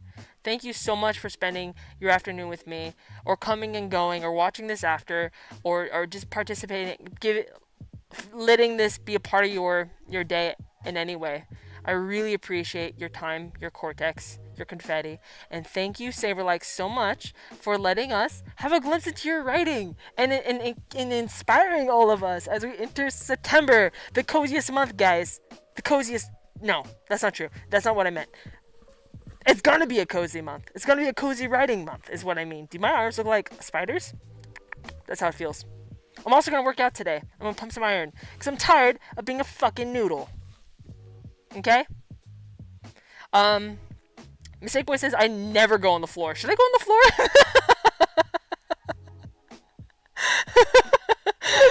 the floor? Dealer's choice. Yes. The floor is a very nice place to be. Different perspectives. Evangelist confirmed, potentially floorless. Sarah like says, I hear the floor is lovely this time of year. Wait. Okay, that needs to go into the comic. That's Eddie. That's some eggy fucking conversation right there. I need to save this. Hold on. Oh my god, I love you guys. You guys are so fucking funny.